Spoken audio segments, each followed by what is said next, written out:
Je mords la nuit et le jour, sans peur et sans détour.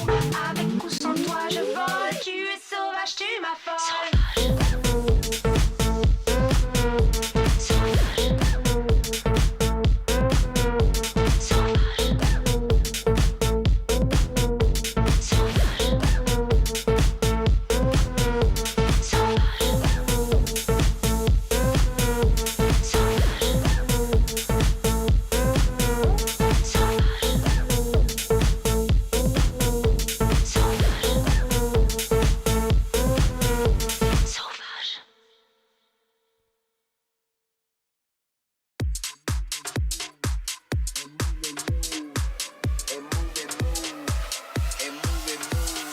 One, two, three, make this look easy. On the highway and I'm feeling breezy. Going beast mode, yeah, another species. I'm the top one cause they cannot beat me. Foot on the gas in another gear. Can't slow me down, this is our year. I'ma say it loud, I'ma say it clear. We run the world, get a whole sphere. Now wait.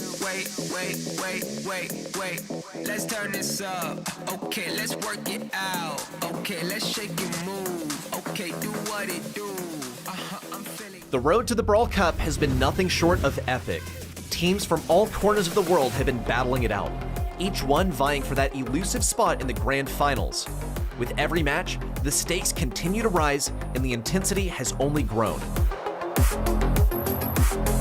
In East Asia, Reject stunned everyone by taking down the team that many considered the favorite to make it to the finals, Zeta Division. And it's not long before they do. Here they come. Shu coming in, Laz bang on the safe, and gets it done for Reject. Their strategy was relentless, and with every clutch moment, they proved that they were more than just underdogs. Tara stuck as well. The support for the Joe's back to the hands of Shu. Nice recovery from Reject keeps them in the game. The crowd was left in awe as they secured their place in the ultimate showdown.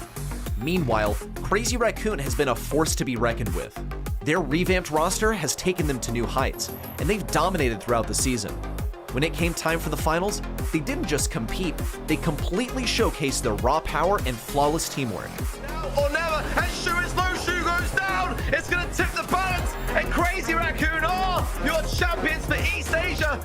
It was clear they had earned their spot as the team to beat. Humble, always a strong contender, was focused on defending their title. In their matchup against Team Heretics, the battle was fierce, with every set pushing both teams to the limit. But as the dust settled, Humble proved that they were still the team to watch, showing their resilience and ability to come out on top in high-pressure moments. Take this round, the hypercharge from Smatic to secure things if needed. It's not even going to be there. Reigning world champions continue to dominate this region. Then there was SK Gaming, who delivered one of the most unforgettable comebacks of the season. After pulling off a reverse sweep against Foot Esports, they carried that momentum straight into the monthly finals, where they faced Humble in a 3-0 blowout. Their performance was nothing short of dominant, cementing their place as one of the top contenders in the race for the Brawl Cup. But it got to 92, and SK Gaming are going to do it, the monthly final champions for February. At the same time, Loud and Casa Brawl made it clear that they were the two teams to beat. Both squads made their way into the grand finals with ease, but not without a fight. Their semi-final matchups were incredibly close, with each set packed with high-stakes drama and tension. Every game felt like it could swing in any direction, but these two teams fought tooth and nail to secure their spots in the final showdown. This series from start to finish with a very nice draft, beautiful execution, and opponents who frankly don't know how to counter them. The finals between Loud and Casa Brawl was a thrilling battle of strategy and skill. Every set seemed to come down to the last game, with the outcome hanging by a thread. In the end, Casa Brawl emerged victorious, but it could have easily gone either way. The rivalry between these two teams has only intensified, and with the stakes as high as they are, they'll both be hard to beat when it comes to claiming that final Brawl Cup spot. How can it do realistically go against the 1 versus 3? He can't! And Casa Brawl are your champions in South America! And who could forget Havoc? Their road to the finals was nothing short of spectacular. Their stunning reverse sweep against Elevate will go down as one of the most exciting comebacks in Brawl history. Their teamwork and determination were on full display as they clawed their way to the top, proving that they were a force to be reckoned with. And Havoc are going to steamroll through! They are But despite their incredible run, they couldn't overcome the might of Tribe Gaming. Tribe showed their dominance throughout the finals, securing their spot as the team to beat in the region. I don't think that's going to happen. And Tribe Gaming pull away. 8 stars separating them. Havoc had a good run, but it ends here. Miracles stopped in Tribe Gaming. Heading into March, the competition is fiercer than ever. The road to the Brawl Cup is still wide open, and any of these top teams could claim that final coveted spot. The race is on, and the next chapter promises to be as thrilling as the last. Stay tuned, because the ultimate showdown is just around the corner.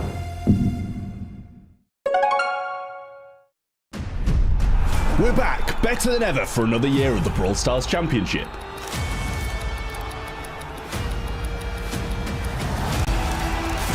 Teams from around the world will fight for a chance of becoming the Brawl Stars World Champions and their share of the $2 million prize pool. With a new and improved format, there's no telling what might happen this year. His gadget won't be enough to get the kill, but SK Gaming! Follow the journey along this spring split. Stars will be born, legends will rise, and the next champion will be crowned. Who will take home the glory of it all? Their story starts right here. Let's get ready to brawl!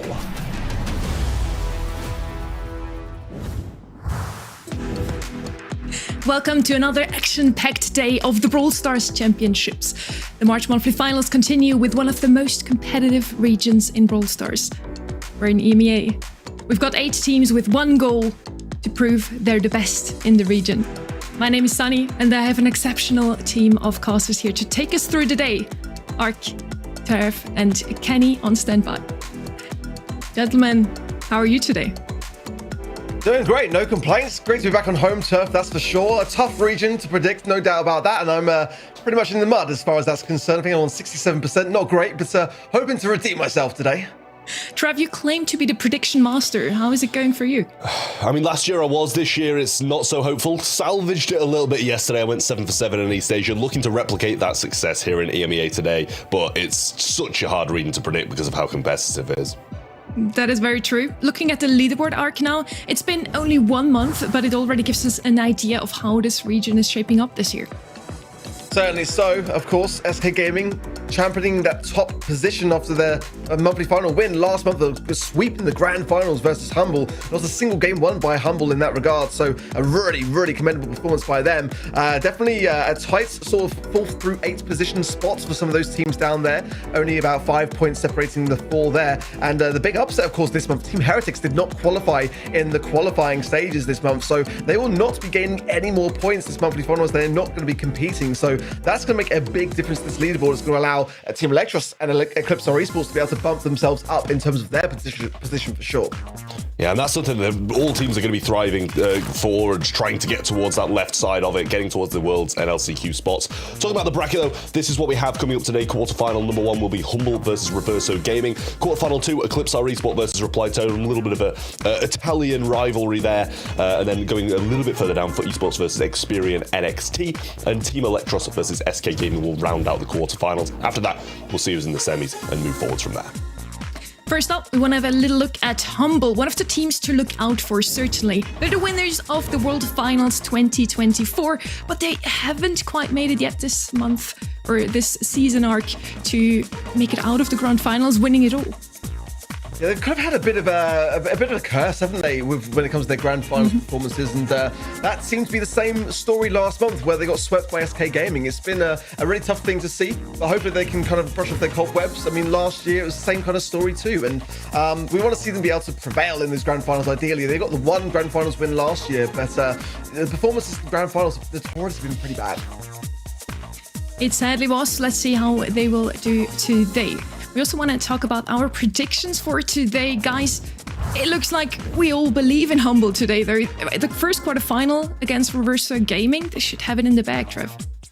Yeah, I mean, we've all aligned here on the quarterfinals, and I think they are all so close. Humble should have this one in the bag. I think they're the heavy favourites in the first. Second one, I feel like I could have changed left or right, Eclipse or Reply Totem, but it was just, 55-45. I felt in favour of Reply Totem. They are just an incredibly strong roster. For Esports, I think, is the go-to in quarter 3, and for and SK Gaming, in final 4, I think is the heavy favourite in that one at least. And certainly for me as well, quarterfinals 2 is a tough one to predict for sure. And, I think for me, I was a bit 50-50. I think Eclipse Esports, especially considering qualifiers that they've beaten Reply Totem twice in a 3-2 scoreline. I mean, it's going to come down to the game modes a little bit for me as well. And we've got some graphics later to display there, kind of strengths and weaknesses in that regard, because that might give a little glimpse as to how Reply Totem can have the edge maybe here today. That's going to be an interesting one. Quarterfinal 2, one to look out for. Maybe their nervousness might get to ECP. It's only their second monthly final overall. That's a tough one for me as well. Remember also at home, whether you agree or not with our predictions, to get your predictions in on the website event.brawlstars.com to get your pins and also your pro rank XP. We had a little chat with all of our players from today to see what they expect from today.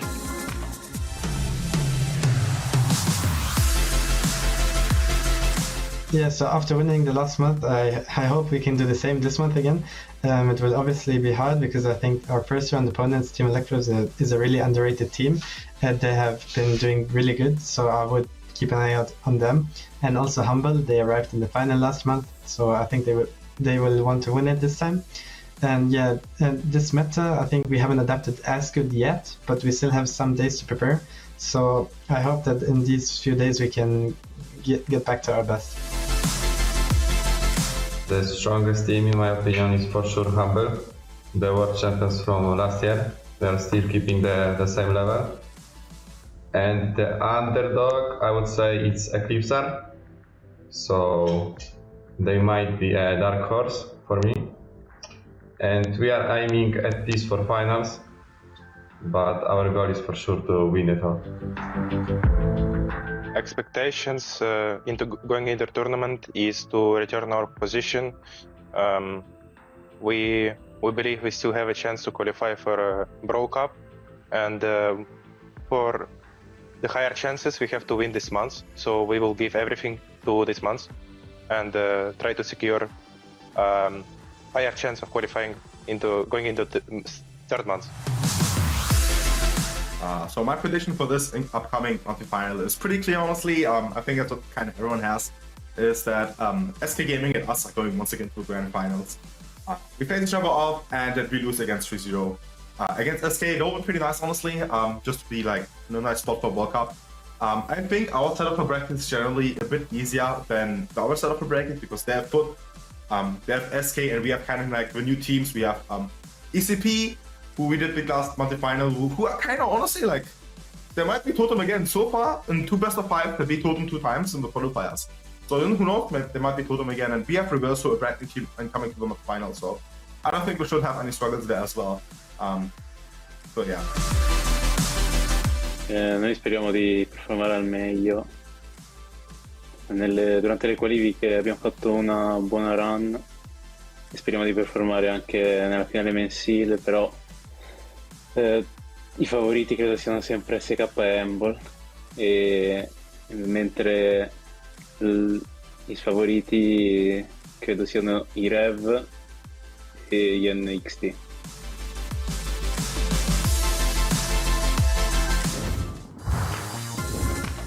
It's so good to see that the players are ready for today and motivated to keep winning.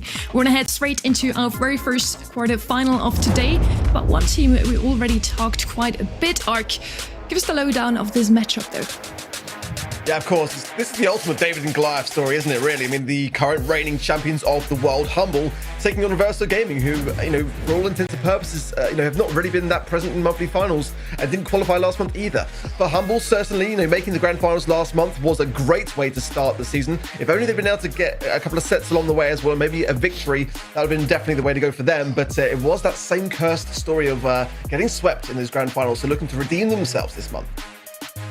Every great team also needs a great leader, and Semantic has quite an impressive history in Brawl Stars. Let's hear about it.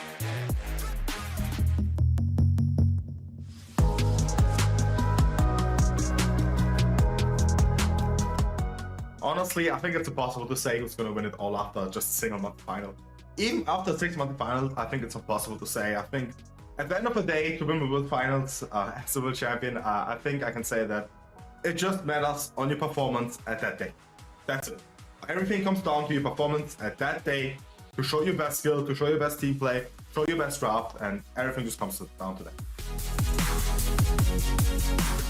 I wouldn't call it my favorite brawler, but you know, we have stats, and our stats are saying that the brawler I play the most and have the highest win rate, currently in scrims 84%, is for me Hank. Which, you know, maybe someone like Sven gets really happy now. Or maybe everyone just wasn't prawn ready, you know?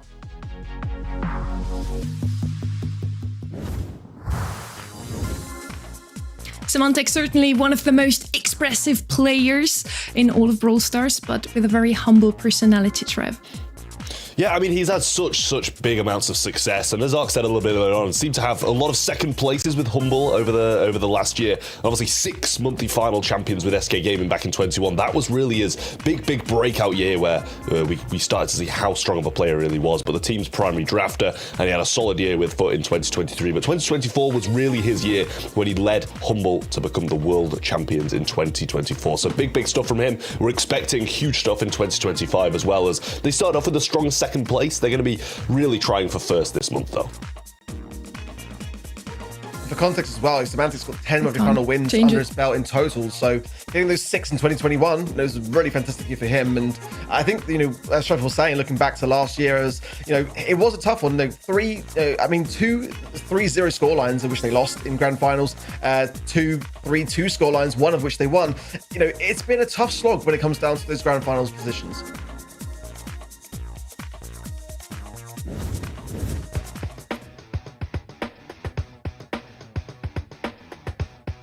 Okay, well, as we load up our matchup as well, the competition, Reverso Gaming, of course, definitely a very tough position for them to find themselves in the bracket, not the place that they were expecting to find themselves in, I think it's fair to say, Trev. But again, their qualifying stages were pretty solid. You've got to give it to them. They were able to beat Papara Supermassive in a 3-2 scoreline in a sweep.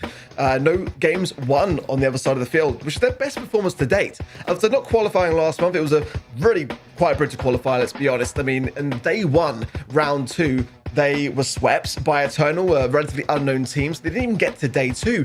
But for this time round, they got a much better position, and that sweep against Papara Supermassive was a huge upset. Yeah, I mean, huge stuff from Reverso, really. They really, against, Supermassive, who looked like a decent team. They didn't get that far in the previous month, but we know them. They've been around for so long, and for Reverso to be able to get a win over them, showing their worth and getting to the monthly finals, Humble can't take this one lying down. They're really going to have to dig deep to be able to beat this powerful roster in Reverso. Reverso didn't have the best of the monthly qualifiers. They dropped to the lower bracket to Eclipsar. Maybe they can reverse their fate today, though, Ark.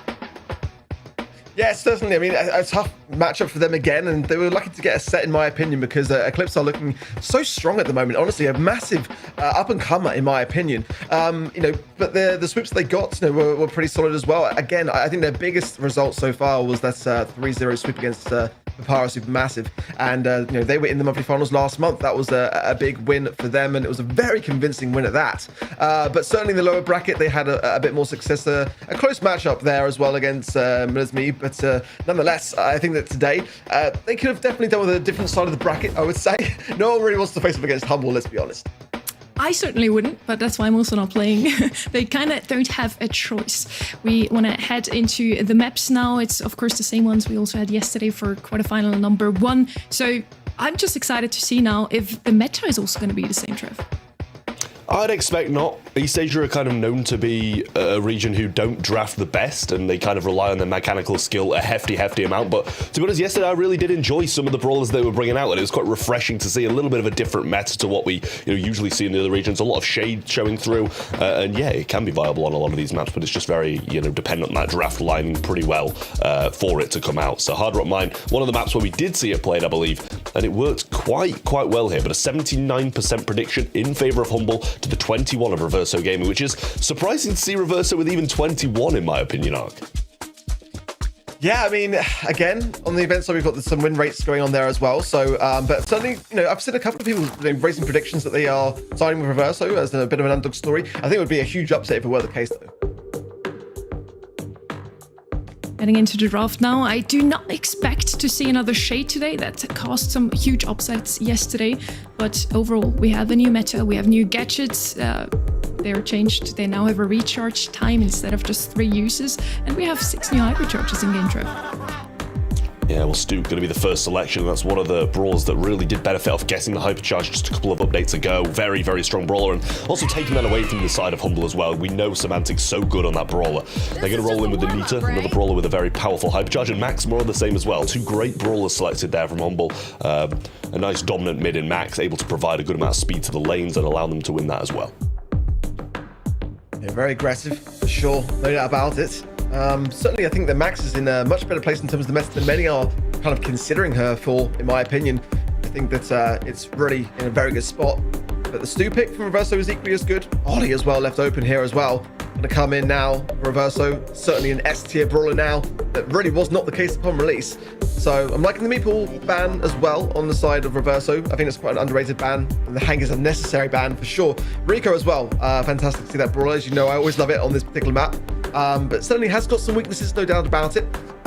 So I think the aggressiveness of Stu and the Ollie are going to have to suffice. So imagine Stu mid on the side there of Reverso, which is going to lack a little bit of range. Might be tough to land the shots to as well. So let's see how Humble want to fare things. They've got their Max for the mid to go against that, and they need an aggressive side lane now as well.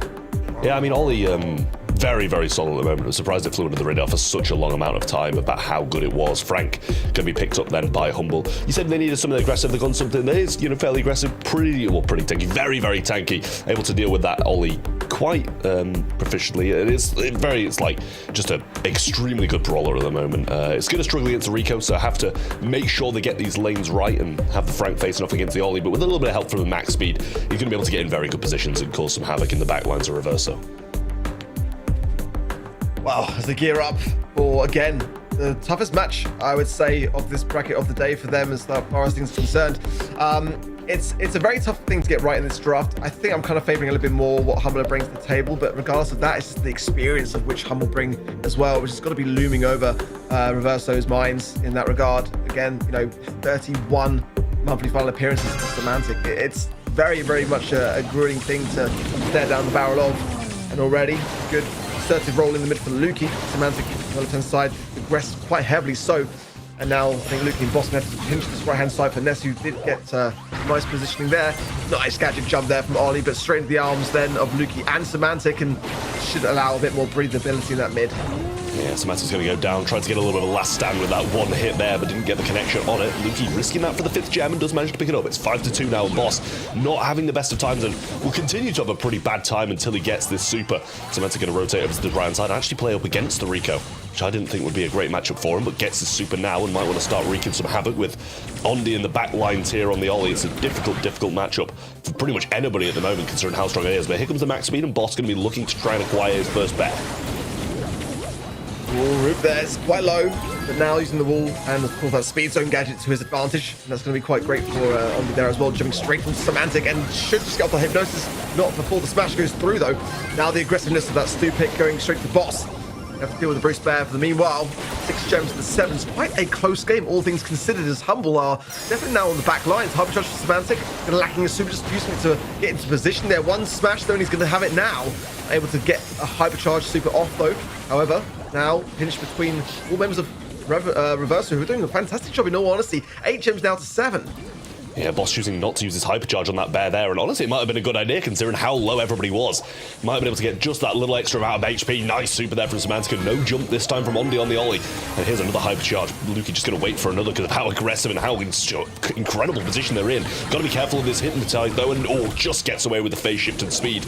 Well, 8 seconds on the clock, and with Ondi so low, I don't think Rupp's got it in him alone to be able to reset this Humble countdown. And that's going to be game 1 going their way.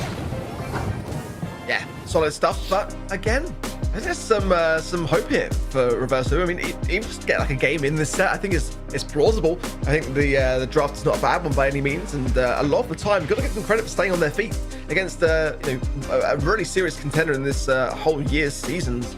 I mean, these are the reigning champions of the world for a good reason. I think that so far, I'm seeing some good signs from Reverso. Let's see whether they can get in something back here. I think that it's definitely plausible.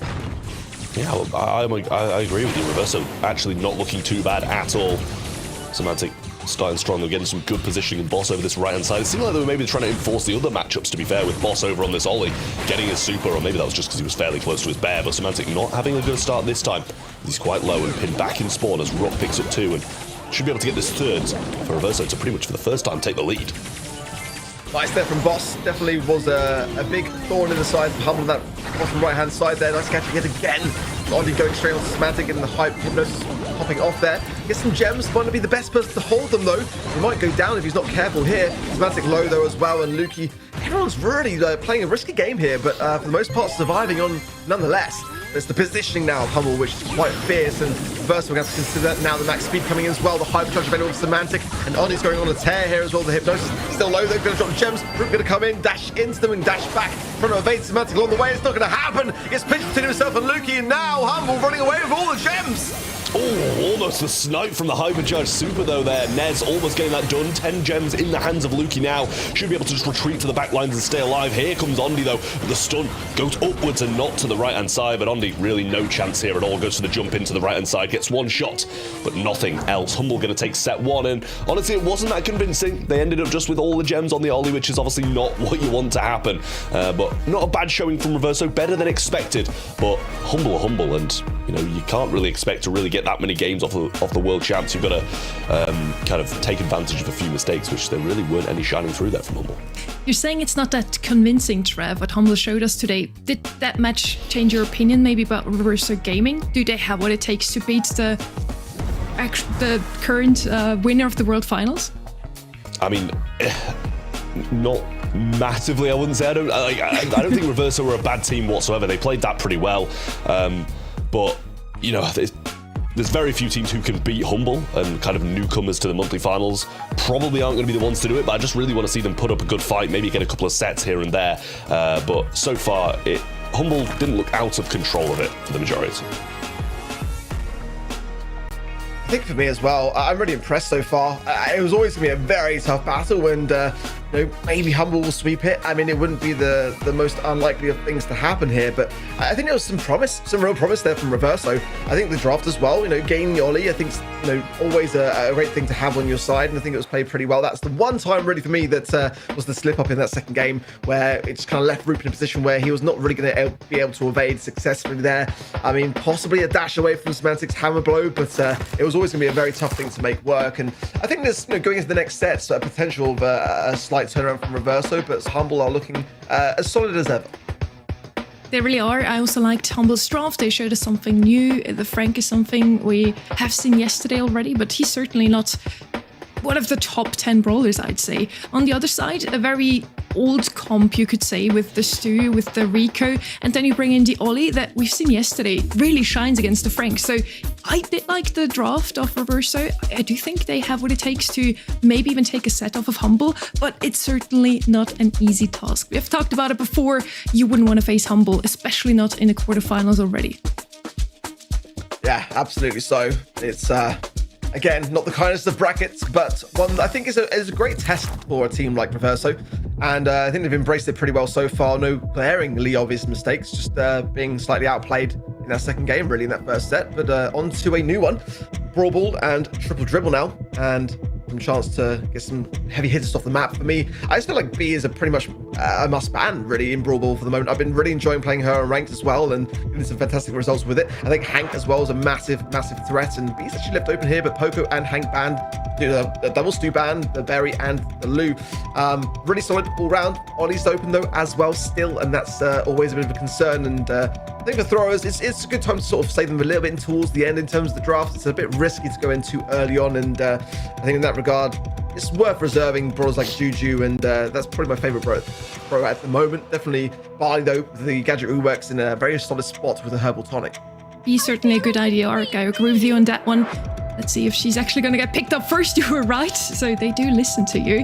I would like to see some surprises again. I always feel like they need to pick something surprising if you want to beat one of the strongest teams in the region, Trev. Yeah, I mean, the B is a very, very solid pick, as you guys have said. Through multiple of the lanes here, it's very, very good. The hypercharge definitely throwing it quite heavily into the meta at the moment. Just that kind of extended range on it, you're able to get some very, very good stuns in overtime, which is helpful on a map like this, where you know, occasionally goals don't go through and you're playing for the overtime, as we saw it played out in East Asia yesterday. Meeple coming in, and Ark's mentioned a few times, it's one of the picks that's gone quite heavily under the radar, but very, very strong at the moment. And the stun is also extremely good against Melody as well, which is still left on the table and something that Reverso Gaming might have leaned towards, or might still do. But the Frank, yet again, coming back, and Humble very proficient with this brawler. Berry being banned out is something that they love to pair up with it, so we'll see what they take for their third, but 2 picks of Reverso to come first. Yeah, well, Semantic put out a tier list this week as well, when he put down Meeple as an S tier brawler, and it's in the hands of Humble. So, I mean, that to me speaks volumes. I think that the gadget rework as well has really elevated Meeple into a very solid spot. I think the cooldown on Rage Quit, which is that ability to basically stun your opposition, and in Brawl especially, you know, if you're able to get a pass forwards and then just pop your gadget at the exact same time, the ball's going to pass through the bodies. It's not going to be able to be blocked, and that's always, especially in like, you know, hockey as well, that's a fantastic strategy to implement if anyone wants to try that in their ranked games. You might get some better luck, but certainly here it was underutilized in East Asia in my opinion yesterday, so great to see it coming forwards. But some fierce ideas here from Reverso. The Melody now as well, the tankiness of the Primo, the tank counter with the B. I think I'm actually quite enjoying their drafting at the moment. The Frank, of course, with Humble is always a dangerous thing in the hands of Semantic too, so a chance for, you know, some aggression still to be added here, some potential speed, also control, all options here for Humble.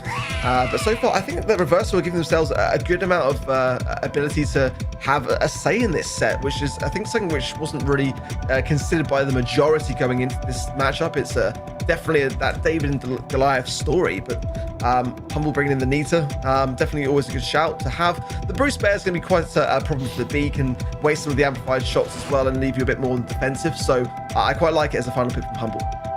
Yeah, Nita's a very good shout, and you know, I like the Primo coming against the Frank. They've got some very solid picks against the Frank. Pretty much all 3 of the Reverso Gaming players will be able to do a good amount against him, but it's just the other I'm a little bit worried about. As I said, Meeple, the gadget's extremely good against Melody, extremely good against the majority of things that come aggressive. So the Primo jump, the Melody super, actually can be rolling with the little box, not the stun. So we'll see how this plays out. Yeah, interesting choice. I mean, it's definitely on this particular map going to block off a massive portion of the map each time, but it's a 20-second cooldown on Manchester Meeple. It's a clean walk in the goal in about, what was that, 18 seconds? This is what I'm saying about the Frank. Yeah, you got to have a good ability to defend against this, and B's always the broad to have. Let's see now how Boss fares on his own here, as Ondi now just pushing it forwards. Has got the super hand, but not going to be doing too much at all with that in any way at all. Maybe could have got some additional damage at the back of it, but not enough to stop the goal. Yeah, not a lot you can do there, really, but the hypercharge bear coming down the right-hand side, and Ondi's just going to go for the jump over the top of that. Luki getting some good shots in on him, actually trades that out, regardless of him being completely on top. Semantic with the stun gets away from those hypercharge notes too, and in a good position after Rupp pretty much forced to use all his ammo to get rid of that bear alone. And Ondi does have super back, but Boss will be there to assist Semantic if he goes that way. Okay. Oh. There's the defensive. That's a beautiful gadget. What a block away. Only had to come and to jump out of it, but it's not going to matter. Semantic on the right-hand side. We have to force the goal through. That is going to be a game going the way of Humble, and a very tough position to find themselves in for Reverso, but what a Meeple gadget. Yeah, great Meeple gadget, but I can't help say that Primo kind of jumped the complete opposite way. You know, he engaged the wrong brawler when Frank's down that right-hand side, and you know B is box still. You're kind of leaving your Melody completely open to be decimated, and that's just what happened. Complete walk-in by Semantic, and really great stuff, but another good box to start things off in this one, and Ondi did take a lot of damage coming out of that one, but Ned's going to get a good start here. Luki just going to play it around the right-hand side, not able to get a goal, but he'll clear his lines for now. Boss found out there by Ness. That's going to be quite a nice, favourable position for Reverso now to bring the ball potentially towards the goal.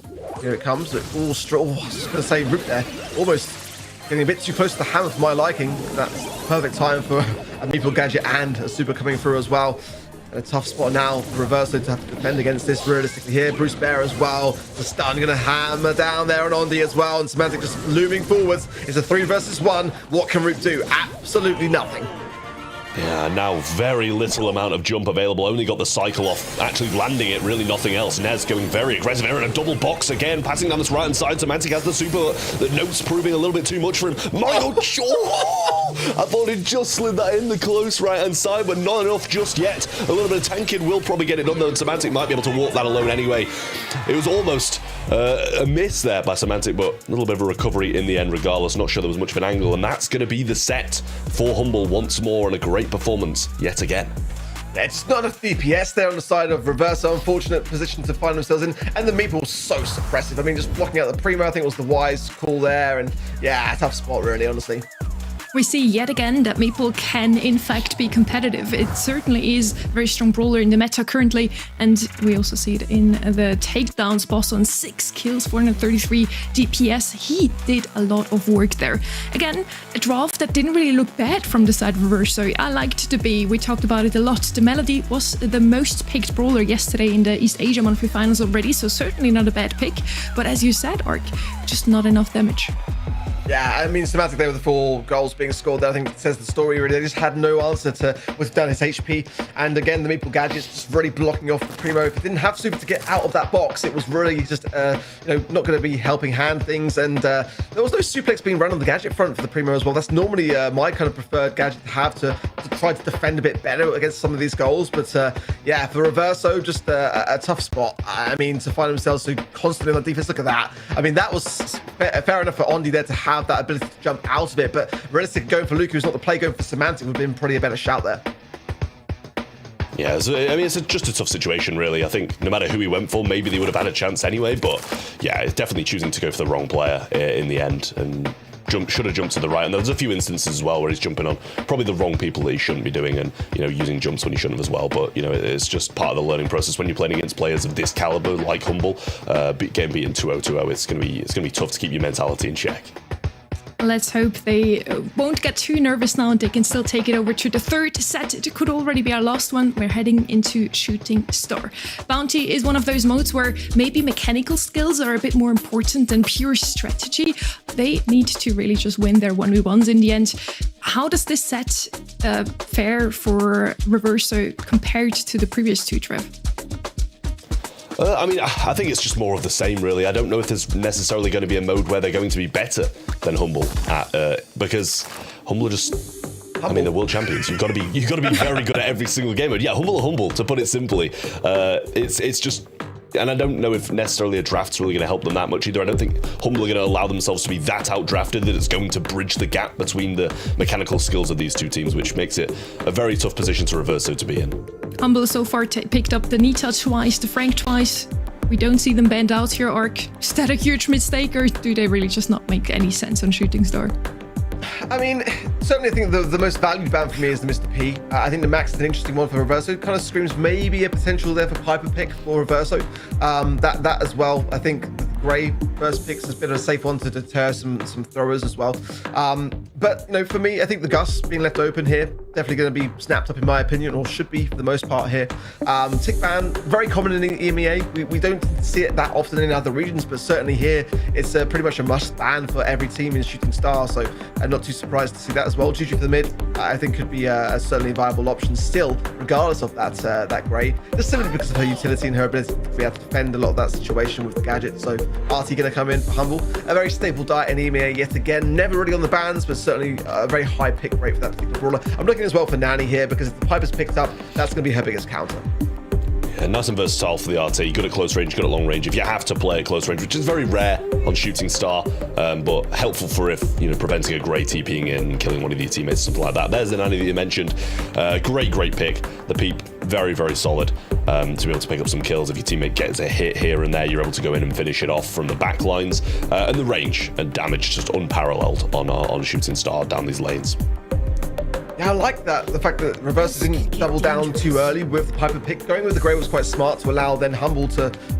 I could see it through the bans. Humble was smart enough to pick the counter early on. And yeah, Reverso for that reason, not going to be swaying towards the Piper pick now. Leon, definitely a bit more of an underrated brawler pick here. Definitely was very meta back in the day on this particular map. So I don't mind now that the gadgets are being reworked in the way that they are. So Leon as well now, the Lollipop drops at 20-second cooldown, quite towards the higher end of things, I would say. Home projections on 13%, so we have seen a bit more of that coming through somewhat now. Penny though as well, that's a really good brawler pick. When you think about it, the Lollipop drop, if that is the gadget of choice from the Leon, the turret's going to be able to target that very quickly and swiftly, and the hypercharged mortar goes down on the map. That is going to be a big problem in pushing into the spawn side where it's going to be protected by Humble. Yeah, well, we'll see how this one's going to play out. You've got to expect a humble 3-0 here, I think, but Reverso's still in with a chance. Obviously, anything can change at pretty much any second's notice if any mistakes are made, but that's just not really in Humble's blood. We'll see if Boss is able to get a turret nice and early on, playing through this mid. Salty Barrel place there to be able to tank it and get it early on, and we see a miss on that Walking Cane as well. Not the start that Reverso wanted. Yeah, great gadgets there from Boss, the Salty Barrel there. Normally just as the deterrent for the Walking Cane, but he was able to juke it. Lukey just trying to seek out Ness there on that right-hand side, and that Lollipop drop is about to go down as well. Just a blue star, but Humble want a bit more than just that before they go back on the defensive. They want to keep on the aggressive here and try to secure something themselves, but a bit of a stalemate as both teams. Yeah, second miss Walking Cane. Not the best of starts there for Ondi. Yeah, I mean, it's not a huge difference in stars considering no one's died yet, and Semantic's going to miss the peep on the left-hand side, sorry. But we'll see if Reverse are able to drag this one back, because it doesn't really seem like Humble is stepping out of position too much, and Semantic doing a good job of winning his lane on the left-hand side against the Leon here, which, as expected, you kind of expect it to go that way. Yeah, Lukey just flexing there, the champions pin of 2024, just to remind Reverso of who they are. And yeah, a few little light taunts going on. Peep again going through, but again, a second miss from Semantic. Some mistakes happening on both sides at the moment, for sure. Yeah, I mean, as I said, you've got to take advantage of these mistakes, but it's not like the mistakes of stepping out of line and stuff. It's just not extending the lead that I'm sure Humble would like to extend. Another Walking Cane going to be missed, and we'll see if this Peep's going to connect. It's hypercharge this time as well, and he set it up pretty perfectly, Boss, there, but a good tank coming in from Ondi to be able to prevent that from happening. Still, Humble in a good position, but no kills yet. Yeah, no kills and 25 seconds on the clock. The penny turret there going to be laying down some more to fire. Oh, there's the splash there of Boss. Be able to eradicate Roop there as well. That's 3 stars now of a lead for Humble. And Ness low HP on that left-hand side. Going to be pinched there between the turrets. A rock and a hard place now. 10 seconds on the clock. And a push coming through. TP is available there for Ondi. The shield as well from the Gus is huge. He gets Semantic, but Boss there with a Salty Barrel blocking his way. Lukey low HP as well. It's still a glimmer of a hope, but no! Boss shuts it down! 7 stars to 5. And a match point going the way of Humble. I mean, it wasn't convincing at all, to put it simply. They played pretty badly, to be honest with you, especially Semantic down that left-hand side, missing a few peeps that probably should have secured kills earlier on. But they're still managed to get the wins, and I think that just goes to show how strong Humble are. Regardless of mistakes on the offensive side, on the defensive side, they're pretty sound. Yeah, it just feels like they're playing with the food somewhat a little bit there again. And this Walking Cane to a Salty Barrel, not going to be doing too much there for Ondi. He's really struggling a little bit on this grey pick so far. Good to have some Semantic there as well. Nearly on back as now the double siding here, pushing Lukey slightly as well. But let's see if this connection is there with the Peep. Ness going to be going straight for Semantic here, but that's not the play. Boss and Lukey can see that coming a mile away and able to secure it down. 5 stars and the blue, and a penny turret on the map as well for Humble. They're set up. Yeah, it's looking good for Humble here, and Boss really not feeling too much pressure from the left-hand side, which is good for him, as Semantic's dealing with that lane pretty well, but now the invis comes through, and Nez might be able to find Semantic a bit of help from the mid as well, and Boss took a few hits, but Lukey will get Rupp as he overextends just the slightest amount. The TP is available from Grey, and it is only 4 stars between them, so a couple of kills going the way of Reverso, and this can change. Another fantastic Salty Barrel there from Boss. And again, Ondi's struggling to really get any connections. Hypercharged mortar now down, and this is where the defense is going to be just double what it was previously. Semantic's already found Nest within the invisibility, so they know that he's lurking forwards. And that's going to be the shutdown there. Nice shield handed over from Root to then onto the Ondi as well. And that's going to bring the scoreline just a little bit closer together, but still 1 star separating things. 35 seconds left on the clock. Decent positioning here from Reverso, though. They've got this TP set up on the right-hand side, and the Walking Cane will get rid of this hypercharged turret, but Ondi almost goes down. Shield being provided by Rupp, which would have been very useful in the closing seconds to try and drag this 1-star deficit back. But Semantic feeling pretty confident on this right-hand side, stood still there for just a second and tried to get a few connecting shots to extend this lead even further. But Reverso have got a chance. Look at that from Boss. What an amazing ability to preempt the situation that's coming for him, but there's a lot of pressure now on the side of Humble to be able to defend their spot here. Lukey low HP, it's Semantic that finds Ness, Roop low as well, and Humble come out on top, 12 stars to 6. And it's going to be a semi-finals appearance for Humble at least today. For Reverso, it's back to the drawing board. I mean, Humble seemed to be knowing what Reverso were doing before Reverso were doing it. There was 2 times where they predicted the TPs, and you pointed out Boss shooting to the TP on the right-hand side, knowing Ondi was going to go through it. And then at the end, Lukey pressed super before he even TP'd in. So it's, you know, Humble just very much on top of things. They're the world champs for a reason, and that's all I'm going to say. Yeah, it has been very convincing overall from Humble. I feel like they just had a lot of fun with it as well. It looked like, as you said, Trev, sometimes they just try to predict whatever their opponents were doing. Humble is certainly ready for their opponents in the semi-finals. We sadly already have to say goodbye after this to Reverso. I still hope they have at least gained some experience for next month, hopefully. It is their first month overall, Ark. Yeah, I mean, it's always a tough thing when you're coming in that early stage of your careers, but everyone's got to start somewhere. And I think they've already made some massive moves this year in this season, and I think that we'll see them again before the season's over, and hopefully even maybe get like an LCQ spot from them. I think that it might be a bit hard to believe that they can make it to Worlds the way they're performing currently, especially with not qualifying last month. But again, I'm looking for these signs, and the drafting is pretty decent. Getting the win in that qualifying stage over Papara Supermassive, I think was a huge result for them. I don't think that really many of us expected them to get a win against Humble, but they can certainly make some moves in months to come. Yeah, maybe also a little bit unlucky for them. We talked about it before, making it into the monthly finals for the very first time, their first appearance ever. Yet they face against the ex-World Final winner from last year. So yeah, I think they could have had a better bracket. Talking about the bracket, let's have a look at it right now. We only just watched Humble win dominantly against Reverso. And Trev, guide us through what is yet to come. Yeah, I mean, there's not a lot to say, as you mentioned, about the progression. It's just Humble moving forwards. Eclipse of Esports versus Reply Totem will be what's coming up next. We'll see which one of those two is going to face off against Humble in the semi-finals. No matter who it is, it's going to be a pretty Italian, or at least for the org standards, semi-final. For Esports versus Xperia and NXT will be up just after that. And then Team Electros versus SK Gaming will round out the quarterfinals. And then we'll have 4 semi-finals ready to battle it out for a place in the Grand.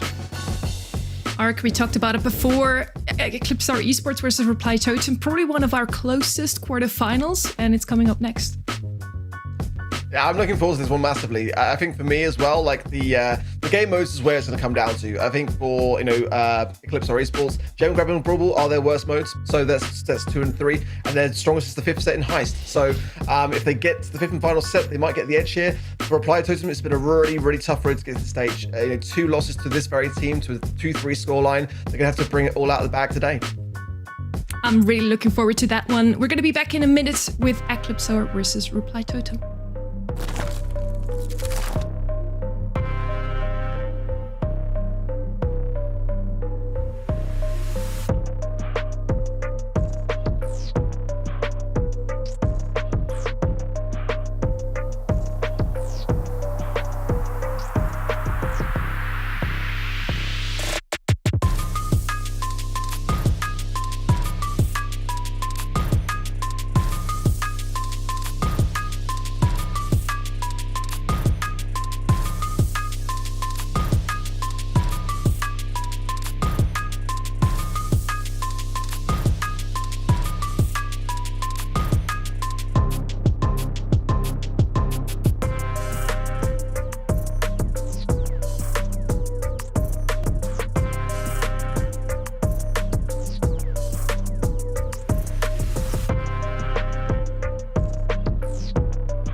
Ok, la risposta è C, 4400.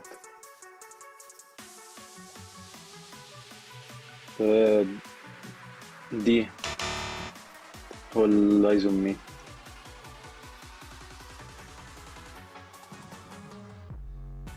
A, 724.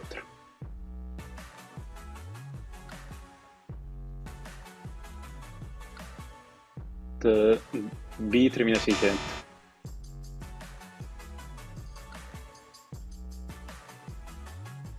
C, 25.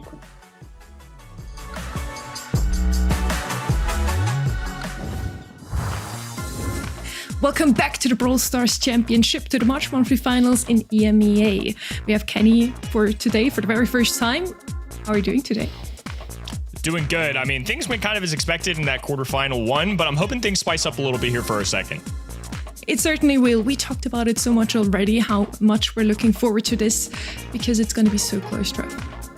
Yeah, it's regardless of the results that we've had in the past, I'm still expecting a Reply Totem win. I think you look at the players on that team and kind of expect them to be able to beat the most of people, but it just hasn't been happening this year, which always makes you question it just a little bit. Maybe that synergy hasn't kind of formed with Angel Boy just yet. You can never doubt it with Maru and Mori, though. But looking at the Eclipse side, we saw them last month, and it didn't go to plan. They didn't look that strong at all, but through the qualifier runs, they seem to be doing absolutely incredible, which makes me question it a little bit whether it's down to nerves or if maybe there's a few drafting issues when those nerves do start to hit.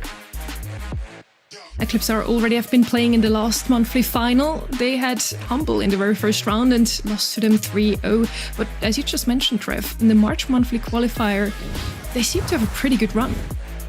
Yeah, I mean, this is the thing. Like, it's very, very solid overall, which makes you kind of question it a little bit, because that's what makes me think it's down to the nerves of getting to these monthly finals, possibly being on the cameras, being on the biggest stages. You have to question why they're not getting these kind of results in the actual big stage, because that's where you've got to prove your point. I'm not saying that the monthly qualifiers aren't going to be making you nervous at all, because they should be making you equally as nervous to get to this stage as rather than playing on it. I think it is safe to say that these are our underdogs in this matchup, yet still, we all four have not been really secure in how to vote in this one. That's certainly going to be one of our closest quarterfinals that we have all weekend. I'm really looking forward to it. Let's talk a bit about the other team though as well. Reply Totem. You'll know them, Kenny. Guide us through. For sure. I mean, Maru and Mari have been together for a long time. I don't know the people at home are going to vote on this one. Reply Totem were a team last year that definitely had a bumpy road, but they were a top 4 team at Worlds. And at the end of the day, I'm putting my faith in the talent and what should happen. My brain just can't see a roster with Angel Boy, Maru, and Mari teaming up together and losing it. Not that ECP don't deserve to be here. You just saw the gauntlet that they went through. But this is a talented group of folks. I really believe in Angel Boy's potential. I don't know. I just can't bet against them. I couldn't either in the end. We all voted for Reply Totem. I'm also eager to see what chat voted for on the event.brawlstars.com website. But for now, we want to talk a bit more about this matchup. It really seems like Totem can't crack the code against Eclipse. They haven't had the best of runs against them, Trev. Yeah, and this is what made me question it. I'll always side with this team over the likes of Eclipse in predictions no matter what. But you look at these results and I question why am I predicting Reply Totem? Because they've lost against them in both the February and March monthly qualifiers, but now I'm still predicting Reply Totem. I haven't yet been proved that they're a good team this year, so I question why I'm doing it, but it always just comes down to the fact that it's Maru, Mari, and Angel Boy. Like, I don't know how you can predict against them. At least you can say it was a very close match every time. It was a 3-2, so it could have went both ways. You could argue with that. Also looking at their scrim rates, I think it's a 52-48. It is a very close matchup overall, Kenny. I don't know. I think it should be. I mean, we've seen it go 3-2 twice, but again, I feel like this is a 3-1. Totem are motivated. This is maybe it's a household name, maybe it's a roster thing. My brain says that they've lost the last 2, but I don't know. There's something about this month, something about this team. I'm expecting a big bounce back from them, to be honest with you. So if this goes to set 5, it wouldn't shock me, but I feel like Totem take care of business earlier than that. I'm so happy to hear you come up with some bold claims, Kenny, even predicting what is going to be our results overall. Trev, what do you think? I think the same. Like, it's going to be a 3-1, 3-0. Like, I just think the Reply Totem want it. Like, I know Eclipse Esports need it just as much as Reply Totem do. Don't get me wrong. To get to the postseason. I mean, neither of these teams are going to the Brawl Cup. Let's be real. It's kind of laid out that way, that we've got a few teams that are in contention for it, and these aren't them. And Sonny, you said it was a 52-48, and I mean, like, come on, what's going on? What's going on? You know something we don't? Prediction master, Trev. I'm coming for your title. Oh no. Yes, after all, it was the second appearance now from Eclipse, so I do believe they have what it takes. They shouldn't get too nervous, and I also want to see some good draft for them now, Kenny. Yeah, I mean, Look, Trav, bold takes. Maybe the people at home going with the Clipstar. I can't fault them. In fairness, they've won the last 2, but I don't know. Totem have had some rocky roads in the past, and they somehow always find a way to persevere, whether it's clutching up at LCQ last year, and obviously that wasn't Angel Boy on this roster at the time, but I really believe in this player. I mean, if people have watched him in the past, they know how talented he is, and I feel like I'm still waiting for that pop-off year from him, and like you mentioned, Brawl Cup may be a little out of the equation here, but 2 teams from this region will get to go. The likes of SK Gaming, Humble, Foot, even Team Heretics, Reply Totem, only 2 of those teams can make it, which is pretty crazy. Ban stage, not a shocker at all.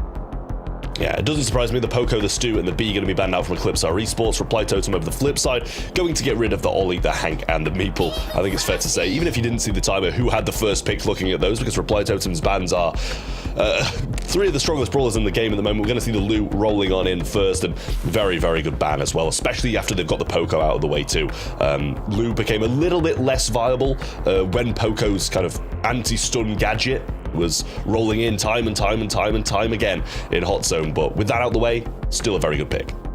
It's going to be an interesting 2-3 turn here, because now that they've gone with the Lu, on the other end, Barry's still available, and Barry comps have been really solid, but something like Barry Frank, Barry Draco, but when you see Lu as this first overall pick, I feel like you have to go away from that, and that's exactly what they're doing. I think this Griff's going to be indicating wall break, and it's going to be Byron in addition to that as well. So they've got their long-range support, they've got an option for breaking down these walls. On the left-hand end, could totally see them being the ones that end up taking something like a Draco. A lot of people love him on this map. We saw it last month, SK Gaining utilizing this. Obviously, it was with the Barry at the time, but Lu going to be one of the only ways to freeze that tank. It's a reason it's one of the most popular. They could still go with something like a Frank, but either way, I think both of these teams kind of leaning towards something more aggressive at a bare minimum.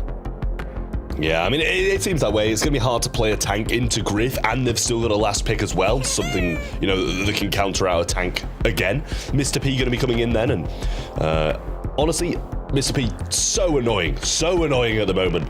And you should be able to get the hypercharge when playing Hot Zone as well. It's one of those modes where you're kind of in constant combat, regardless of if you get killed or not. You're going to be back in seconds. It's not like Knockout where you're kind of going to be waiting for another opportunity to get some super.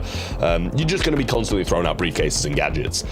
So I like that pick, and should be relatively safe in the back spawn as well when you get that hypercharge for it. There's the aggressive factor. It's going to be Melody, a very popular brawler, the most played brawler yesterday in East Asia. A very successful one at that, too. I mean, that's a reason that's definitely known for it, but I think that's going to carry over across our regions in at least weekend number 1. Mr. P going to be able to be super pesky, like you said. That hypercharge is insanely frustrating. Just the constant cycle of those porters going to be something that Byron certainly doesn't want to deal with. Griff maybe with the super can handle it a little bit better, but Reply Totem have a tough decision here. 6th pick. They need something to counter out some of these brawlers, give them some kind of advantage. It would be a shame to me if you pick Byron and don't pair it with something, but I think ultimately they're just going to go with Squeak. This is going to be a control brawler, so no tanks showing up. The Lu's going to scare him off enough. The Griff on the other side going to scare him off enough. So this is definitely going to be an interesting one. I mean, a very unique combination of 3 there, especially for that Reply Totem side. Yeah, I mean, that's the thing for me. The Griff going to have to deal with the Melody pretty much all alone, because I don't know what Squeak and Byron are really going to be able to do. Maybe they're able to get that splash connection, and Squeak will be able to get a few hits in before dying, but that Griff super is going to be a big necessity to be able to get this Melody out of their faces. I really like what Eclipsar Esports have got here. Their draft just seems very, very strong. 2 of the best brawlers at the moment in the Mr. P hypercharge, the Melody as well. And obviously you can't forget Lu. It's becoming less and less versatile, especially with minimal tanks on the Reply Totem side, but a nice little sticky residue there from the Squeak to start things off and get a bit of early percentage. Keep my eye on Maru. I think he has to be a player here. The Griff's going to have to deal with all these porters. I mean, something like a Byron not going to be able to do so. Squeak can get through the walls a little bit, mess with where they're spawning from, but going to take several shots just to bring one healthy one down. Super going down right-hand in. Blue certainly feeling the pain. Suitcase is flying up the mid, and Maru shuts that down. Biso going to have to back off here for now. This is complete control for Reply Totem. Yeah, I mean, it seems like he's just got non-stop gadgets, to be honest. There's now in the mid is the first time that we've seen the sticky residue not be there, and Biso's going to go down too, and Sabine not finding the connections on Maru here. He's just sliding from left to right and evading pretty much all shots. Mr. P yet to get a porter as well, and ECP are just dying and dying and dying. Yeah, this is a tough look for sure. 2% is all they have mustered so far, and now 70% and climbing for the red roster. Exactly, Squeak can just throw it through these walls. I like the gadget choice as well. I've seen a ton of the long-range one do the cooldown change. Obviously, it's not just 3 gadget per brawler anymore. It's a timer on it, and I think still going with this cutoff and slowdown is a good call. Eclipse our Esports for now throwing in the towel, Trav. 100% to 2. Statement start here for Reply Totem. Yeah, I'm going to keep quiet before I say something that is a little bit insulting, but that was... Probably a good call. Probably a good call. Yeah, that was crazy. Probably one of the most dominating games I've seen in a while, and honestly, it could have quite easily been 100% to 0 if Mr. P didn't just stroll on there and suicide for a few percent in kind of the mid-portion of the game. We'll see if they're going to change up the game plan, change where people are playing. Well, we've got 3 people down the mid here and a sticky residue bursting through the mid already. In fairness, I'd be the exact same way. You just can't have 100 to 0 be on a scorecard, Trav. I've been there before. Just can't let it fly. Beautiful start once again for Reply Totem as Lou's going to be backed away. Super goes down, doesn't quite connect, but damage already done. All 3 brawlers standing very tall in this hot zone.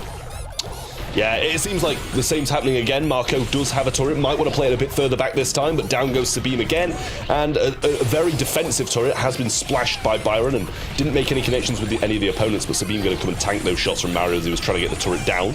A Porter is there as well, but 50% already done. Yeah, it's looking a lot like game number 2. Good news is ECP have over doubled what they got in the first one.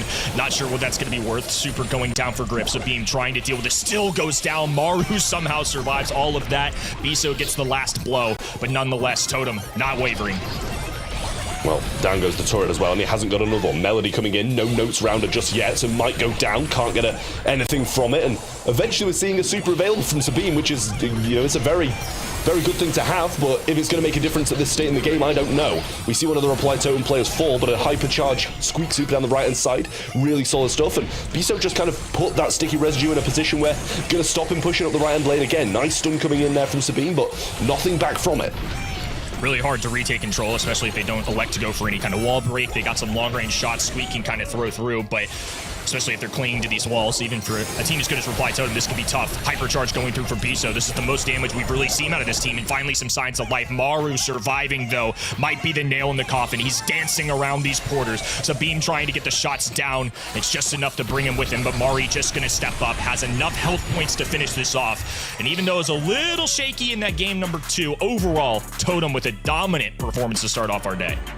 I mean, it was better from ECP, but they were out the game before they got into it. That's the issue. They managed to get 55% or something like that in the second. First game, they were completely out of it. Can I just ask, where the hell is Maury playing from as well? Like, some dungeon, it looks like he's playing in, but that was all Reply Totem. Absolutely crazy dominance.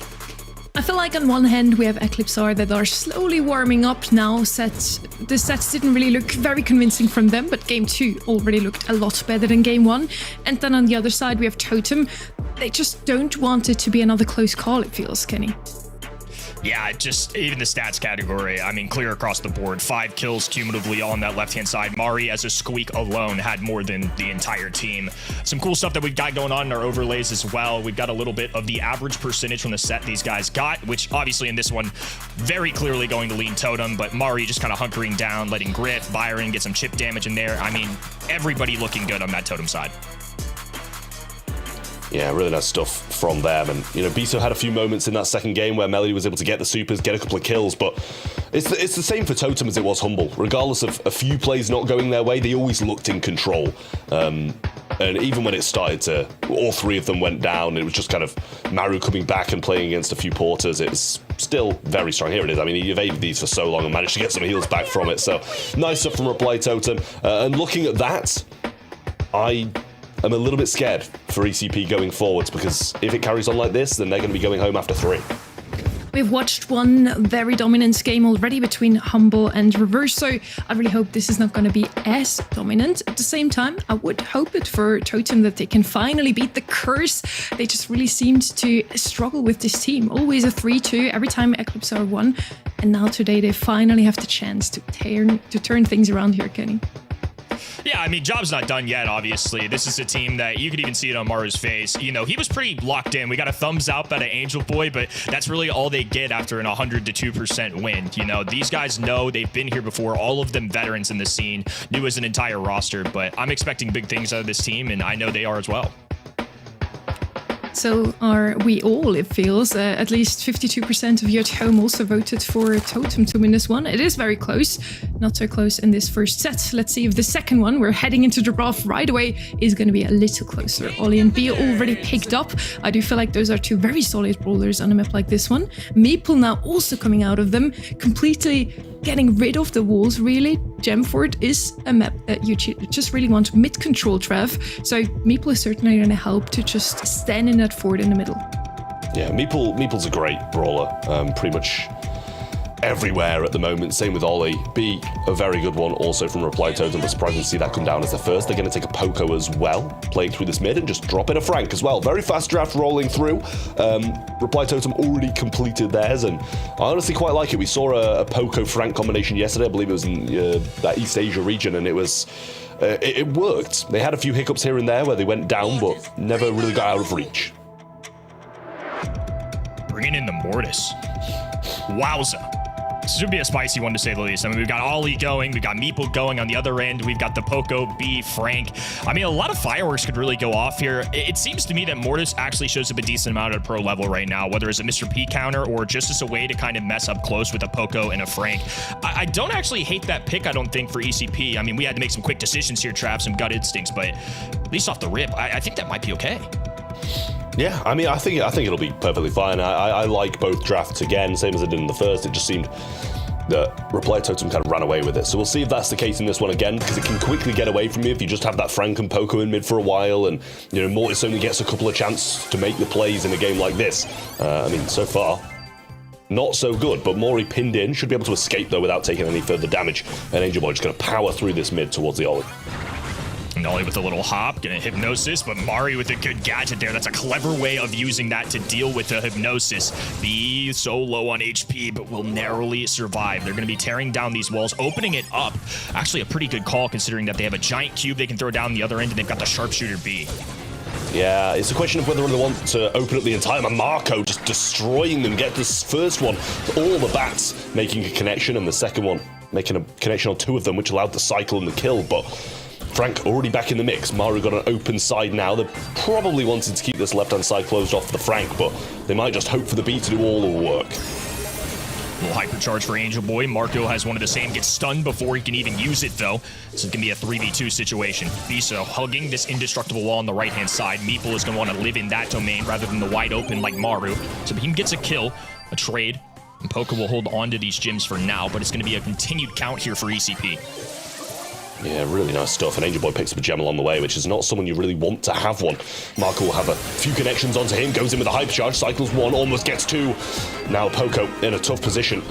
Super was used there, to get some damage in with the Screeching Solo, but they're going to be healed up before they've got any pressure on them. Biso very low, and Frank pinned in, has to use the Super to get out of it in time and try get back in the mix. B attempting to get Sabine down here, and pretty much actually they managed to get the kill. I didn't even see. You've got a Poco slides one through, but Ollie behind him going to be able to survive this one out, and Marco retreating to the right hand side. Angel Boy just going to go for the reset again, buy some time for his team. Hypnotize comes through from Sabine, but without the Frank on the front lines, Mori and B might struggle to get this done. Tricky situation for Totem. 11 in Biso's pocket, and now he has a super down. It's going to be a telltale sign of where he is on the left-hand end. Angel Boy does have a super to bring all of this down. Hypercharge, stun, 2 seconds to go, and he's going to box himself in. The stun, not enough there. Beautifully played by ECP, and notably one of their better game modes. Yeah, that was a very, very good one, I will say, from ECP. They played that to perfection. Marco had his moments, some very good moments in there as well, with the hypercharges, getting a few kills, opening things up for the rest of his team to grab some gems and take the gems off the dead members of Reply Totem as well, and quickly dashing into the mid and trying to get control early on, go straight for the two susceptible targets and get some good damage in and a good amount of supercharge off that first play.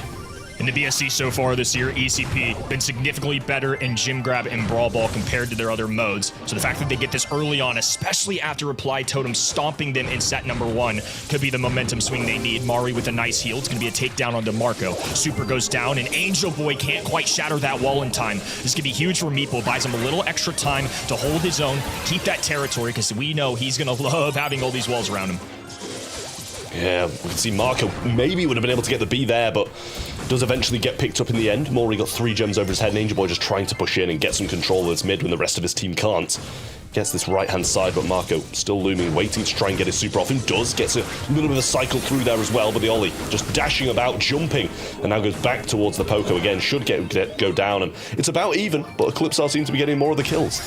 Yeah, even fight, but territory certainly going the way of the blue side. It's going to be a hypercharge from Frank, and I think more than anything, he just wanted to blow these walls wide open. There's no way he's going to be able to stretch far enough to get those kills. Unfortunately for him, the walls don't quite go down there. There's still a couple on that left-hand in, making it a little tricky for B. Maru certainly dueling the left-hand in and winning for now. Misses the shot, but Sabim still falls. Now on the other end, Angel Boy barely holding on. Will get this takedown, so Totem with a nice swing of momentum and alongside it the gym count.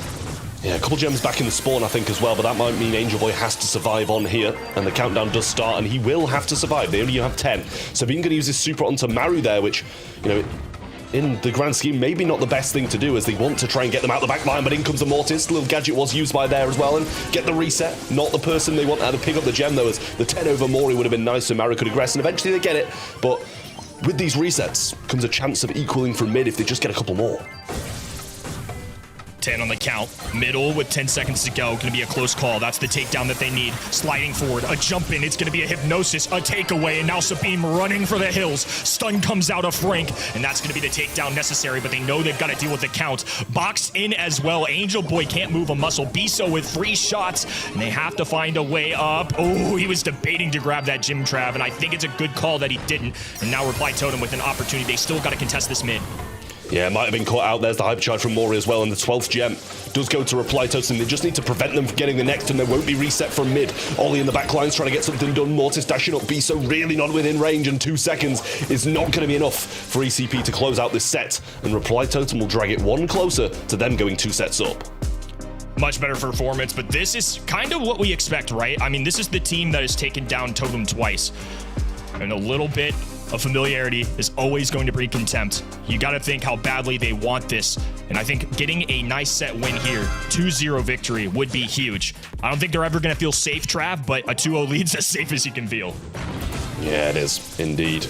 Well, I mean, considering the majority of the games have been 3-2 in favor of Eclipsar, they better hope they don't get reverse swept if they win this one. And Sabim does get hit by the Poco, resetting his healing just a little bit, but Angel Boy isn't too healthy, and he's going to be wanting to get a super and break up this map as soon as possible. Still dueling it out. It's going to be Mortis getting a kill there. Mari can't do a lot. I mean, Poco's not the kind of guy that you want to do your main source of damage. This is a good jump in from Sabine. The shield from Maru trying to hold him off. Has a super right hand in. Does get the hypnosis. Going to drag him onto Biso, walk him that way, and get that kill. The cutoff and choke points they're able to get from these Meeple gadgets has also been so valuable for them. They have to find a way to capitalize on the Angel Boy wall tears. He's going for the hypercharge, and Mortis swipes away. So it's going to be okay for now. But the good news is for Totem, they do break down these walls. Great heal in there from him as well, but allows him to cycle out hypercharge just a bit more, and B's going to go down as well. 1 gem needed for Eclipsar to start this countdown and head back to spawn to try and take this to the next set with a 1-1 scoreline. Marco going in as well. Angel Boy's going to go down. Heal just narrowly misses. The box comes in, and Maru's not going to be seeing this last fight, and that only leaves Poco, which I'm not too hopeful for them for. The Rattled Hive coming in, but that's going to be nowhere enough to get this done. Eclipsar Esports even it out, and Reply Totem, regardless of a great first set, can't grab the second. Really well played. Much more of a fight and more what we expect out of this ECP roster. Honestly, pretty good stuff out of the Meeple too. I think that's one that players maybe are underestimating a little bit, but like we saw on Humble's semantic tier list, like we saw earlier this week, I mean, this is a brawler that some of these pros know are fantastic. Meeple, certainly a brawler that has only just made it into competitive map pool, and so far we've seen him only win today. That's really nice to see that he's looking stronger than ever. After ECAT came out, nobody really played him that often in competitive. Overall, I think it's safe to say now, Eclipsar, they have warmed up, didn't they, Trev? Yeah, they have. I mean, Eclipse are looking extremely good now. Very, very dangerous roster against Reply Totem. But after that first set, we kind of expected them to maybe carry on winning Reply Totem. But Eclipse have said no to that. Their draft was very good. The Mortis was absolutely tearing through the back lines of Reply Totem. And Eclipse just played it very well. They were maybe even a little bit unfortunate to drop that second game. I mean, look at that count. So even the whole way through. 8s across the board, a 7-6. I mean, everybody pretty much participating in that set. Big thing that stands out, obviously, the total gym count you're going to be able to see across that set. Meeple, a great gym carrier for that squad. I think that's one thing that separates pros from other players as well. Just knowing who should be carrying those gyms, knowing that your aggressive brawlers like Mortis, your tank, Ollie, you want them to be able to duel these enemy sides. Meeple doesn't want to be up close anyway, so it makes so much sense why he would have those gyms. I mean, some great plays here as well along the way from ECP, really making some good moves in the back lines. And, after all those resets, I was, maybe thinking, okay, maybe they're going to be able to win this one as well. And that's why I said it was a bit unfortunate for them that they didn't, because I feel like they maybe did deserve, after all those resets, to get something out of it. But Reply Totem held firm on the defensive side. But in the third, Eclipse were just the team. They really didn't get a look in Reply Totem. You can see everybody just getting cleaned up there, and ECP having a very, very solid game. It's still uncertain who will take this series, but what we know for sure is that we're going to see a set 4. They've made it very close once again, not what Reply Totem wants to see, as they were kind of hoping to break that curse, to not always lose a 3-2 against this one team. Eclipse are really their arch nemesis, but let's see if they can turn things around again in Brawl Ball and take over the lead once more time. Kenny. Should be a fun one. Pinhole Punt has been a really interesting map this weekend. I think in this region too, we're going to see Poco maybe in the ban stage, Hank for sure. Most banned brawler by a mile yesterday. It was not even close. So people are trying to stay prawn ready. It's pretty difficult though when he's just always in the ban stage. Honestly, I'm so glad that he is, though. I really am so glad that he's in the ban phase, because gets to overtime, the hypercharge gets pressed, and the super gets pressed, game over. You win the game, congratulations. Really hard-fought win for you there if you manage to pick Hank, which I doubt anybody will, because it should be coming through the ban stage, and if not, then I will shed a tear. Yesterday, Poco didn't really slide through the banning phase. Today, once again, he's banned out by Reply Totem. They have to first pick here. I wonder what they want to pick up instead. Meeple B banned out as well. It is a map with a lot of bushes. You could play some tanks on here. Maybe as first pick though, something a bit more solid. Mid maybe, Kenny? Could be. I think for a first overall pick, B is something that I'm really looking towards a lot on these maps. I feel like it's kind of the new Bell, if you will, in the sense that Bell has always been somebody that's dependable, but I know that it's out of the equation, so we're going to have to go a different direction. It's going to be Max overall. I kind of like this as a start, though. I really don't mind it, especially with that B out of the way. I think that may have been partially why they throw that in the ban stage. Yeah, I don't mind the Max at all. I think it's a very, very solid shout from them. They really need to bounce back after the last one. A bit of speed, bit of aggression seems to be the Reply Totem way. Maybe even they throw a Primo in there. That's very Reply Totem way, to be honest with you. So we'll see if that does happen later on down the line. But Eclipse Esports do have the next couple of picks. We'll see what they choose to go with. You have to be something to combat this speed that they brought in. Janet, great gadget, great hypercharge. So probably a good shout. I think Janet's a good look here. Don't mind it at all. Got a few options here. Frank is on my mind. I mean, in terms of comps that they can run here, Max kinds of situations is one. I think that's always going to be a safe call anyways. It's one that this region in particular and East Asia have really messed with, especially in scrims and such as well. Some interesting brawlers have kind of come through that I've seen too. I mean, Surge definitely on my mind here when I see this Frank, especially what we saw in East Asia yesterday. Barry, somebody that I think still looming in my mind a little bit. I think they love combining this with tanks, so might be a last second option for ECP depending on what this totem side does. Max is going to ultimately be paired with Sandy though. One of the brawlers I've seen quite a bit, to be honest with you. It's something that showed up in East Asia a lot and EMEA this weekend, so something that players are still very much looking towards. And honestly, especially with the gadget rework in Brawl Ball in particular, the amount of times you're going to be able to cycle an opportunity for a free shot on goal is a good look. Yeah, it's very nice to have, and there you go, the Primo does come in. Maybe it was a little bit short-sighted of me to expect it, but it comes in nonetheless. After the Frank pick of Eclipse Esports, Primo didn't work out against the Frank in the previous one, and there was obviously a melody with it as well, but we'll see if Eclipse are able to get something that's going to be good against this Primo in on their last pick, or if they're going to be having this Frank versus Primo just absolutely decimating them. But a very well-rounded Reply Totem comp. I feel like I'm being thrown back to like 2021 or something, where it's just run it down with a Max Sandy and a tank.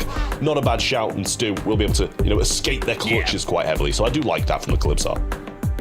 It's rare that you see Stu be a 6th pick. I feel like it's somebody that's kind of one of those first picks overall. It can be a standalone brawler, but just an overall safe one indeed. Yeah, this really is, though, kind of wild. I feel like one thing that's just been a common trend in Brawl Ball in particular is if you see a Frank, the immediate response is going to be this El Primo, and I like it for a couple of reasons, because one, it's fantastic in the Frank, obviously, but you give yourself a goal scorer, and I think that's a very underrated aspect to maybe a casual brawler like myself. You need somebody that can force it through the net. It's somebody that's aggressive, can get up the face, create space for your team. So I think that's one reason why you really only see El Primo in Brawl Ball, because I don't think he's, a top 5, top 10, top maybe even 20 brawler, to be honest with you. But for this particular matchup in this particular mode, I think it just makes too much sense. Yeah, well, Marco dashing back and forward a bit. Biso going to grab the ball and try and move it up this right-hand side, but Sandy will be waiting there for them. And Maru not having any engagement so far, but just gets provided the ball. And this is something we saw yesterday, just a Primo running around with the ball for such a long period of time, waiting for an opportunity. Obviously, soaking up the damage does give him his super, so not the worst of ideas anyway, but here's a bit of speed coming around the right-hand side. Biso just trying to get the shots in, and does. Going to be providing him a bit of super, but this might be a goal here. Nice stun coming in, but now he's not going to have it in the goal line to stop this attack, and that should be just a walk-in from Biso, and a great start from Eclipsar yet again. Nice bounce back here. Going to be ECP starting off hot, and it's going to be a response from Reply Totem. Speed going through, amidst all the invisibility. This is a good gadget to kind of counter that act, though. But here comes a flying Maru, taking flight, connecting, but not enough for any real damage. It's going to be a 2v1, and now a hypercharge for Marco. He's going to be taking off to the other end, pursuing this kill, diving all the way to the opposite net, and will burn down Angel Boy. It's great positioning here for ECP, and all of the supers really being used there for Reply Totem, going for nothing. Yeah, well, starting to come in now. Little push through, hypercharge available as well. Max hypercharge used too, and now just trying to burst out, but really not getting anywhere. And tough stuff for Reply Totem pinned in this position. It's going to be Stu here, left hand in, dealing with the enemy side, and it's Sandy lurking. The invisibility helping them out there just a smidge. Hypercharge available for Sabine, though. It's going to be Janet now, working the right-hand side. Max, Sandy, all giving a little speed here. Maru diving forward. It's super available, looking for the jump. There's the first takedown that they need. Now Marco standing alone. Frank is way too far off the net here. Really tough stuff. Pass forward, easy walk in there. Beautifully played by Angel Boy. Yeah, nice stuff. Primo managed to hold on to his hypercharge as well. Now a Sandy super coming in also. This is going to be a tough position. There's the jump. Should be able to cycle this one out quite nicely. Gets a lot of damage in. Jumps forward. Frank goes down and might be able to walk it in. And a cycle from the Sandy as well. But they grab the ball. Marco dashes over it and can't get the clearance. A walk in from Mori. And a great attack from Reply Totem. What a quick turnaround that was. Nicely played. This set 3 is pivotal. Angel Boy and his teammates have got to lock in. This is going to be a really, really big moment. Having a 2-1 lead, especially against a foe where you have been the loser 2 times this year already, have not beaten this squad, and now at the biggest stage, the biggest match of their year so far, they have to find a way to win. Same can be said for ECP. Causing yet another upset would add to the story that they've had, and it's looking like an early goal here once again. Frank marching forward, dumps it in, and once again, ECP will start 1-0. Yeah, I mean, I think it's something we've come to expect, especially after that first one. But when Primo gets the jumps, things start to happen. Same with the speed, same with the Sandy supers. Biso and Sabine going to pick up this right-hand side. Though a dash from Angel Boy to tank a lot of damage. Nice stuff. Maru coming in now, but can't get it on the right person. Suplexes the Frank instead of the Janet. And a quick equalizer for ECP. Really nice stuff from them, and a great answer to that late-game comeback from Reply Totem. What a speed run of a game there. They took care of business quick. 1-1-1-1. That is a scoreline that we'd love to see in the BSC. Really shows that the ECP are legit. I mean, after that first set, they got absolutely blown out. I was having doubts, despite ECP beating this team twice, 2 months in a row in qualifiers. I mean, can't say it enough. Reply Totem, all the talent in the world. Maru, Mari, quite the history of success. Top 4 last year at Worlds, and now they're just trying to do well in their own home region. A very competitive one at that. This time, a much slower start. It's going to be Mari on this right-hand end, and Maru just hiding. Not moving a muscle, just waiting for Biso or Sabine maybe to move forward, trying to get somebody to overstep. Not even going to be trying to take advantage of his tank trait and charge that up naturally. They're just going to play it patient. Yeah, I think after the last couple of games where they've received these, early onslaughts from Eclipsar, they've kind of realized, okay, maybe we need to play it a little bit slower and not just sacrifice our tank and get walked over because of low DPS. But gonna place a gadget on this left-hand side. Should be cleaned up now. Maru going in, gets the jump, and actually uses it straight away. Surprising to see he didn't just come back with that one. But the gadget is available. Biso managing to use the super. The stun comes through, but he misses the target and hits the wall. Angel Boy left all alone. But Maru should be coming up shortly, but doesn't have his super yet again. That would have been a nasty bucket, but Mari just didn't quite have the angle. Very difficult one to deal, but now things looking up for ECP. In the air, Sabim taking complete control of that hypercharge. Angel Boy having to hold on for his entire team right now. Grabs the ball, dribbling, moving down the sideline here. Sabim still right by this ball. Has a gadget to utilize, and will have Marco there to back him up. Biso now walking up the mid. Hypercharge going down, and Totem know they have to respond here quickly. Straight on Sabim, hasn't got the super in time. Marco now his next target coming through, gets thrown over the wall though. A hypercharge super from Biso is going to break up the map a little bit. Now pushing forwards, Angel Boy managed to grab the ball and stop him from getting it. Great grab from him to prevent Marco from slotting that one in. And the Sandy super available for Mori. And also the hypercharge Primo. This is a dangerous spot regardless of where they are on the map for Eclipsar. Honestly, such a good get there from Angel Boy. That was likely a goal if he doesn't dish that ball right. Mari barely holding on, getting the super down. It's enough coverage for them to now march forward. Maru diving in, and once again, doesn't quite get that kill. That is a matchup he has to win. He is there, and his sole purpose is to counter out this Frank. 3 brawlers moving up the map now for ECP. Left-hand side, Maru hypercharge once again, sprinting up the middle, looking for his next enemy, and doesn't use it. Going to be hovering it as a threat, but not quite clicking that button. Yeah, chose against it this time, but there's only 10 seconds left, and the hypercharge being used, trying to get Sandy this super, because he's got the hypercharge. They really need him to get it now to be able to play in this overtime, as they're going to be completely outclassed. Gets a couple of shots in on the Frank, has the hypercharge there, and the stun is beautiful as well. Gets Primo within range, but ECP, Biso throws out that super, and now he's just retreating to the back lines, cornering the ball. Janet might be able to grab it here, though, and it's just him left. Primo's there as well, but the super available from Marco. They're just waiting for the shot. Gets it on the line, and Eclipsar Esports do it, and they're going to take this set. It's going to have to be the first 3-2 victory for Reply Totem over this team. If not, it's going to be an early exit once again. One thing is safe for sure, though, Trav. ECP, legit. These guys have what it takes, and they might just end up walking to a semifinals and proving a lot of people wrong once again. You know, I always love when underdogs seem to find their groove and beat even some of the top teams. Yet, Reply Totem, it's their first month. They didn't even make it into the monthly finals last month in February, and now they just can't seem to find their stride. I want to talk about Stu here. He seems like a really solid pick from the side of ECP. He had one of the highest win rates yesterday, just the same as Shade, and that just continues today. Totem on the other side, they just really played around that Primo, around Maru. You could really see whenever he gave the call out, hey guys, I'm close to ult, they all 3 pushed together and they managed to get some goals in, but it just wasn't enough, Trev. Yeah, I mean, you can see Maru actually didn't get a goal. Angel Boy and Mori were the ones to get it, and that's quite surprising considering that's, you know, Primo's main role. Get super, go score a goal, and we'll win. And the game plan didn't really work out that way, so it seems that ECP pretty much on top of the world right now. Had some wonderful plays in there as well, but almost defended this one too. So close, just didn't have the ammo to clear it and stop him from getting that goal. But it was an ECP set. They were very much in control, and I felt they'd have been a little bit robbed if Reply Totem had gone and won it. You know, moments like this, just all collapsing in, tries to get the suplex, but not on the right person, and Sabim can finish that one off. Just really, really nice stuff from Eclipsar, and you know, I think we definitely, regardless of seeing the results, underestimated them a little bit. Tough to defend this one, as he was just so low, and they could just shoot either side. It seems like we underestimated Eclipsar heavily. At the same time, Totem seems to underestimate themselves now, Kenny. It feels like as soon as they had lost that one set, they just completely lost motivation, or what it usually is, what Totem is making so strong. Kenny. I think Totem just gotta find a way to have some fun with this. I mean, bring up the mood a little bit. I think that's part of it too. This is Ghosts of the Past right here, and you know, it's hard to say. In hindsight, in that draft as well, Totem play Max quite a bit. I mean, practicing up to this week, I've seen Angel Boy on the Max frequently. But the fact that Stu is a 6th pick, it's a hard meta to draft into just because there's so many good things. I mean, I don't really think, looking back, that they've drafted that poorly. I think ECP are just frankly playing well. I think this is hard, but if you're Totem, you got to keep the faith here. I mean, now they're gonna have to be the ones that win this in a 3-2. This is a rivalry, to say the least, but it's only a rivalry if Reply Totem can get some victories here. One-sided rivalries don't exist. We're on Layer Cake, another map where Mr. P is probably going to be banned out, so never single bounty mode, also a knockout. That's a very wise choice, and he's going to be left open. Let's see who will pick him up, Trev.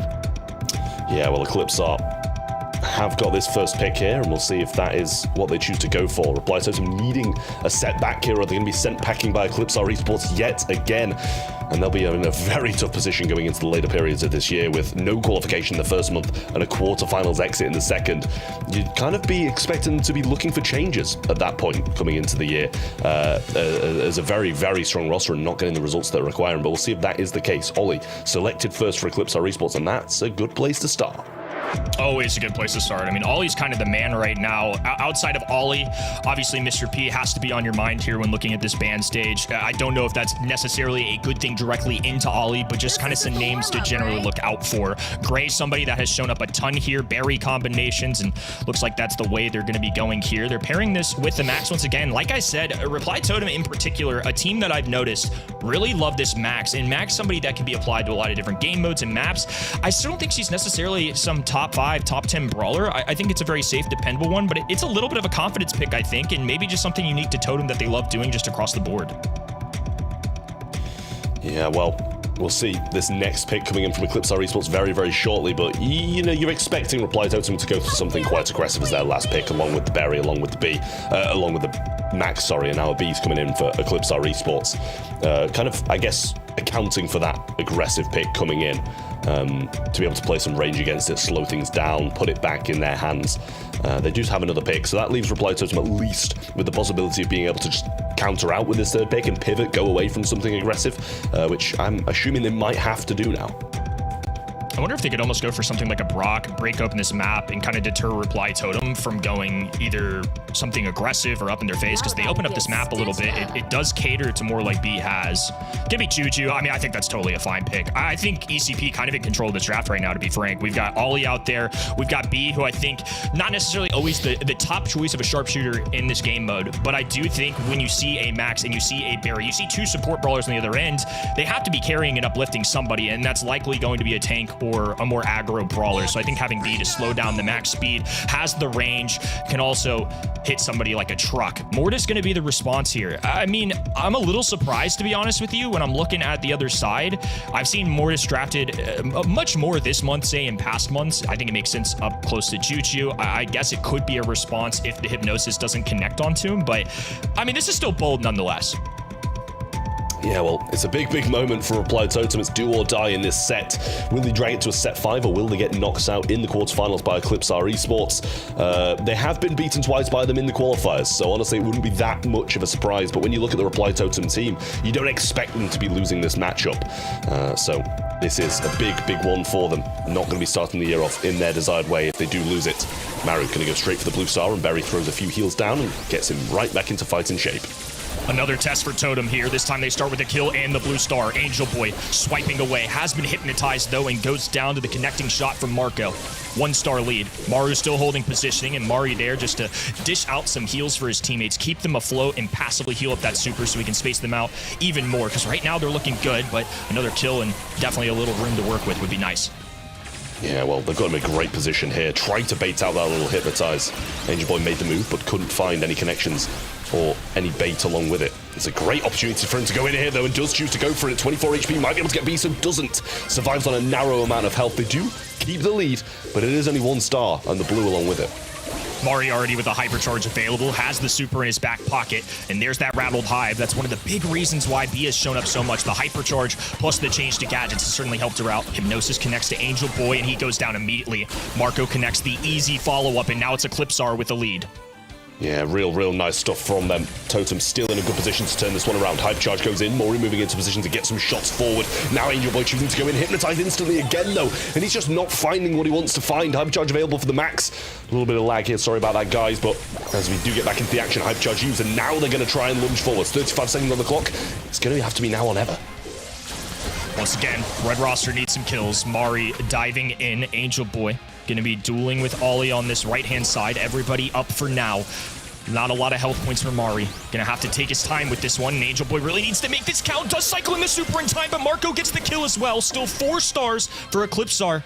And with 15 to go, Gonna have to see how this works itself out. Totem desperately need a win. Everybody in this bottom left corner, seemingly. Angel Boy cycling through. Sabine looking to defend. Max going in, and 14-13. It's a close call. And honestly, it's gonna go Eclipsar's way. Yeah, it's going to be a match point now as well. We'll see if they will be able to take this one, or if Reply Totem will be able to turn things around.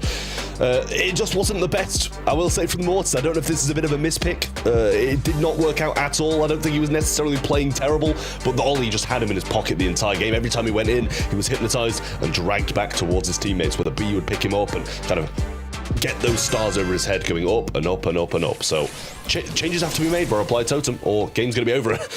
I mean, Berry is not looking good there. And once again, going to be resetting here. It's going to be a 1-game lead in this set for Eclipsar Esports. Going to be trying to work through this and see what all we can muster. For now, though, going to have to exit here for a moment while we try and figure things out in game. This is a big moment for Reply Totem, though. Definitely a tough one. Would certainly be a shame to see them with an early exit here, but honestly, it's been kind of cool to see this storyline develop at ECP. I mean, obviously, this is a little more personal. This would be 3-0 against this team this year if they end up winning this, but I mean, definitely a disappointment here if Totem drop this. Yeah, it really will be. I mean, you know, a lot of people will have expected ECP to come in and win this. We saw it was 52% in favor of them. But I think you've got to look at it, regardless of how many times they've beaten Reply Totem. You look at the Totem players and you expect them to be able to win this one. Hypercharge available from Berry as we get back into the game now, and ECP still in the back line. Slow goes through, not going to find any connections. Angel Boy getting healthy and waiting to go in here. They're very low. Sabine literally one shot, and now Angel Boy dashes in, tries to get the super. Gree behind them though, and the heal's not there in time. 45 seconds. Moves have to be made. Definitely. I mean, 3 stars being a separator. Little over 30 seconds to go, and that gadget perfectly connecting to Maru. A nice shot. Marco tapping right now. Hypercharge goes down. Mari falls alongside it, and Maru and Angel Boy have to recover. And this is ECP getting aggressive now. B pursuing these kills, landing the taps. Ollie there to defend, and another Hypnosis goes through. The double now with another super in the mix as well. Maru trying to get Marco down, but it's not going to be enough. Tough call here. 5 stars to go. That's the number Totem needs. That's 2 on the top right, but everybody else down on the bottom. A slide through from Mari, trying to close out. Angel Boy has to get aggressive here. They need these kills. Low HP for Maru. It's a trade on both sides, but a 1-star hold for ECP, and the streak continues. ECP, hold on. I mean, that was so close, but Eclipsar managed to do it. They take it all. Really nice stuff from them. I mean, what a performance that was. Genuinely, such strong stuff. And you can see he's not quite believing in himself. He looked very happy. Moving on to the semi-finals. I mean, that is just incredible from ECP there. Reply Totem had the chances and just didn't take them.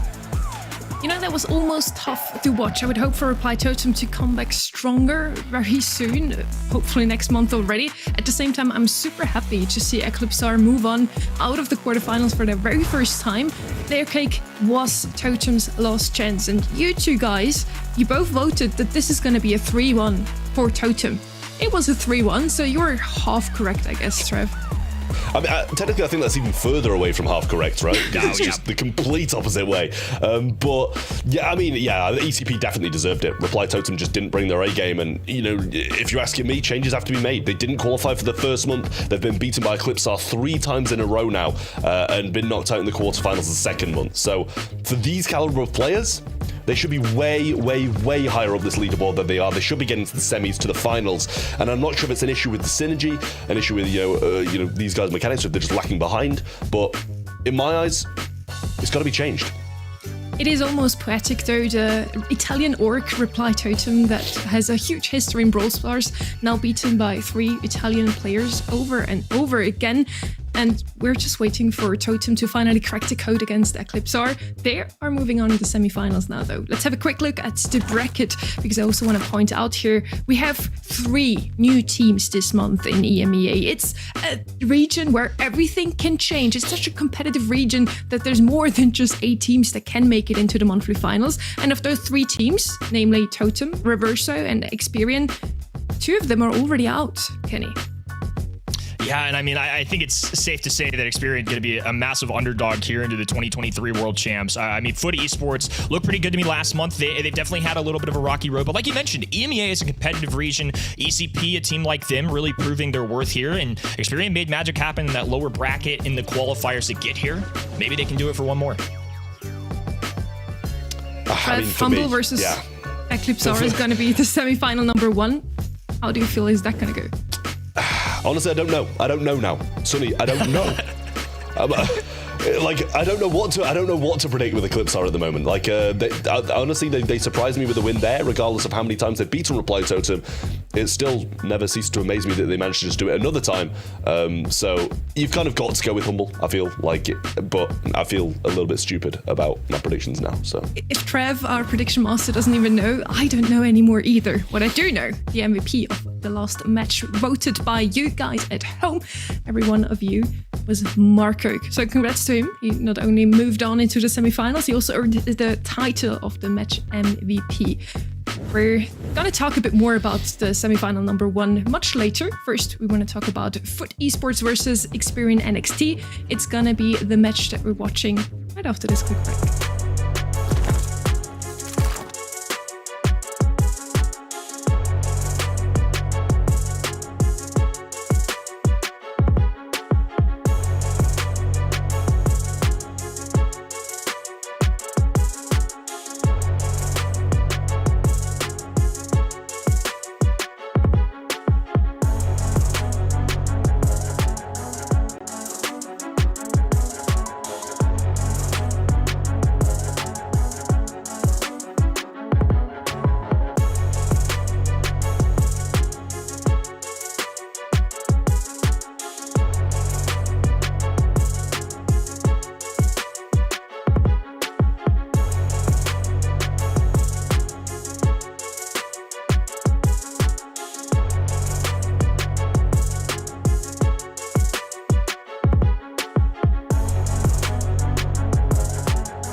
Welcome back to the EMEA March Monthly Finals. Ark is back with us again as well. We're going to catch up with Trev a little later. I'm sure you watched that match, Ark, and I think you're quite upset. I'm absolutely livid, honestly. I mean, I had many people on Twitter asking me, why not starting with Eclipse R? They got the score lines against Reply System. I was like, well, looking at the stats, these are the game modes that they might be able to excel in. It didn't work. I was screaming at my monitor when they didn't pick Mr. P into the B and then went more. I have so many questions.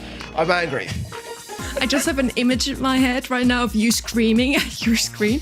It's very funny. I'll try to keep the laughter down though. For now, we're heading already into our third quarter final. The first two were pretty quick, 3-0 and 3-1. Now, Kenny, is this shaping up to be another race through or a close one?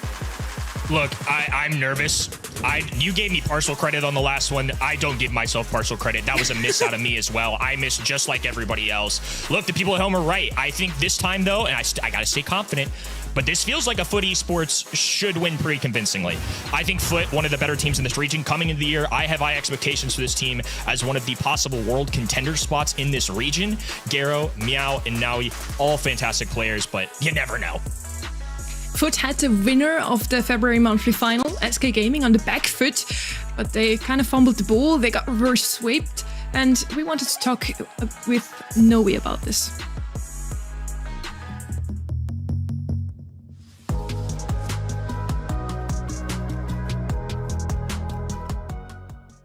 Besides screaming, we are talking to each other about the drafts every night.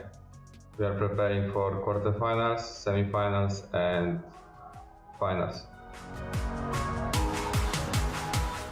In this meta, my favorite brawler so far is Hank because of his hypercharge. We thank to every single fan for cheering us in monthly finals in every tournament, and we are grateful for having us.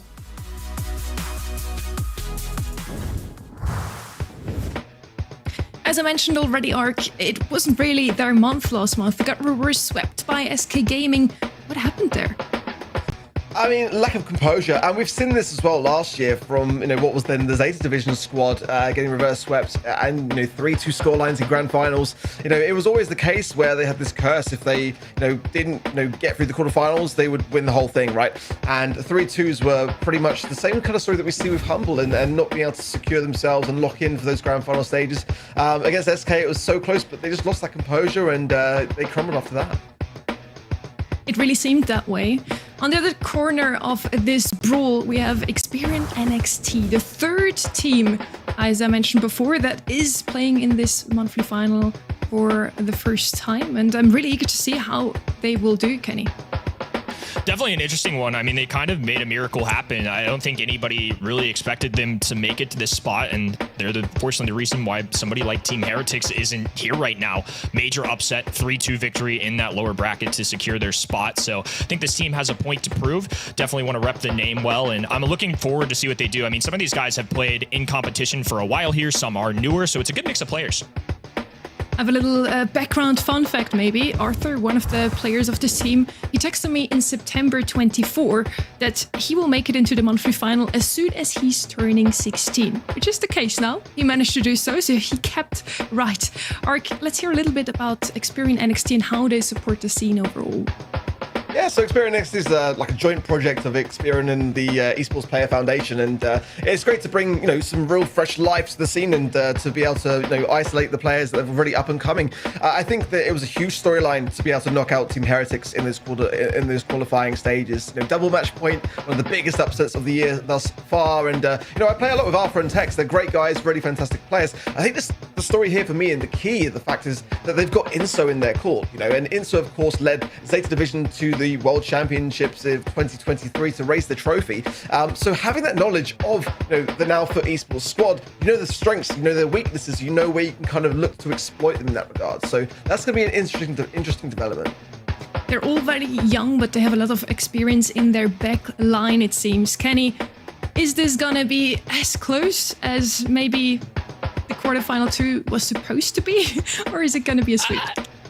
I mean, if I have to choose between a 3-0 and a 3-2, I'm leaning more towards a sweep, to be honest with you. And that's no disrespect to Experian, who obviously earned their spot here with a major upset. But for me, Foot Esport are a high caliber roster. One of the teams that, like I said, I expect to be a top 3 team in this region. So I'm going to go with my gut. My gut has been wrong for half the time today, but maybe it'll get up a little bit here and I'll gain a little confidence back. But nevertheless, it would be awesome to see this roster do well. Like I mentioned, definitely earn their spot. And I'm excited to see what they can do. I mean, it's going to be a real test. You did mention before, though, they had a very good run through the monthly qualifiers. They did beat Team Heretics, Ark.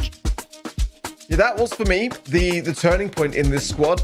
However, the qualifying stages that we've seen already today as well with certain teams, that they don't necessarily always reflect the outcome. Having said that, the last set certainly did with Reply Totem. So, I think that it was a huge outcome.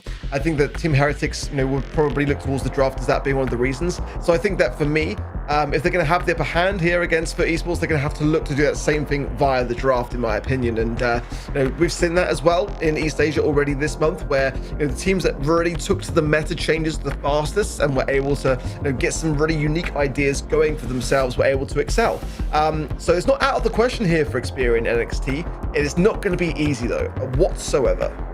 What's very interesting here, Inso is the coach now of Experian and NXT, as you mentioned, Ark. He was the coach of those 3 that are now playing in Foot Esports in 2023 when they made it to World Finals. So he's drafting against his own old team, Kenny. It's kind of a wild thought. I mean, honestly, guys got a world championship along with the 3 guys on the other side, and now kind of leading this fresher, newer roster. I mean, if there's a guy that you want on your side during a spot like this, I think Enzo is a good mentor to kind of have. I mean, 19, 18, and like you mentioned, we've got a 16-year-old guy that, opening year that you can debut in the BSC. So some professional training it early on for sure, but honestly, this is the real stuff. This is where big time competition, and for all these guys, this will be the first major test. I mean, monthly qualifiers is one thing, and a team like ECP earlier proved that they deserved to be here and got the W, but if Experian did that here, I think it would be pretty massive for this region. It would really shake up leaderboards. I mean, like I said, Foot Esports are one of these teams competing for Brawl Cup. There's 2 spots in this region that they can gun for. A loss here would be devastating. Heading into the draft now, Ark. What are we expecting on a map like Golden Guard, seeing it for the first time today? Certainly, I think you've got to be really cautious in this meta, regardless of what you're thinking of picking and banning.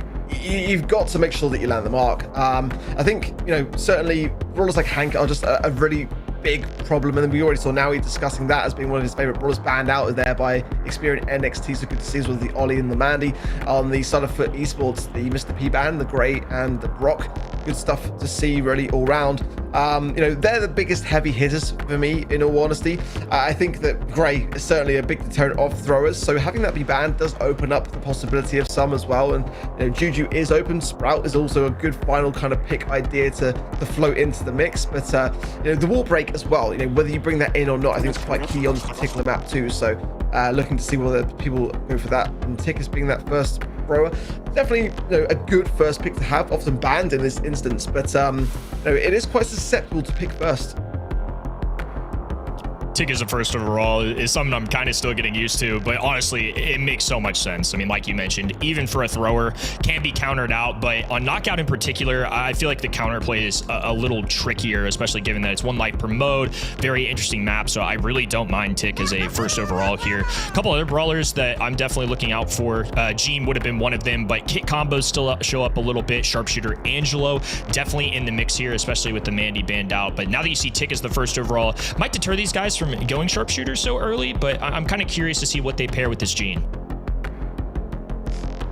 It's always a good solid pick. There's certainly a lot of options here with Angelo and Eve as well also. Consider having that additional thought through. Aggressive brawlers as well. We saw in East Asia yesterday a lot of those ideas. There's the Juju as well. Yeah, makes a lot of sense here.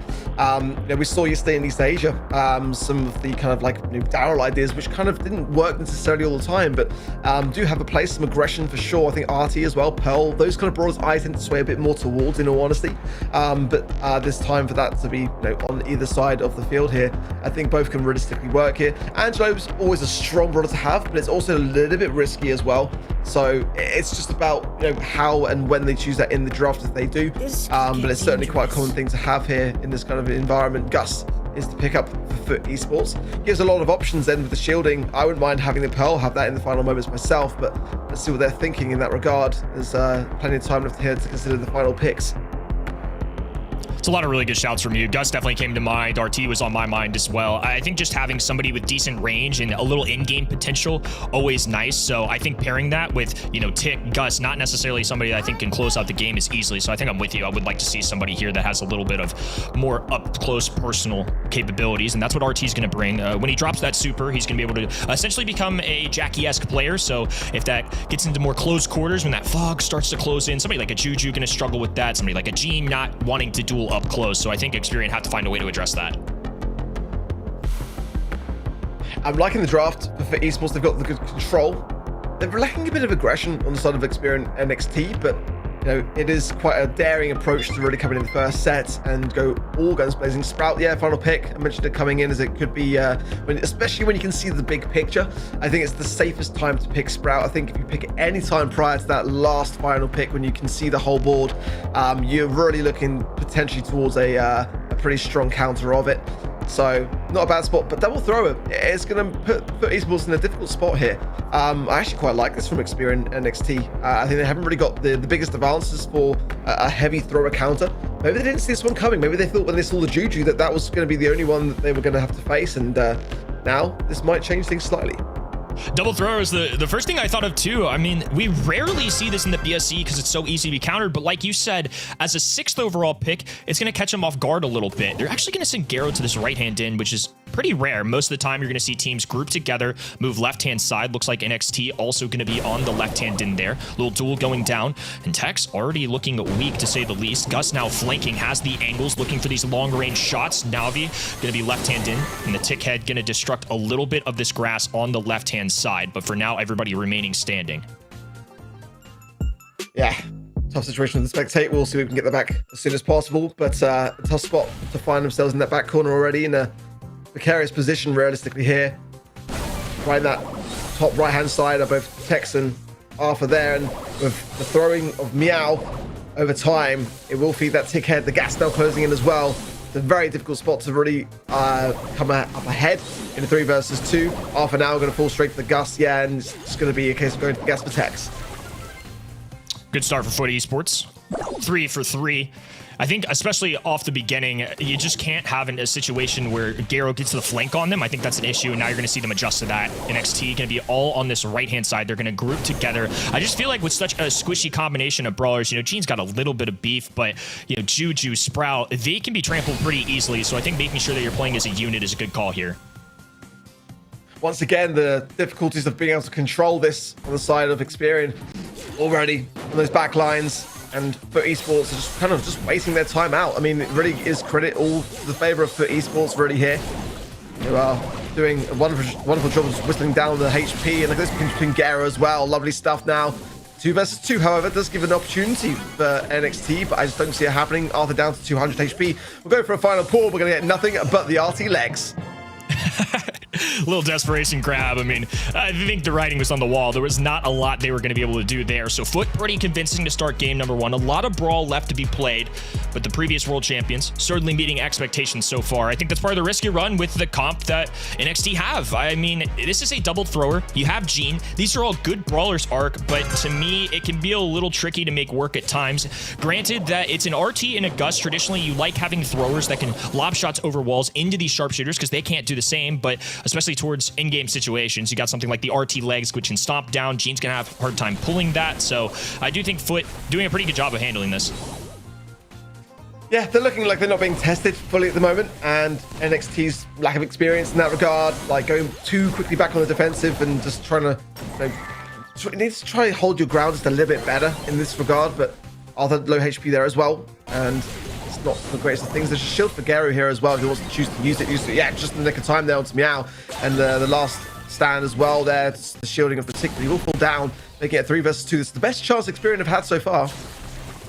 I think Garo knows it too. I mean, he's left-hand side, basically in the fog. Tex should have some easy follow-up shots, and that's exactly what happens. Na'Vi going to be on the bottom left-hand end and run off into the fog as well. FUT Esports do not believe they have this one. They're going to try and prevent the enemy team from gaining too many supers because they've got none, and now Experian NXT walking in with an advantage in this round number 2.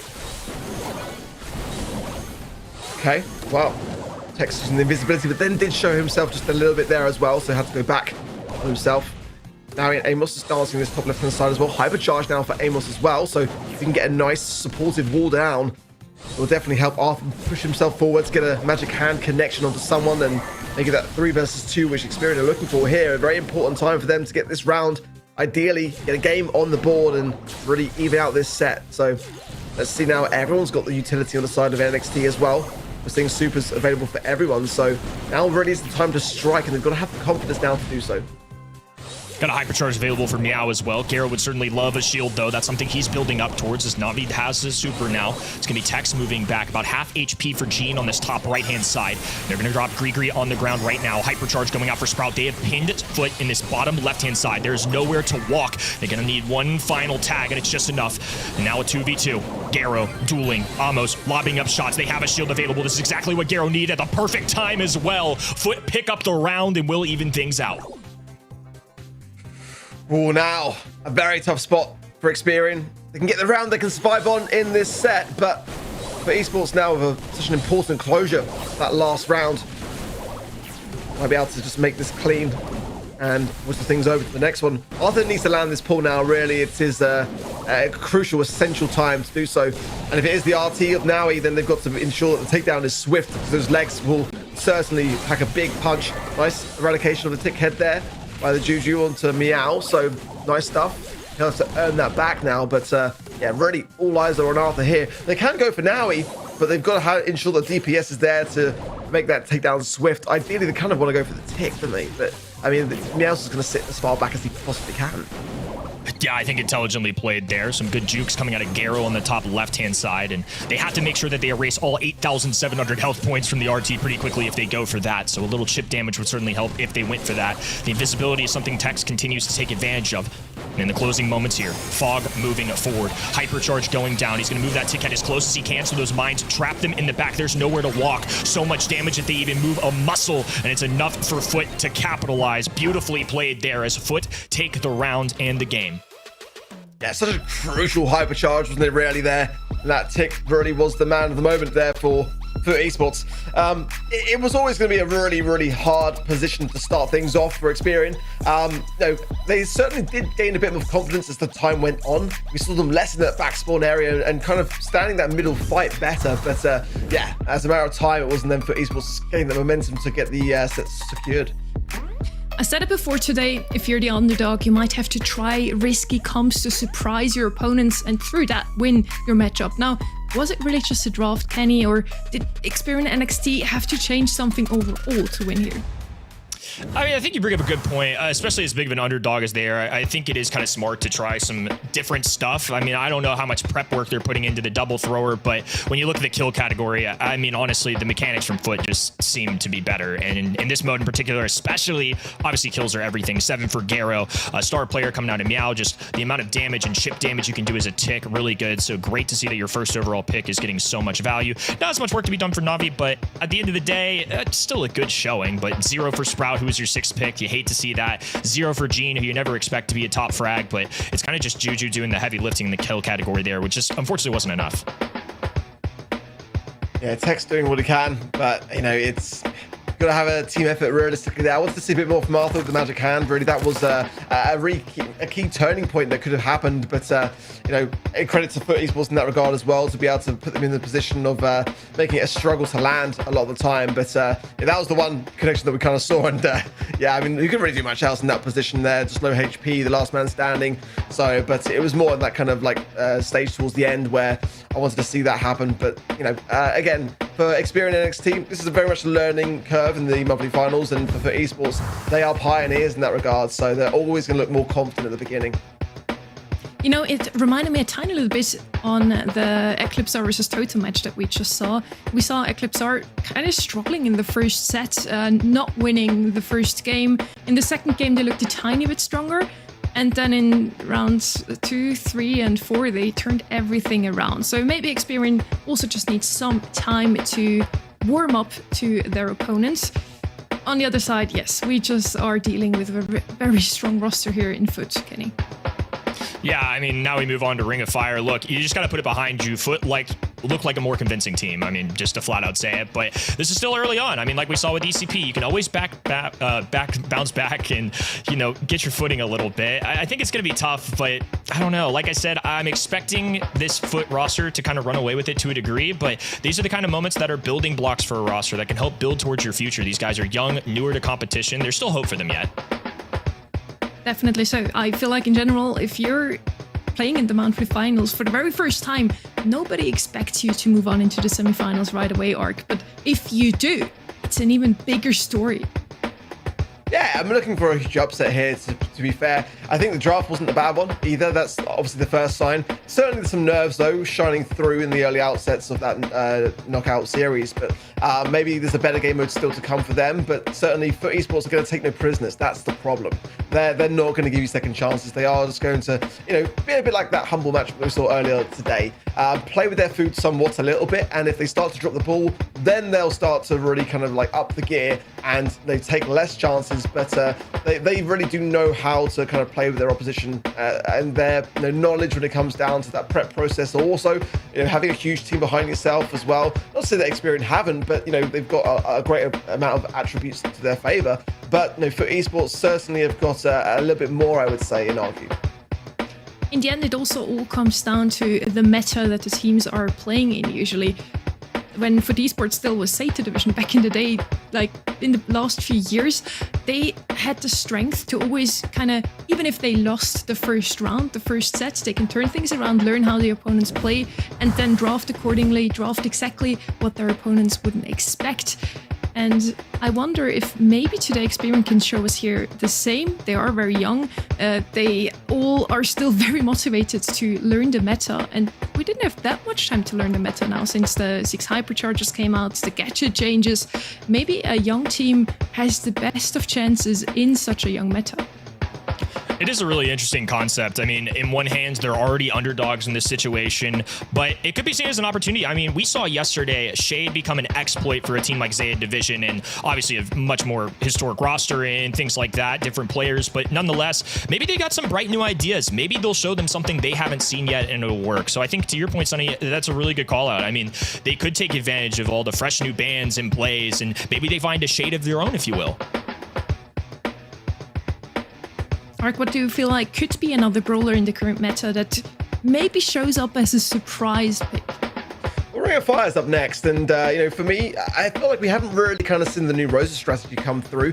I think that could be an opportunity in the draft for Experian to try and find a little glimmer of hope and have that be like a final pick kind of shock idea. Certainly, tank counters are very much up there in the drafting process, and everyone's looking to kind of establish at least something in their back pocket in the eventuality of that coming. And with Hank being so prevalent, that's the kind of problem that you can't really kind of swoop in with that idea too easily now. But for me as well, since the gadget cooldowns have become so prominent now, Rose's ability to grow the bush in the middle of the map on this particular game mode is really quite strong now. The cooldown is very, very quick, and it provides a great shielding of unpredictability for me. And we haven't really seen it be really experimented with too much now since the rework. So that would be a really cool thing to see. I think that if that were to be something which for esports hadn't prepared themselves for, it could be quite problematic. Grow light is the gadget of choice for me on this map, 10-second cooldown, but it's quite a bold strategy to implement, and these pros will be running every eventuality running through that in their minds of like that drafting process. So certainly Rose is not the biggest of threats to be seen in this meta for me. I actually love that call coming from you, Ark. Rosa hasn't been picked up a single time, but I've seen this threat played out so often, at least in my ranked games. I don't know how that fares on pro-level gameplay here in the EMEA monthly finals. What we have talked about very often is his poker strategies. He has been banned out fairly often, but not picked up whenever he was open. I think he's just still very map specific, and Kenny on a map like Ring of Fire, on Hot Zone in general, he could be a good pick. Panned out though once again. Yeah, I had 4 brawlers written down in the band stage. Hank, Poco, Barry, Ollie. And Hank, Poco, Barry on that right-hand side, no Ollie, so that's somewhere that I'm definitely looking. I think the other bands are obviously great shouts, though. Lou has frequently been a first overall or early pick on this map. And for Ring of Fire and Hot Zone especially, it just makes so much sense. You can do a really good job at shutting down enemy tanks, and also his ice rink can cover the entire Hot Zone, so if a team dares step on it, they're going to get frozen to be skating. Belle, the first overall pick, though, this is one of those old-timey, dependable brawlers. She is consistently a top 20 pick in our pro scene, and it's never the maybe best option, but it's always a safe one. And if you have that first overall pick, sometimes you're just looking for safety. You don't want to be hard countered in your opening pick. I didn't know brawler written down Kenny Meeple, and I'm surprised it wasn't picked up by Experian here, because it really can open up the map massively so with the mansions of Meeple gadgets being able to break open the bushy areas and also lock down either of the side lanes. So in a map and mode like this, I think it is really quite prevalent, and I would suggest the Esports pick it up next, but maybe they won't. Maybe they want to take that risk. But certainly, I think there's better first pick brawlers than Byron, but they're probably looking to combine it with a tank potentially here. I don't know whether they're going to be doing that just yet, Stu. Maybe they'll say that for the third and final pick. But if they don't combine it, then I'm going to question that Byron pick a little bit. Definitely leaves that door open. I'm with you. You definitely don't get as much value out of Byron if you're not pairing it. In EMEA in particular, frequently it is a Poco or Byron, so you have your support brawler, somebody that can heal, and I think Poco is more that go-to. That's why you're seeing him be in the ban stage for both sides. Barry's an option as well, but on this map in particular, you'd like Frank, Ash, and Draco if you're in this region. Those are the pairings that I've seen really often, especially in scrims and even with this team when they were practicing for this week. On the other end, they're going to pick up the Ollie. Ollie just makes too much sense. It's a hard one to leave on the table if you have the opportunity to pick it. Now the question for first is, do they want to cancel out Ollie with a harder tank counter, or just go with a tank themselves and overthrow? Because Frank's available still here as well. That's always a big concern for me. Penny as well, I think, is another brawler which is not really spoken about too much, but for me, again, getting that turret early is the problem with Hot Zone, and sometimes that's the reason why many don't go for it. But once you've got it laid down, it's a massive problem to have to deal with if it's hypercharged even more so. Hey. But is it at the right time in the draft? That's the problem now. For Esports are going to have to deviate away from their tank idea. They're going to have to go heavy counter or something that can at least burn down the bush. Stu can do it to some extent, but this is now a problem that might force for Esports to deviate away from the plan. But hey, what a time to talk about it. Who would have thought? But is it going to work out? That's the problem now. I'm not so convinced at this stage in the draft. They needed the third and final pick. Honestly, a great shout out to you. And like we were talking about before, sometimes you're an underdog. You just have to throw something at the wall and see if it sticks. This is a bold call. Doesn't mean it'll work, but at least they're trying something interesting. And along with this, since they go double tank, they have Byron on the other side, which is going to be a fine option. I mean, I think it's going to basically have to go against this Bell because it's just going to be able to do chip damage into the amount of health points that Rosa and Ollie have. So this kind of makes Foot Esports have to rethink their final pick. They're going to go Griff. That super is going to get a lot of splash damage, going to apply to so many different brawlers. So I'm curious to see if Experian and NXT can win with this crazy comp, but nonetheless, good work, partner. That's a good shout out to you. But I do worry, man, now, because I mean the Griff is a solid counter pick, and that's why I wouldn't suggest that strategy in that stage of the drafting process, because they can just really use the Griff to really seek and destroy within those bushes, and if they get the control, use the piggy bank gadget to break those bushes as well. So that's the problem, is that if you're in that position, then those bushes mean nothing, and the Rose is essentially useless. So it kind of is a bit of a tough draft, in my opinion. Whether it works out or not at this stage, it's hard to say for Experian, but I would sway towards not. I think it had to be the Rosa final pick for me. That may have been enough to sway me, but I think the Griff is a very solid answer to it. I think so too. I mean, for a wall break to disrupt those bushes, and you bring up a great point as well. I mean, just because we could see it being an option doesn't mean it should be the option.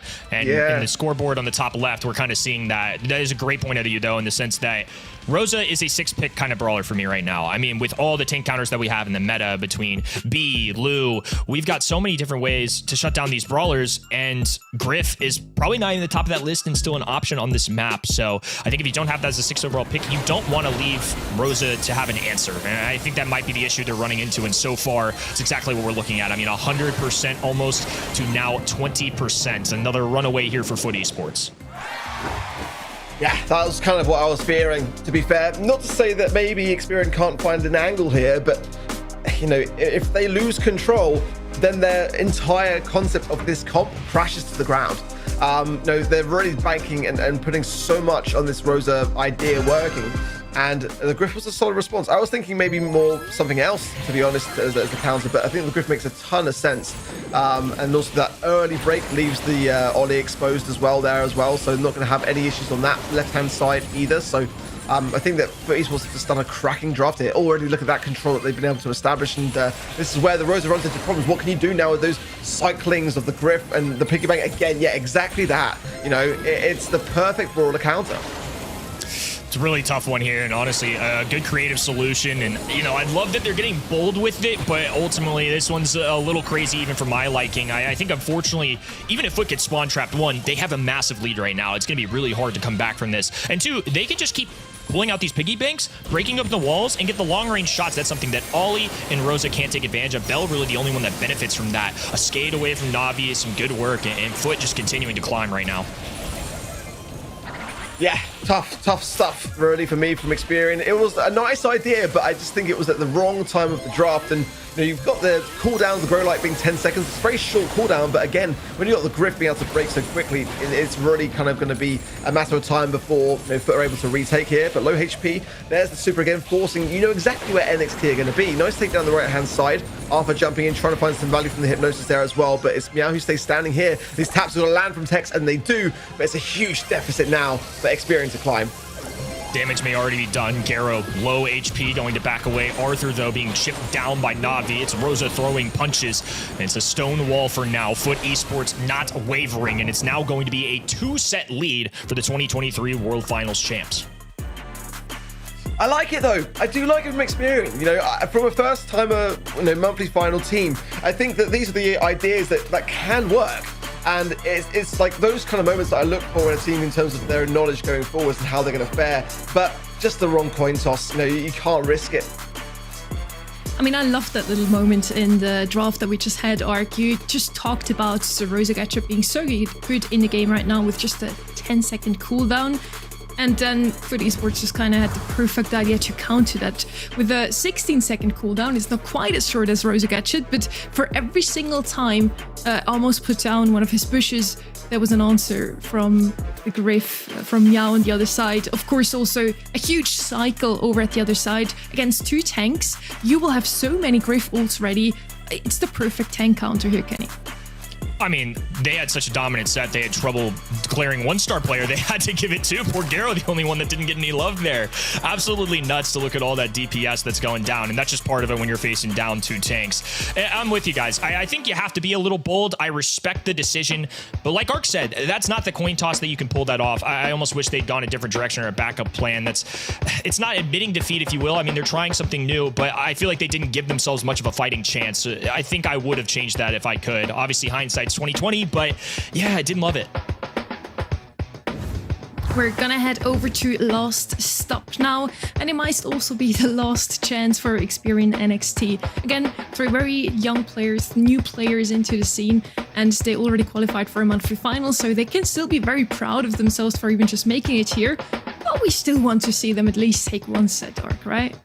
Yeah, hopefully so. I mean, but again, time is dwindling down quite quickly, and you know, this might not be the place for it. For Esports haven't been tested yet, in my opinion.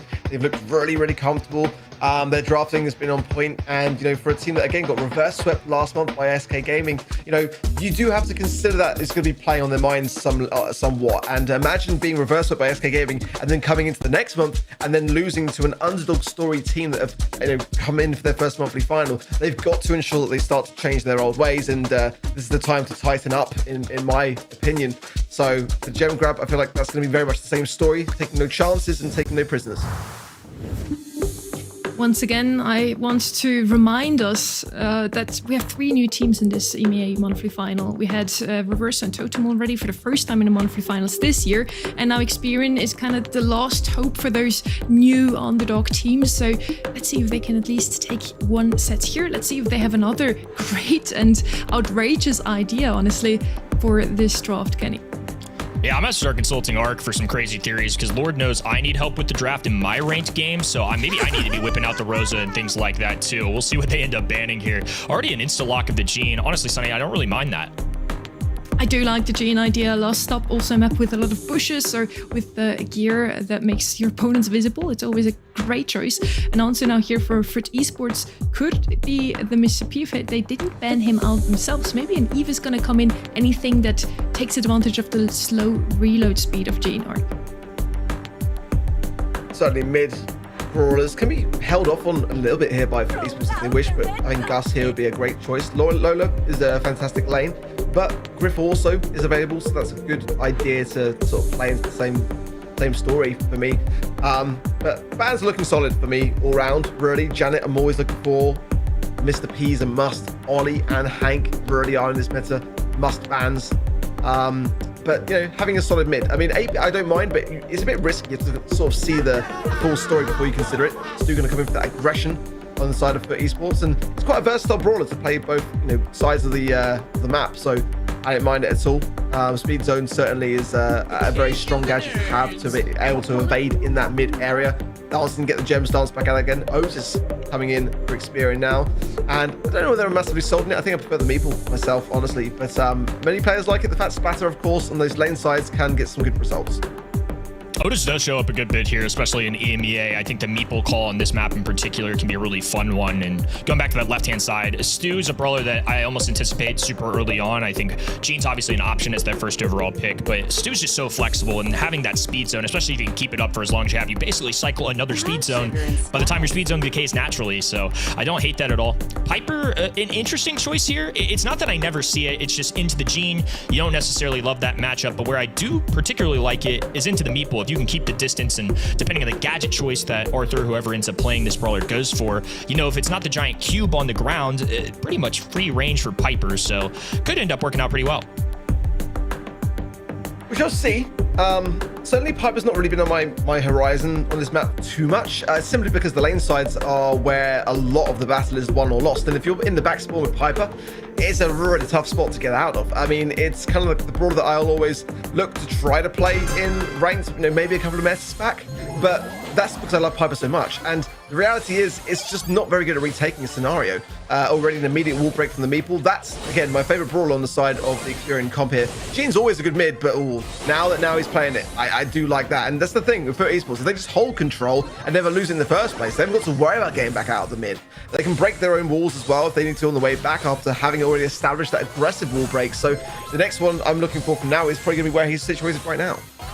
That's what I was kind of getting at with the Piper. In that one-on-one situation with Meeple, it's a couple taps away from the long distance and you're good. It's one connection and a gadget, and Meeple not going to necessarily be able to keep up, especially if all the wall break continues to go down. Lola holding down this right-hand lane, and Garo just skating across the map, can do whatever he wants, and having that speed zone also helps them maintain these gyms just a little bit better. Nice taps from Naui, continuing on. Amos doing his best to evade it pretty well there as well, because the ego of Meow is looking to find and seek and destroy that.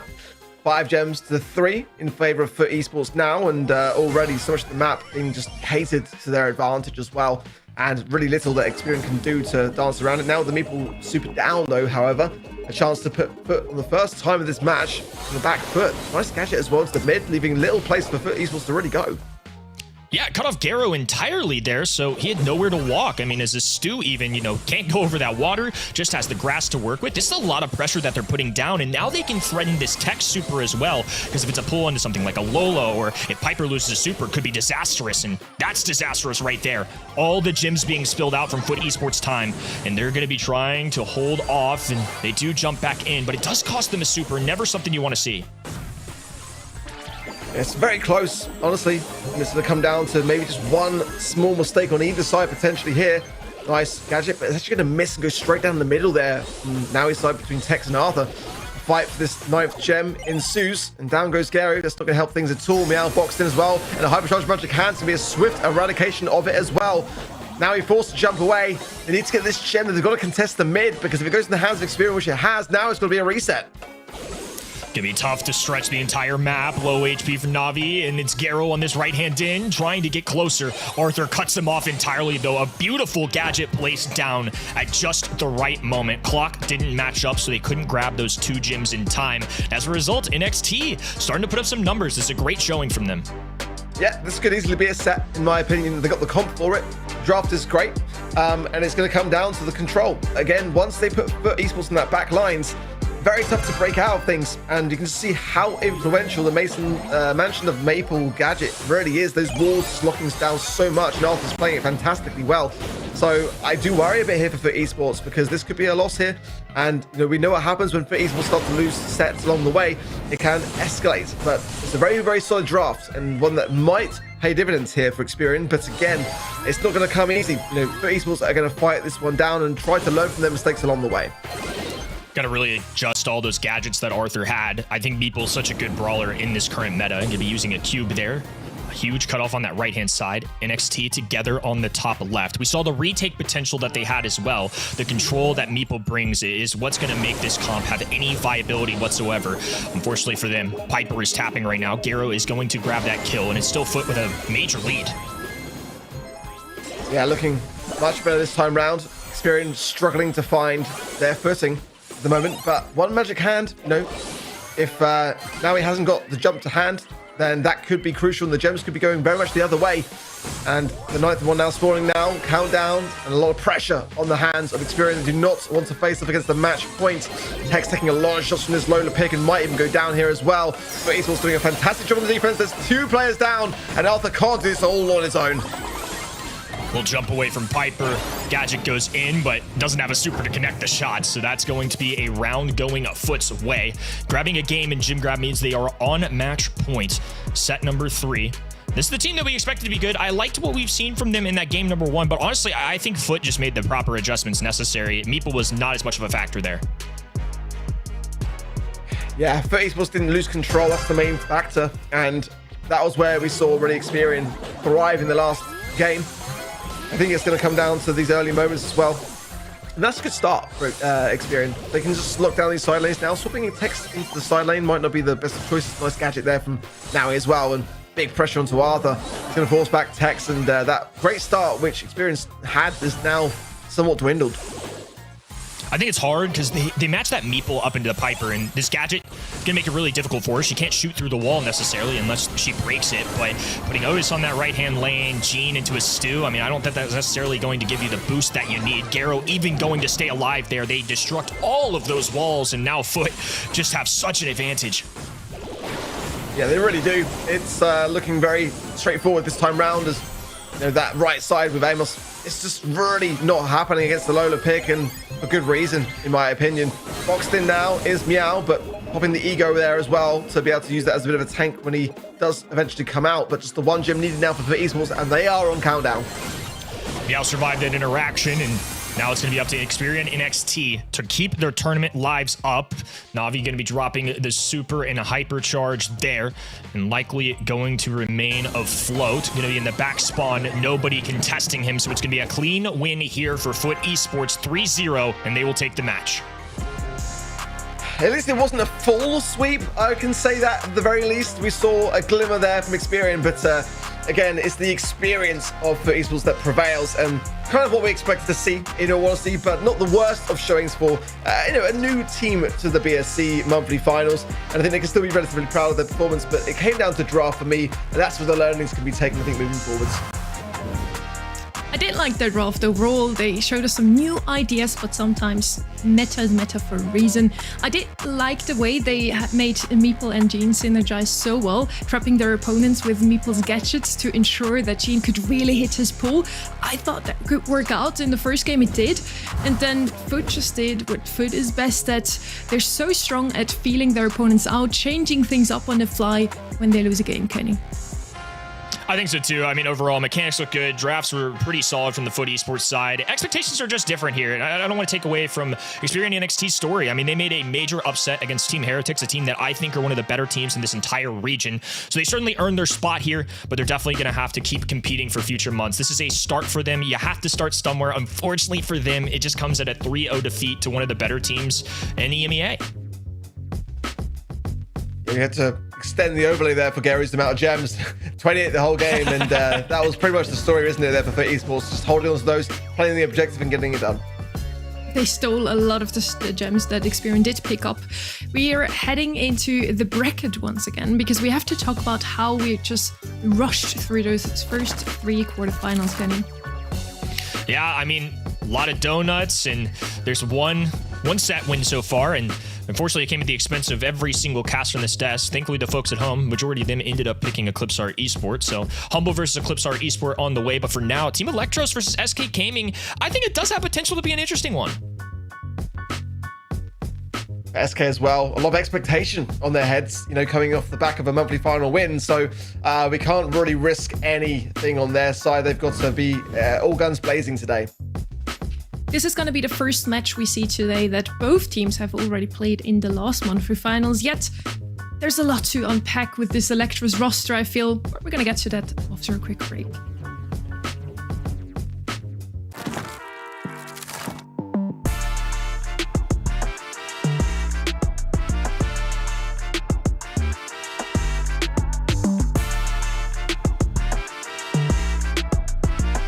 Okay. No! Nice one. Nice one. Nice.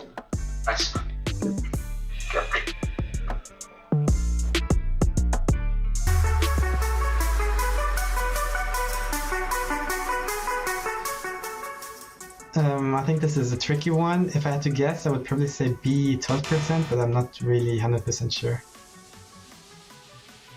Okay.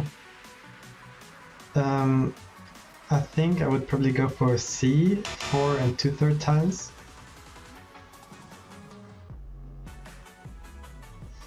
Okay, let's see, deadly dodges with a spinner, candy flames. Probably A makes the most sense to me, the deadly daggers. Let's say maybe B5.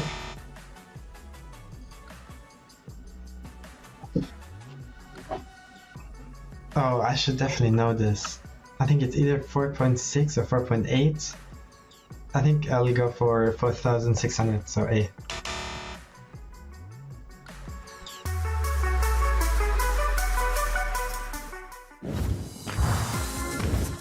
unfortunately lost Kenny. We fortunately, of course, have Trev back. Happy to have you. How are you doing, Trev? Yeah, and I was going to say, it's not unfortunate that we've lost Kenny because you've gained me, but you recovered it. You recovered it. I don't pull that face either because I don't want to hear it. I don't want to hear it at all. I want to. That last game, it was pretty convincing. Sticking to the Brawl Stars topic that we should be on rather than how great I am. The last game was a good one. The last game was a great one, even better than Trev. As we mentioned, we had 3 new teams in the monthly finals this year in EMEA, and all 3 of them are out now. We have 2 teams that have already played in the last monthly final in February, but with Team Electros, there have been so much going on. Rama already played on Team Electros last month. Nob and Mebius played with FA Kuzaki. Both lost in a 3-2 series, so they now joined forces and are playing together again. Yeah, it's a bit strange to me, a little bit, because it was a very convincing scoreline against Esports, 2-3. That's nothing to grumble at. And they just switched the roster. But it makes a lot of sense when you consider the history, between those players of Rama, Nob, and Mavis. I mean, this is going back to the VN Esporting days, really, and Team Electros was that rebrand of VN Esporting, so it's going back in a bit of a time capsule. I love it. We also want to hear from Rama how they might be doing today.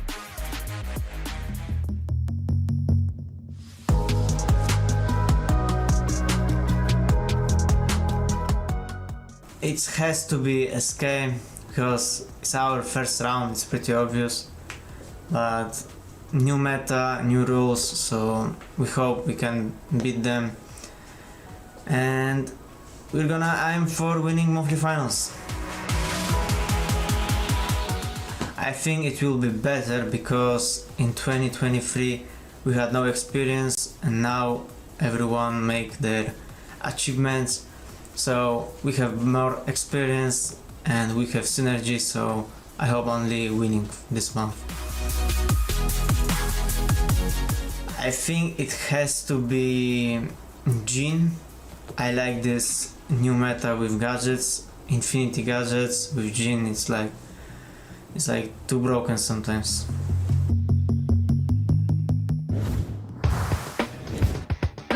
Oh wow, Rama seems super excited to reunite with his former teammates. Trev, it's been 17 months since these players have played together.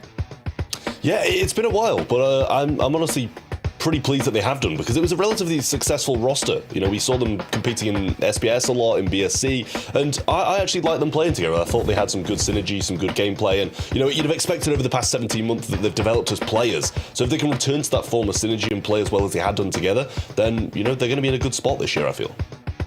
Nob and Mebius have played with another roster last month. They have also played in a monthly finals though, so all 3 of them have already gasped some air here in the monthly finals arc. Do you feel like they have what it takes to beat SK Gaming though? It's a really tough call because in the past I would have said yes, but that was simply because they've spent a lot of time in that roster and they were looking so good. It was 2023, I believe it was, and they haven't been together for a while, so it's going to, obviously, with any roster like that, coming back together, it's going to take a little bit of time, let's be honest. If they can, I mean, it'll be the biggest upset of the storyline so far in this region. We talked a bit about how SK reverse swept FUT Esports in the last monthly finals. Trev, what went down there?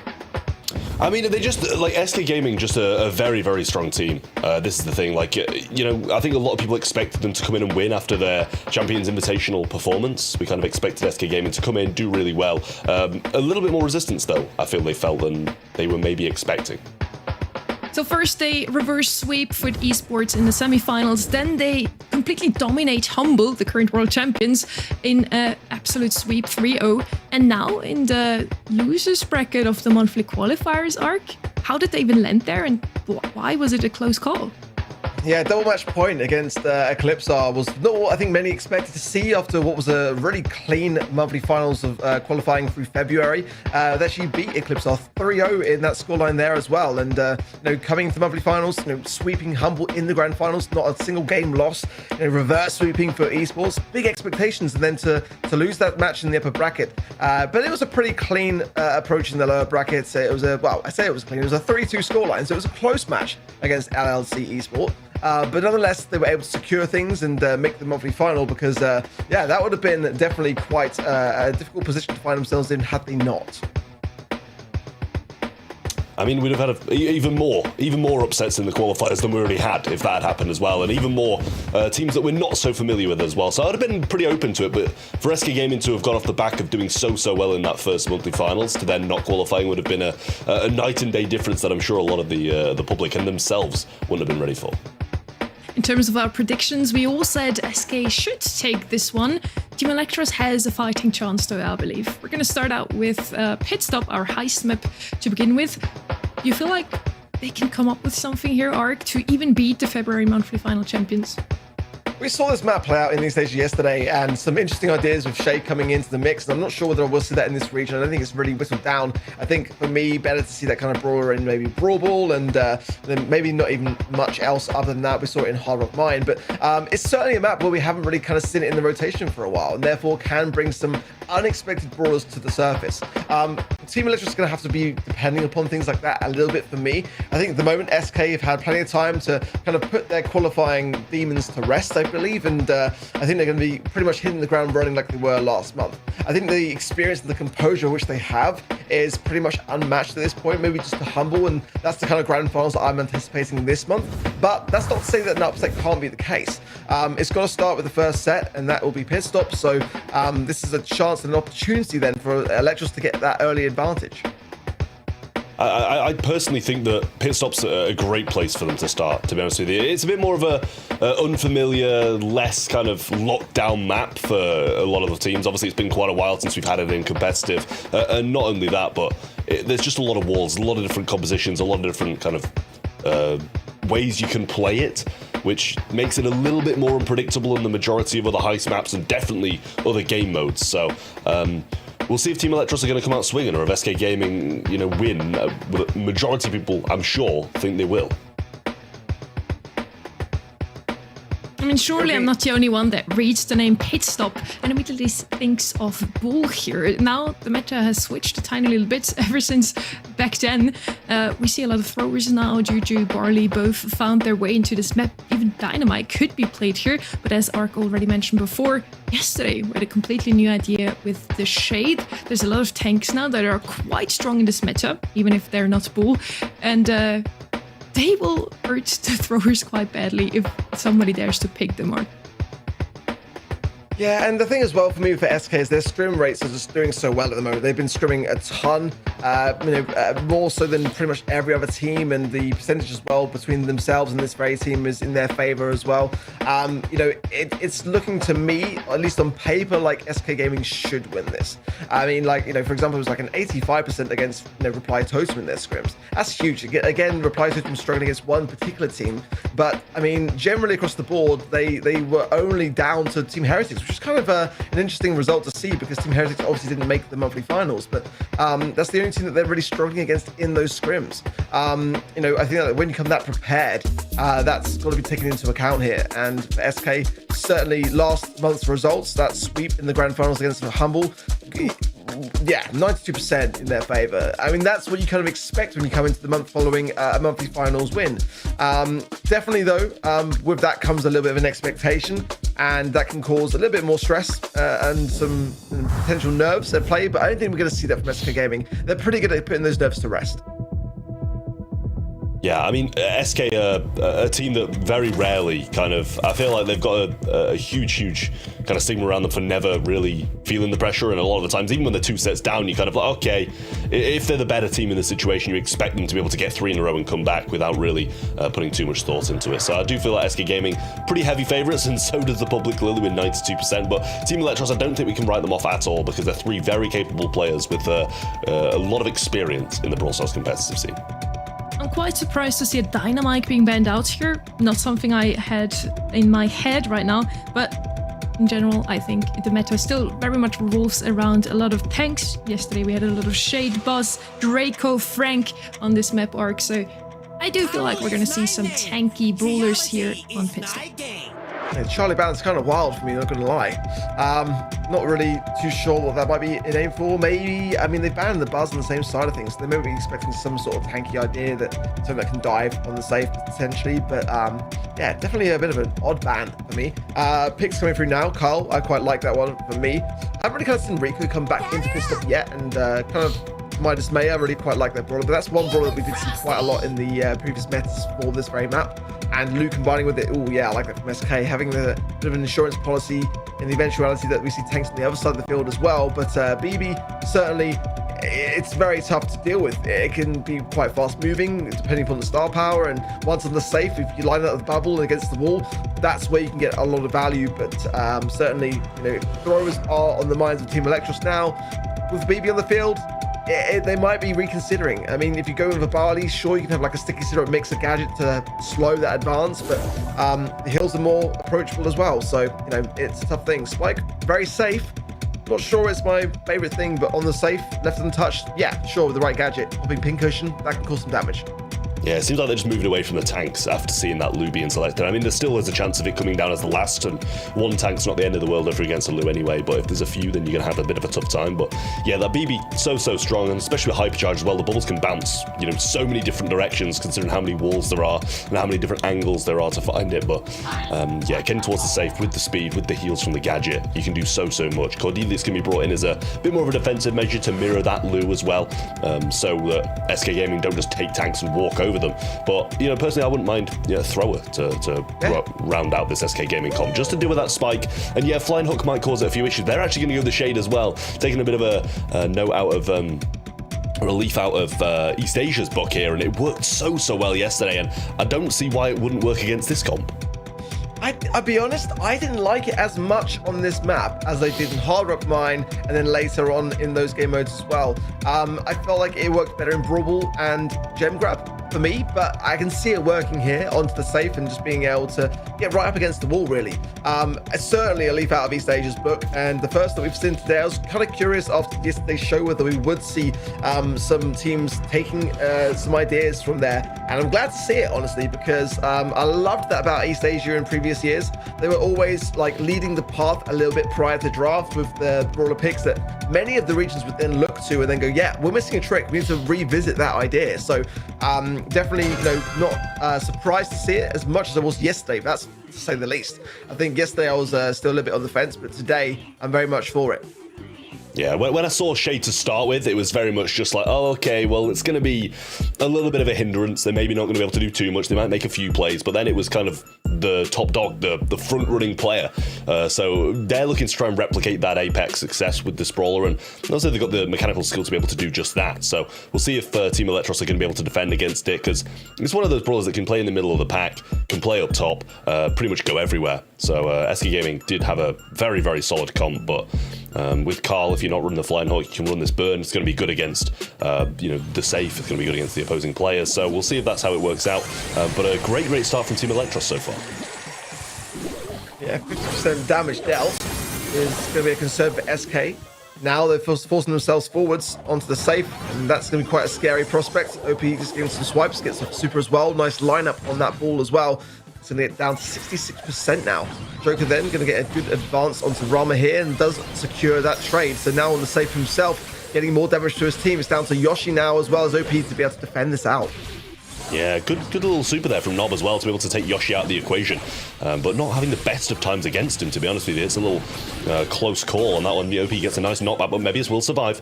We should see them back in time to be able to stop this completion of the safe, and there's a bit of damage still going on up top as well, but no super from Nob will mean Yoshi will have a bit of a better time defending.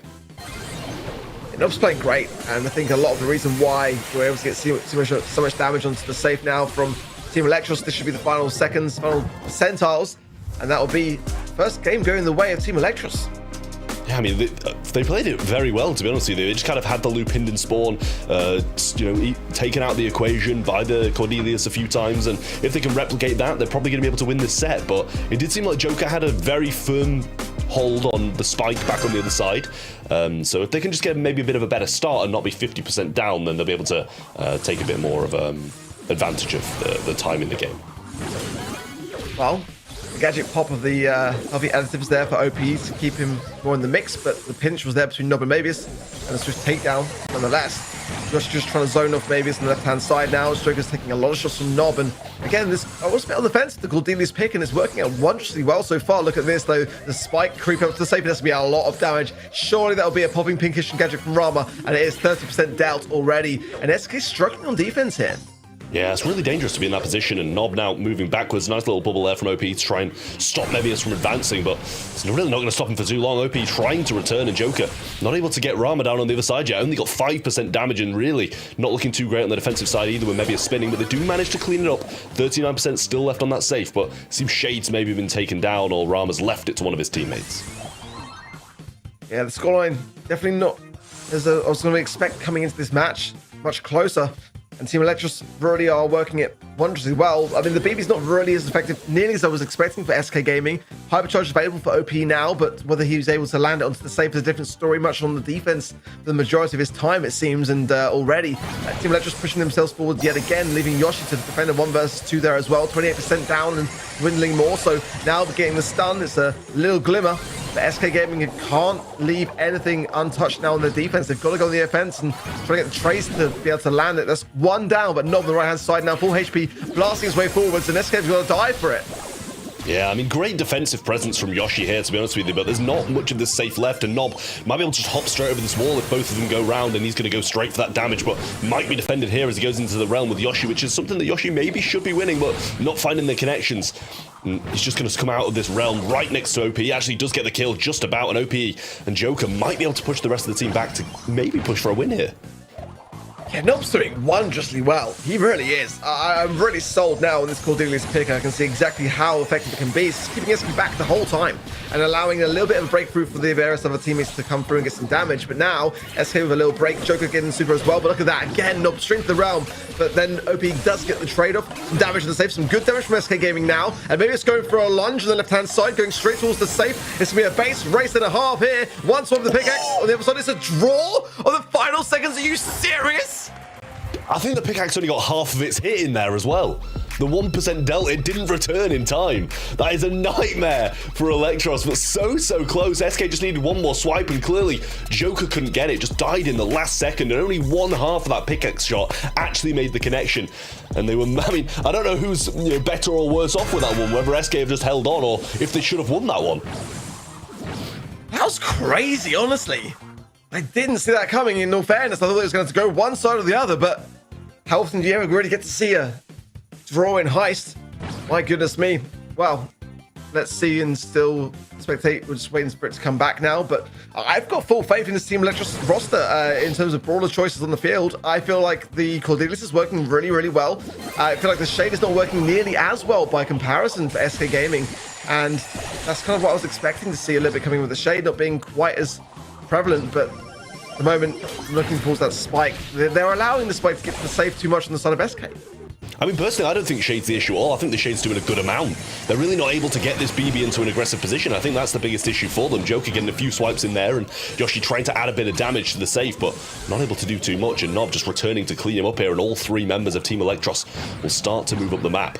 Rama down the right-hand side, and Joker just going to be alert to that and move over to his preferred matchup.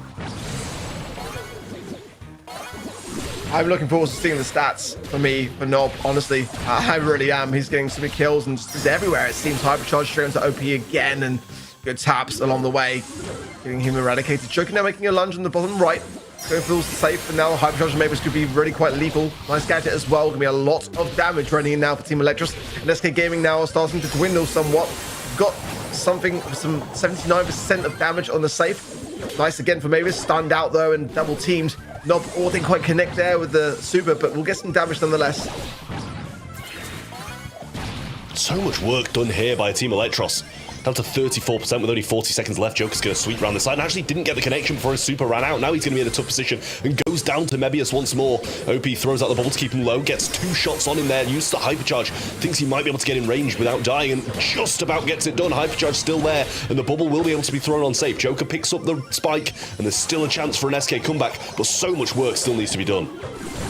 20 seconds on the clock now as well. Nob again putting Yoshi into the realm. It's going to allow maybe some Robert to come forwards with a lot of utility. Yoshi's low as well. Some good shots. He's going to get a pickaxe to the face on the way back here as well. Look at the damage raining in from Team Electros. And the SK safe is gone. They get it done. They get the set. And what a start from Team Electros against the team that won the February monthly finals. I mean, SK not in a good position here whatsoever, just stuck on defense for the entire game. Yes, they might have had Joker up there, getting some damage in, getting the kills on the spike, but that's one person on the safe against two people. It's just not going to work out that way. Well, in SK's favor, I should say, and Team Electros really starting so strong. Some brilliant gameplay from them and a very good draft as well. Just one big question. How often have we guys actually casted a draw in Heist? I couldn't tell you the exact number, but it's a rarity for sure. It is so rare. In the end, the draft turned out to be either tank or tank counters, and Electros very quickly deviated away from the tank idea. It seemed like the correct choice, Trev. I mean, yeah, this is the thing. Like I said during the game, I don't think Joker's really having too many issues. I think he's playing very well, but it was those defensive-sided brawlers that were having a bit of a tough time. Lou, against no tanks, isn't going to have the best of times on defense, and I think maybe they accounted for that maybe that little bit too early in the BB as well. Not getting the damage on safe that we expected because she was just forced to play defense constantly. Real tough times there for the SK Gaming squad. I don't think they played bad. I think the draft just played straight into Team Electros' hands. I'm still a massive fan of what Nobles brings to the table for me. I think that like going on the aggressive, getting everyone into the realm and just being a real nuisance in the defense for SK, it just made them a bit flustered. I can see like a lot of damage from Joker on the Shade. I think it makes a lot of sense to have. I'm just still not necessarily sold on it as much as I am on other gamers, actually, ironically enough. But I feel like the Cordelius is definitely the reason why, for me, Team Electros got the win. Just being a real problem and thorn in the side of SK, and they just were not able to get the damage done. They really weren't, even though the Shades did work out, as Trev mentioned, it didn't work out in the end to actually win this set. So our underdog, you could say, in this matchup, took the first set here. SK, I'm sure if we asked them right now, they would say, we're still motivated, all good, we just want to make it interesting, Trev. Yeah, I'm sure that's exactly what they'd say. Definitely. I mean, they won't be taking, anything to heart. It's the first set. There's still so much room to work with. Maybe if they go 2 sets down, they'll start to panic just a little bit. But knowing SK, they're going to be confident no matter how many sets down they are, unless it's 3. Obviously, then they'll be out of the competition. But we are out in the open in knockout. A bit more calm, a bit more composed. Should be able to play to their strengths a bit more with just a bit more time and a bit more patience in this game.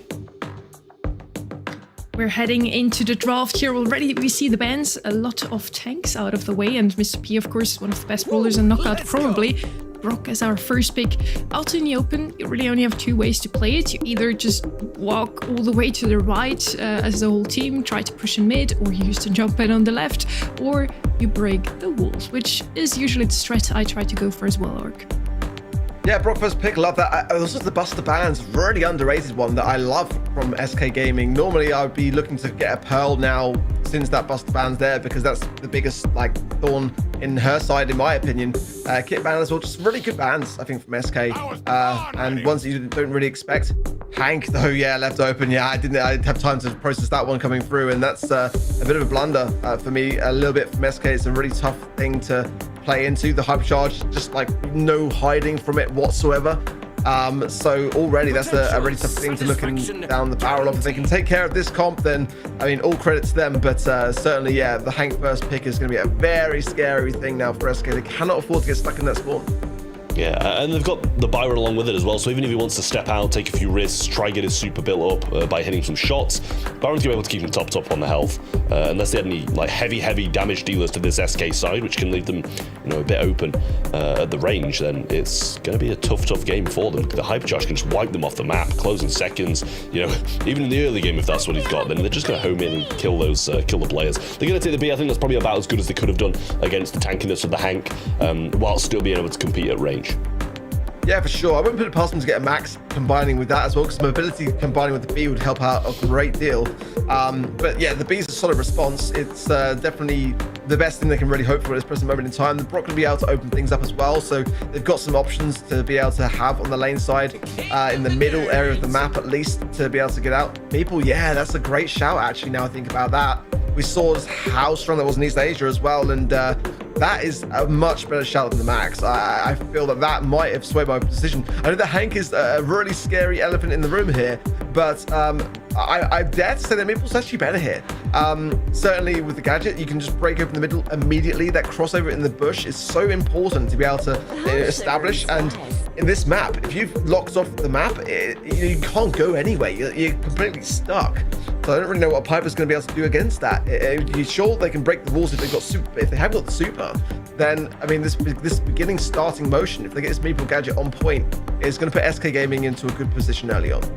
Yeah, I mean, I just think they needed something to be able to compete at range. Otherwise, they're going to be, having issues in the early game no matter what. Yeah, Hank's going to be able to do some good stuff late game, but if they don't have something with a bit more DPS at range than the Byron, they're going to be having issues anyway. So I don't mind the Piper against kind of the B and the Brock to be able to actually have a fight. But yeah, it can struggle in certain positions and definitely don't want to be getting pushed back. But then again, they're the team who wants to be on the aggressive, right? There you go, straight away. Not quite in the best of placements. Maybe can still maneuver behind it and actually use it as cover there. So one tile out there from Joker, but nonetheless, it's pushed things back somewhat.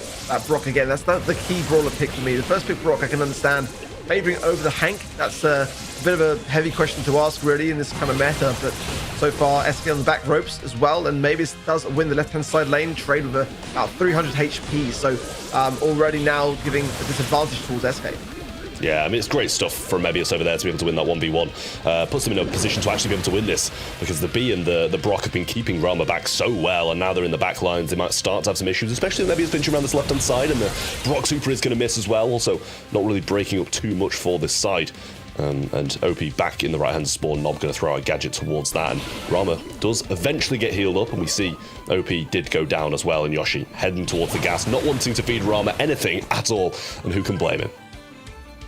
Yeah, you do not want Rama to get a hypercharge because it's pretty much a team wipe at this stage. There's not really much you can hide behind, and it seems that anywhere on the map you're going to go down to it. So certainly that is the thought on the minds of SK here. I think that this comp can still work, and now they've broken up more of the map and got some area control. The problem is the cooldown of that gadget is 20 seconds for Meeple, so if Joker can stay on his feet a little bit longer this time round, that will help out massively, as he went down quite prematurely in the last round. But let's see, this is looking better from SK. Hypercharge now available there for Yoshi also, so a much better position early on.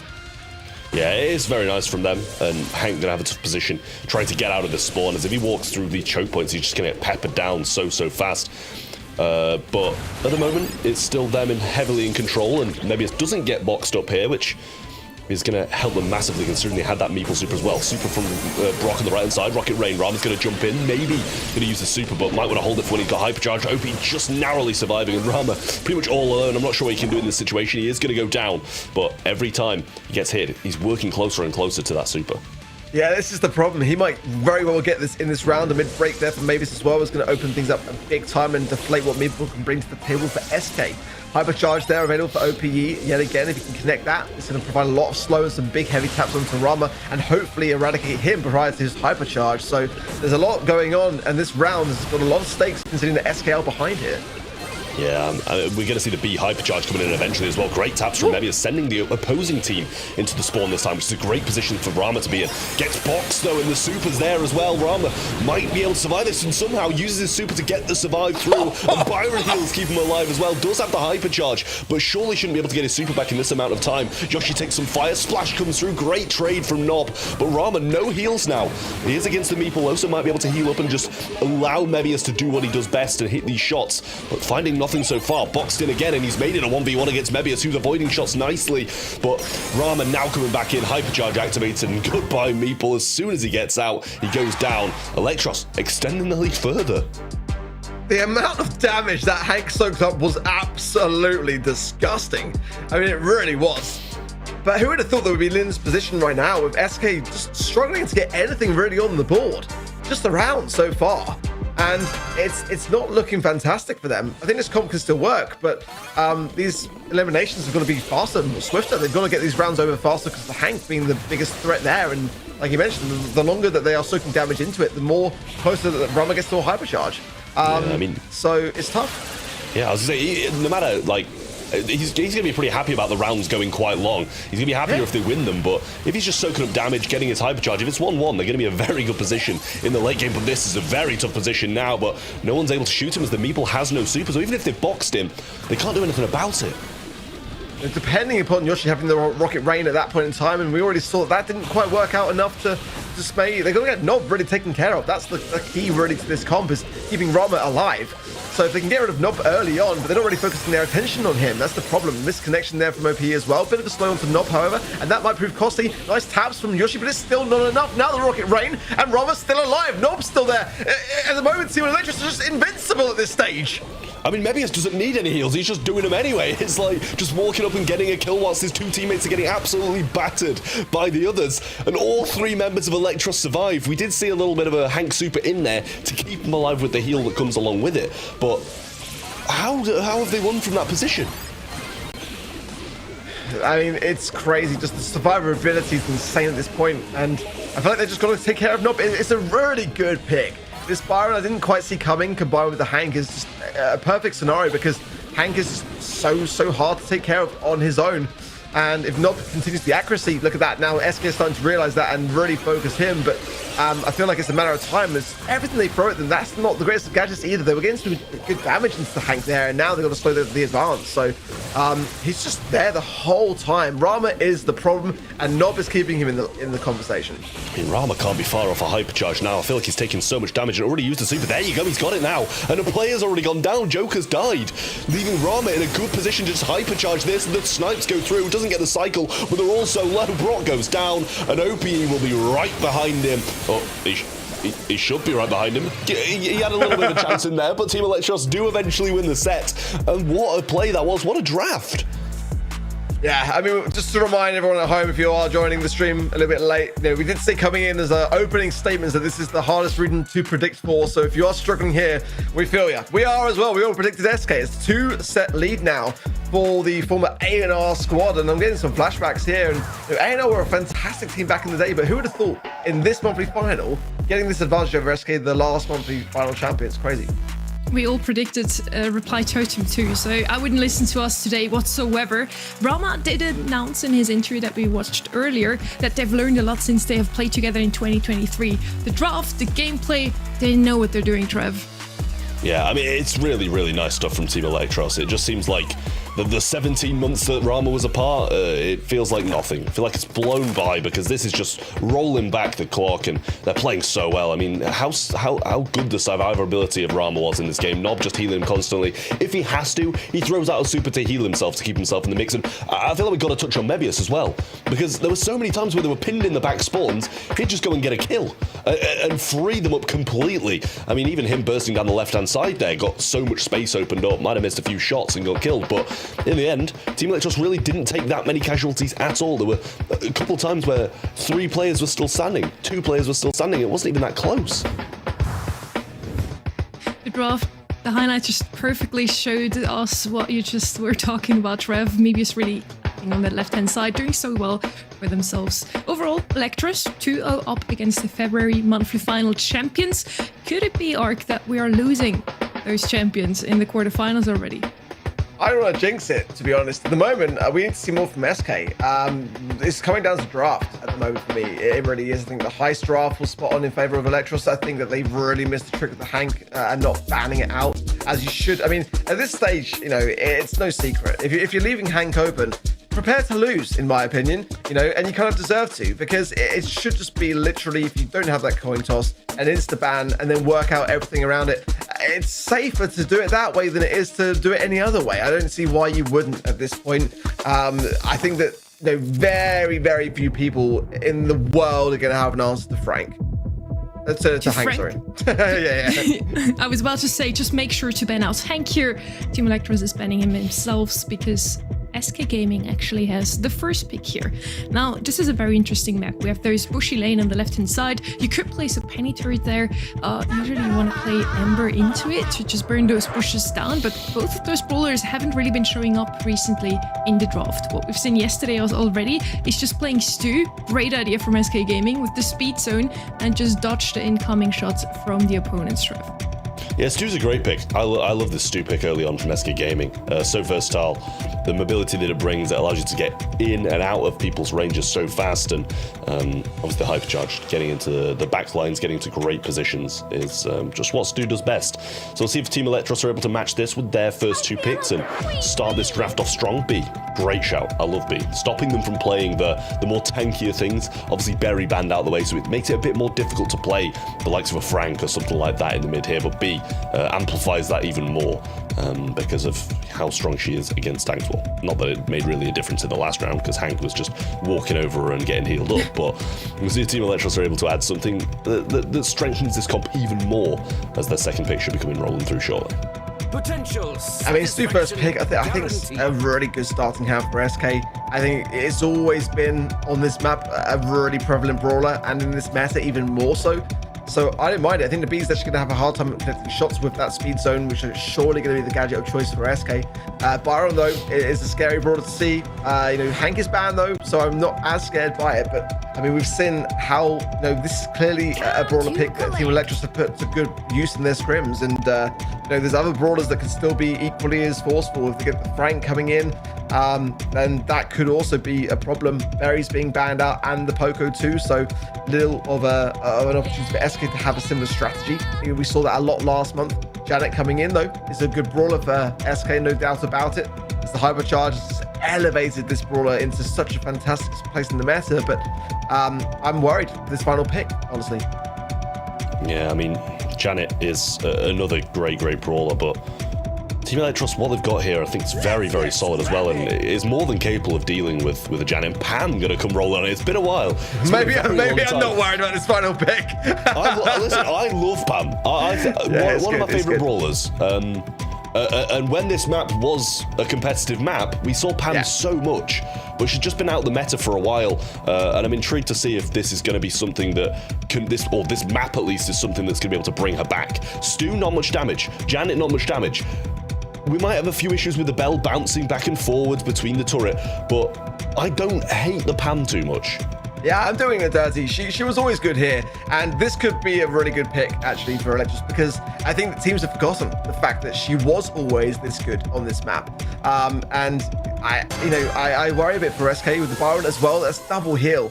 Quite scary stuff. Really going to be depending a lot on the speed zone to dance around the shots and not feed into the B. But certainly Pam, yeah, it's quite fearsome, honestly. And it's a strange brawler to see. We haven't seen her for such a long time now, and any of the metas that we've seen throughout the last year, really. So a really bold pick from Electros, and I like it. Yeah, I do love it, and you can see that it's running that healing star power as well whilst hitting the shots. And although we pivot back to the game, and SK seem to have a firm grip at OP mid-air, must have just got a kill, and Yoshi and Joker feeling pretty comfortable as well in this position. Looking good. SK definitely starting this one off in a strong fashion. They need to, being in the position that they are. 2 sets down against a fairly strong Electros draft. You've got to be playing very well. Yeah, trying to get the spectate back now, and Joker with a hypercharge going straight into their knob. He's going to be burning down now and all the way to his death as well. Good stuff from SK. Romolo as well. Good from SK. Generally just clearing up house, and a good amount of percentiles on the zone as well. 60% and climbing now. So looking really, really good for me. Speed zone very aggressive, going to be taken care of very quickly by Rama there. So just sure, I think just to keep the momentum going for SK and stay on the zone for as long as they can. Now though, this is the chance for Electros to pop some of these nest eggs, get themselves back into the game, because quite a big climb to make now. SK put a lot of time in the zone. Yeah, they're just going to have to try and establish maybe a bit of a higher Pam turret and move up the map, try lock them in spawn and have Pam scout out this bush pretty well, but he's still scanning the top end of it when OP's returned all the way to the back, so probably wasting quite a lot of ammo on scanning that out rather than hitting the opponents with it. But the Rattle Hive is in use as well by maybe over the left-hand side, so we'll see if Pam's able to get a turret and keep control of this, or if SK Gaming are going to push back into a strong position, which I don't doubt they'll be able to. All it takes is a few Stu dashes into the back spawn, or if he gets another hypercharge, it could be a big issue as well. The problem for me is that SK are going to be so flustered now. The pressure's going to be mounting in this set. They're going to be feeling it. You can see Joker there as well, quite exasperated by it. Looks like it was quite a close finale. They may have got the the game. We'll find out in just a moment, but SK did get it, and yeah, just sweaty hands there. You can see this is not a position that SK used to find themselves in. They're gonna have to dig themselves out of a big hole. You can see the OP there. The OP there looking a little bit better for that, and giving some words to his teammate, and that's really what you want to see from SK now. They can't afford to lose this. They really can't. Even just a game, it could be crucial. Yeah, I mean, Joker just powering forwards, trying to get the super, and Rama not having the best of times against the Janet. Really difficult to be able to avoid those shots, so going to be relying quite heavily on Nob healing him up here, but he's focusing on just the aggression at the moment and getting some shots in and hitting a good amount of them, to be spared. Splash comes in too and gets the kill. Joker going to be looking to try and get towards Rama, but some more heals from Nob will keep them in the mix. Yeah, much better start, really, from Team Electros now. Joker coming in, good taps into Rama, didn't quite land the last one. Speed zone yet again. And he needs to be able to get that, yeah, the Gasser heal really rolling in now to stay alive on this zone. Yeah, Rama finds him at a weak period and then does secure it. Mismark there from Yoshi as well. So tough from SK behind now slightly, and Rattle Types coming in yet again from Mabius. And this is where you start to worry a little bit about the nature of this game. SK have got a little glimmer of a hope now. They've got to bring this back under control.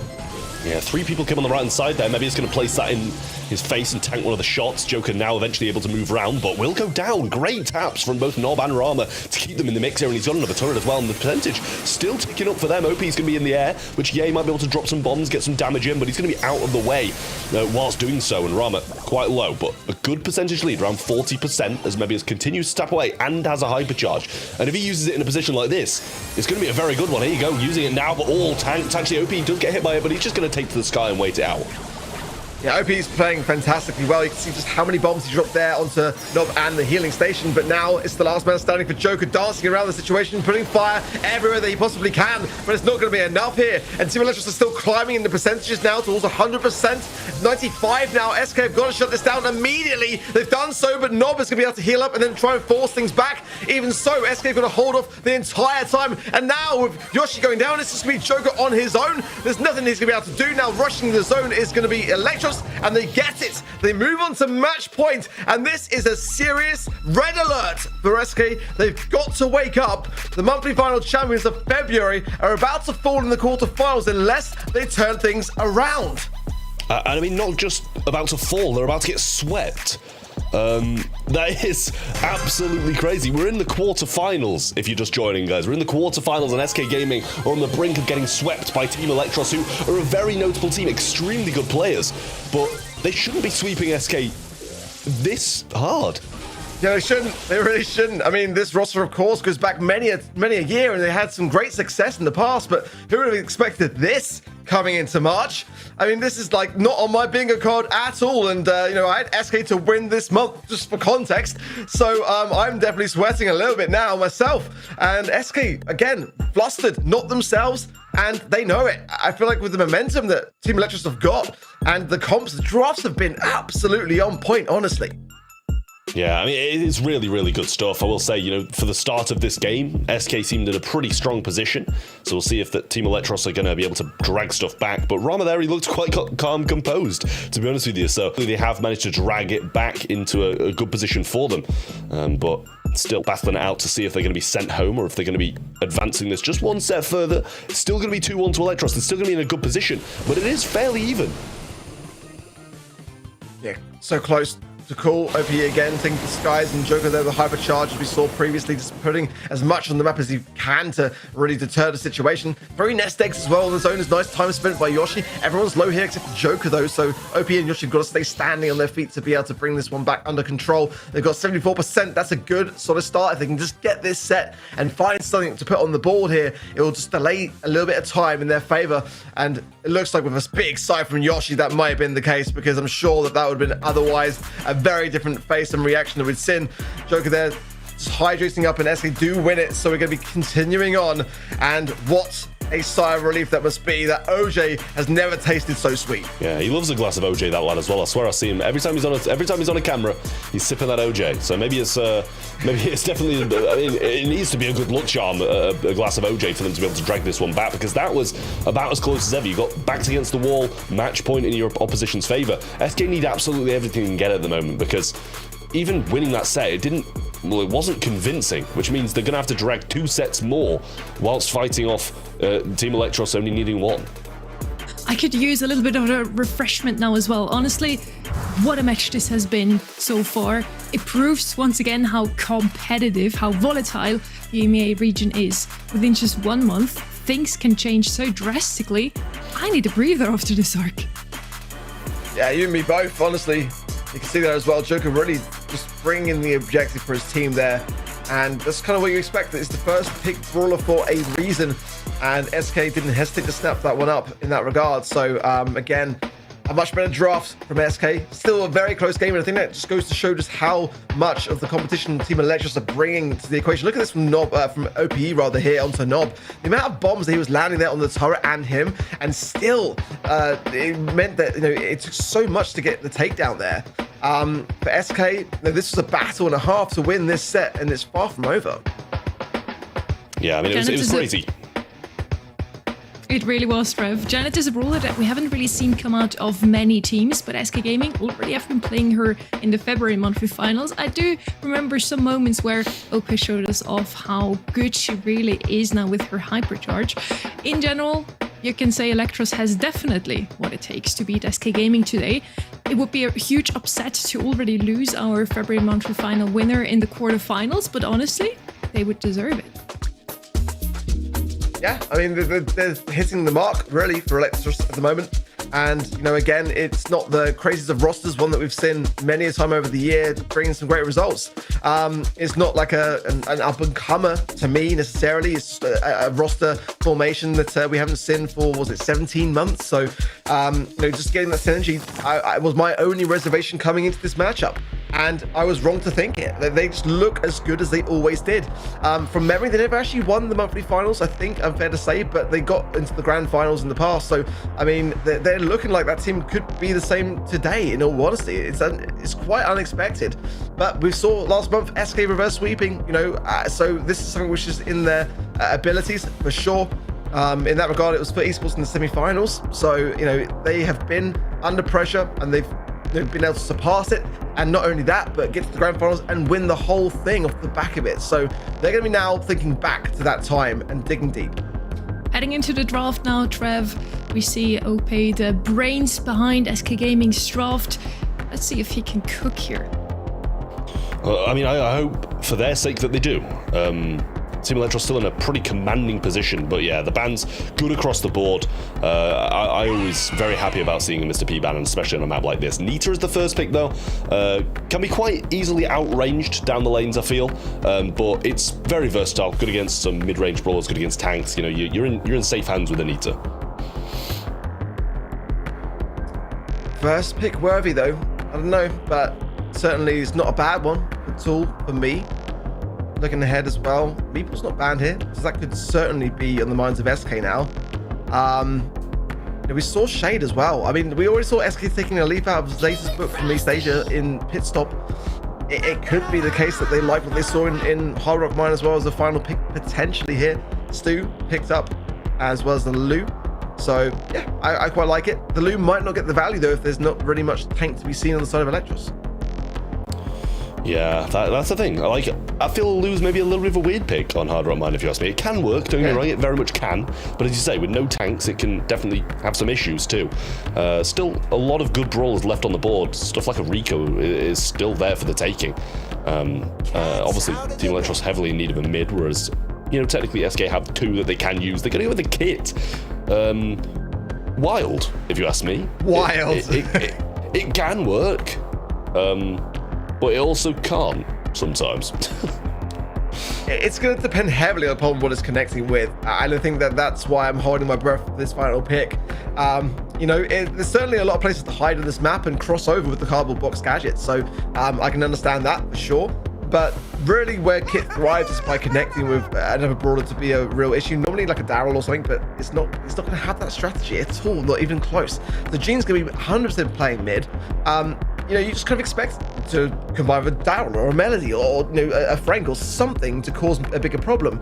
So, but I trust it. That's the thing with Team Electros today. Like, regardless to seeing it and questioning it, I sort of trust that they've experimented with it and it's tried and tested. That's the problem that I was expecting to maybe see on the side of Electros, honestly, from SK Gaming here. So, I still question this loop pick. It was first pick. Maybe they saw something in the scrim data that they didn't like in that regard, in a brawler pick which they were scared around, and it changed the sway of action. But yeah, now I'm kind of questioning how this loop's going to fit in. Yeah, I'm feeling the same way. I do feel like they've got quite a lack of DPS for the old Frank though, but Nita should be fine against it, I'd imagine. So we'll see if Team Electros are going to be able to win this one, take it the game, and knock SK Gaming out of the competition, or if we're going to a set number 5 to see if that's what separates both Team Electros and SK Gaming. Seem pretty even at the moment, to be fair to you, which is very surprising considering SK Gaming are the monthly final champions of February last month. So Joker with a strong start and 2 gems back to the SK side already. Yeah, interesting stuff. I mean, it is OP as well in the Frank, which gives me a lot more of a lot more confidence. But Nita into Frank is going to work out pretty well in favor of Nita, honestly. OP gets the super, especially the right-hand side lane, gets the bushes taken care of. But I think he's going to struggle against Mavis. Mesh is actually fine the distance. And that's more of a mistake on Mavis' part there. He needs to give his distance a bit better. But certainly good position for OP to get stuck into. Yeah, definitely not a good position at the moment, though, for Team Electros, as those gems were dropped, and Nob's going to be able to pick up OP on the right-hand side. 2 gems back in the hands of Rama, and we know a pull can change the entire game, but it's going to be difficult to hit when Joker's got some dashes. Frank with a hypercharge in the backside as well. Nob going up to him and trying to get a few shots in. Does well. Able to get out and should be able to use the jump, actually goes back onto his teammate rather than going aggressive with that. Yeah, the right play, and it's kind of put OP at a bit of disadvantage now. Can't use that wall to push himself forward either, so it's going to make him a bit more exposed to range. Hypercharge now, though, as it's running out, it seems. Rama's got the magic hand yet again, but like I say, a speed zone potentially there for Joker. And we're not able to see as well when the players have actually got their gadgets back yet since the gadget rework, so we can't tell whether he's got one to hand in that regard, but SK have got the countdown nonetheless. They're looking a lot more confident, it seems. No magic hand now for Rama. Obviously wasted that along the way, so it looks like SK are pretty much safe and sound now. Yeah, I mean, really nothing can stop them at this point, and we'll be heading on to the next game to see if it's going to be pushed to a set number 5, but OP looks confident. He's feeling pretty good about that last one. The Frank pick, clearly just to stop Kit from being able to go aggressive and jump on him, because if you jump on him, you're going to get a couple of shots in, but you're going to die at the end of the day. You've got to keep on jumping back and away from him, and that's just kind of defeating the point of the Kit.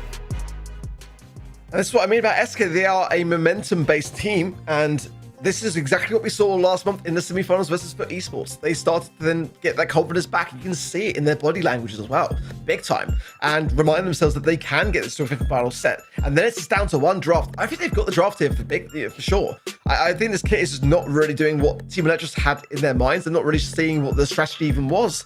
Coming in, I thought I was confident in the idea that they had a plan. I'm not seeing that plan right now, and that's concerning for me. It looks much more straightforward for SK, and now Electros are starting to struggle. Yeah, it is very concerning for Electros at this point, because it just really is looking all SK side, and I mean, we unfortunately can't see the gameplay, but SK Gaming did take the first one in this, so it's a very, very good start for them, and we'll see. We should be eventually getting back to the gameplay. We can see if SK Gaming are going to be able to take this one and move it to a set number 5, because as you said, they're a momentum-based team, and they've got all the momentum at the moment. After that win, it was pretty much 10-0 in terms of gems. There's really not much more momentum you can get than that. Yeah, certainly for me, I thought it was all over. And this is exactly what you want to have in a team which can prevail, potentially, and they can just bring it to a 5th and final set now. It would certainly be the very thing which could turn everything around and save our predictions, of course, most importantly. That's my main priority here, is my predictions, Trav. I mean, always my main priority. I don't care who wins as long as I win, right? That's the main thing. But yeah, it's gonna be a tough year of predictions, I feel, for the European region, as this. If this month's anything to show for, it's very, very difficult to be able to get these right. You know, SK on the brink of losing, Totem surprisingly losing, and teams not even qualifying who should be qualifying as well. So it's, well, there you go. It looks like we're off to a set number 5 by that reaction. So we'll be deciding on one draft and one set to see who's going to be going on to the semi-finals and who's going to be knocked out. Yeah, I recognize the celebration. Yeah, that's definitely a set win for me. But at the perfect time, you know, this is the problem now that Electros have got. They've now got to shake off the cobwebs. They conceded 2 sets now back to back, and it really was that hot zone set which allowed SK to bring back a little bit more of some feist to the mix. I mean, this is now winnable, fully winnable for SK.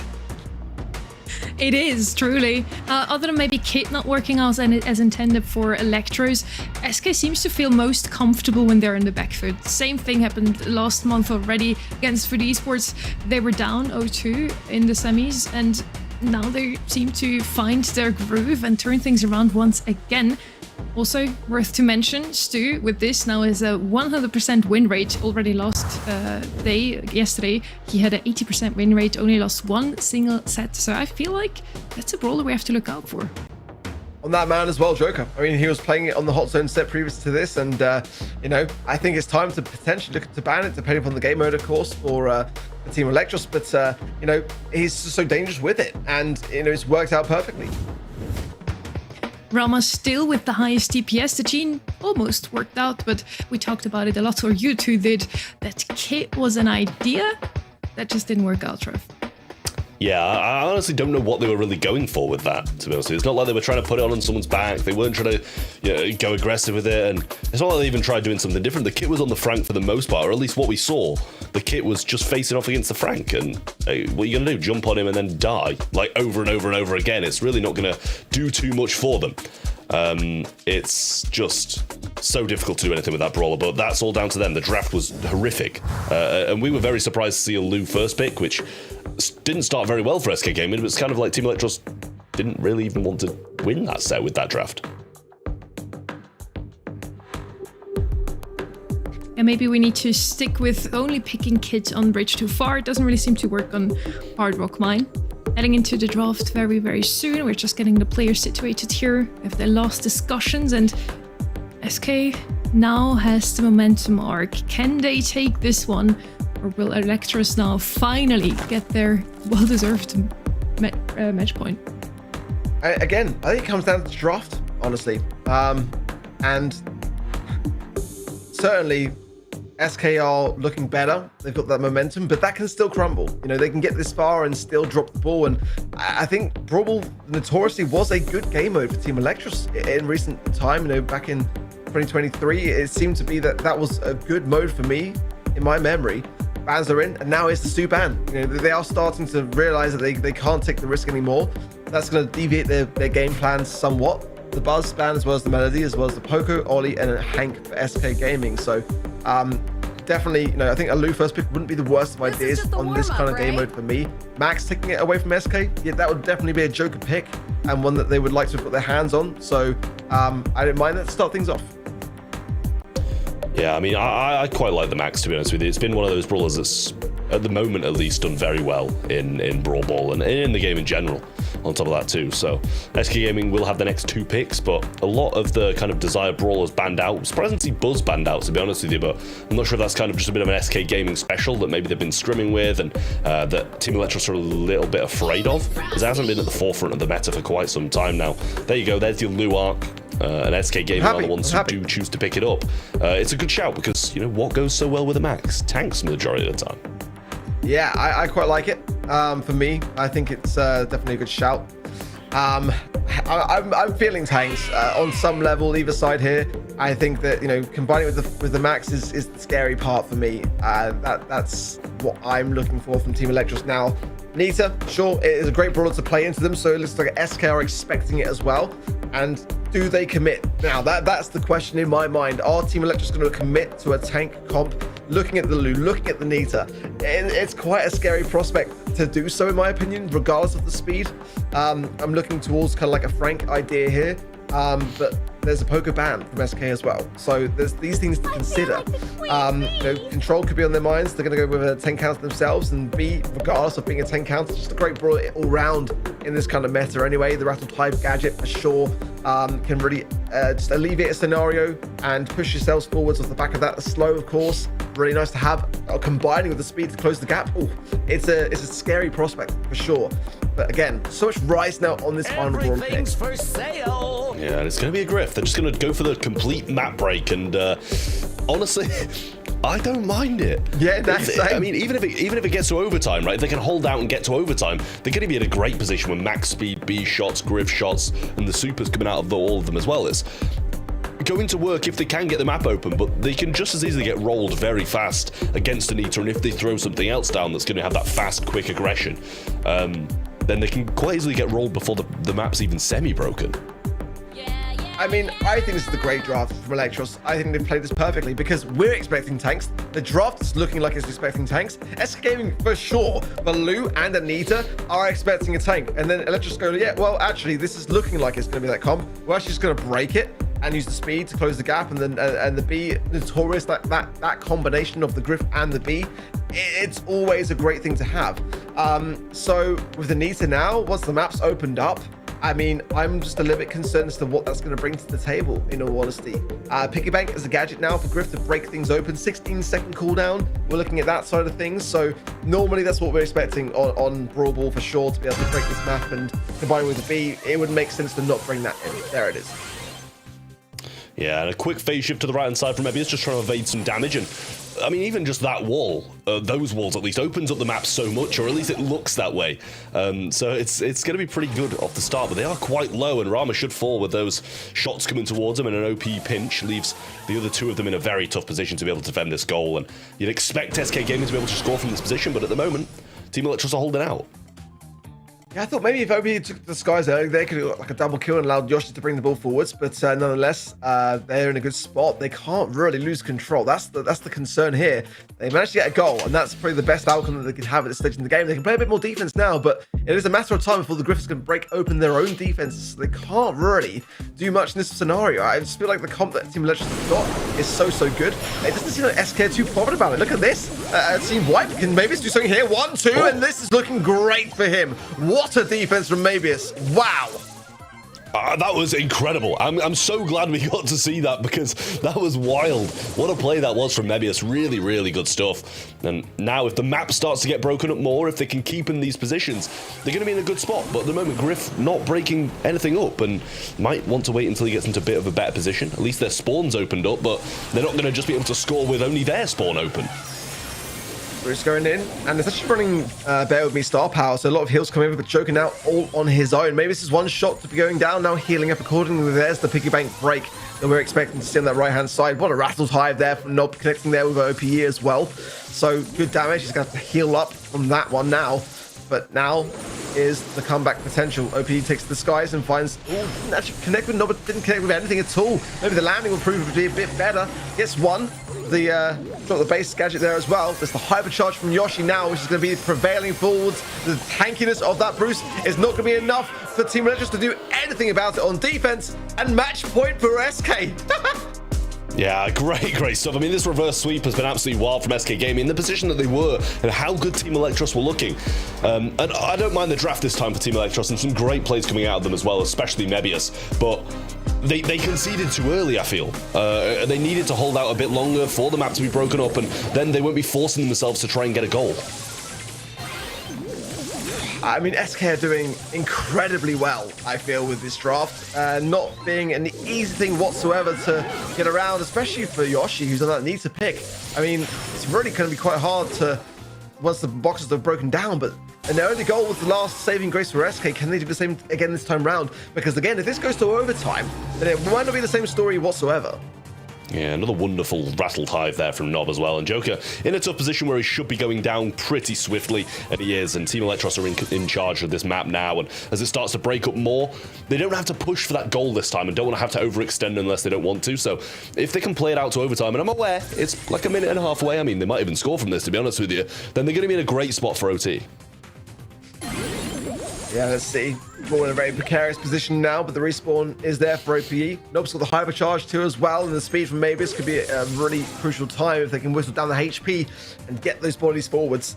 Ram, if you can break that left-hand side ideally as well and get a little bit closer towards the goal, have more space to maneuver. The SK corner of the ball is a very common occurrence that we've seen from SK over the time, but I think now it calls for it, in all honesty. Yeah, Raul Tide being used already, and this might be a goal-scoring opportunity here. Joker just shooting over to the left-hand side, might be close to a super, and therefore might be able to get a defense. Nob going in, may have over-aggressed a little bit here, but does narrowly avoid getting stunned in those back lines, and Mebius has a hypercharge. 55 seconds till the overtime, and Matt goes down. And SK are the ones who need to be making a push before that. They really do. Time is against them as well. Hypercharge from Mebius coming in now, and good connections onto Yoshi, who falls down. Robert's got super as well. Nob rattles Hive yet again. You've got to get this ball out of the way, or at least delay things a little bit for the respawn there.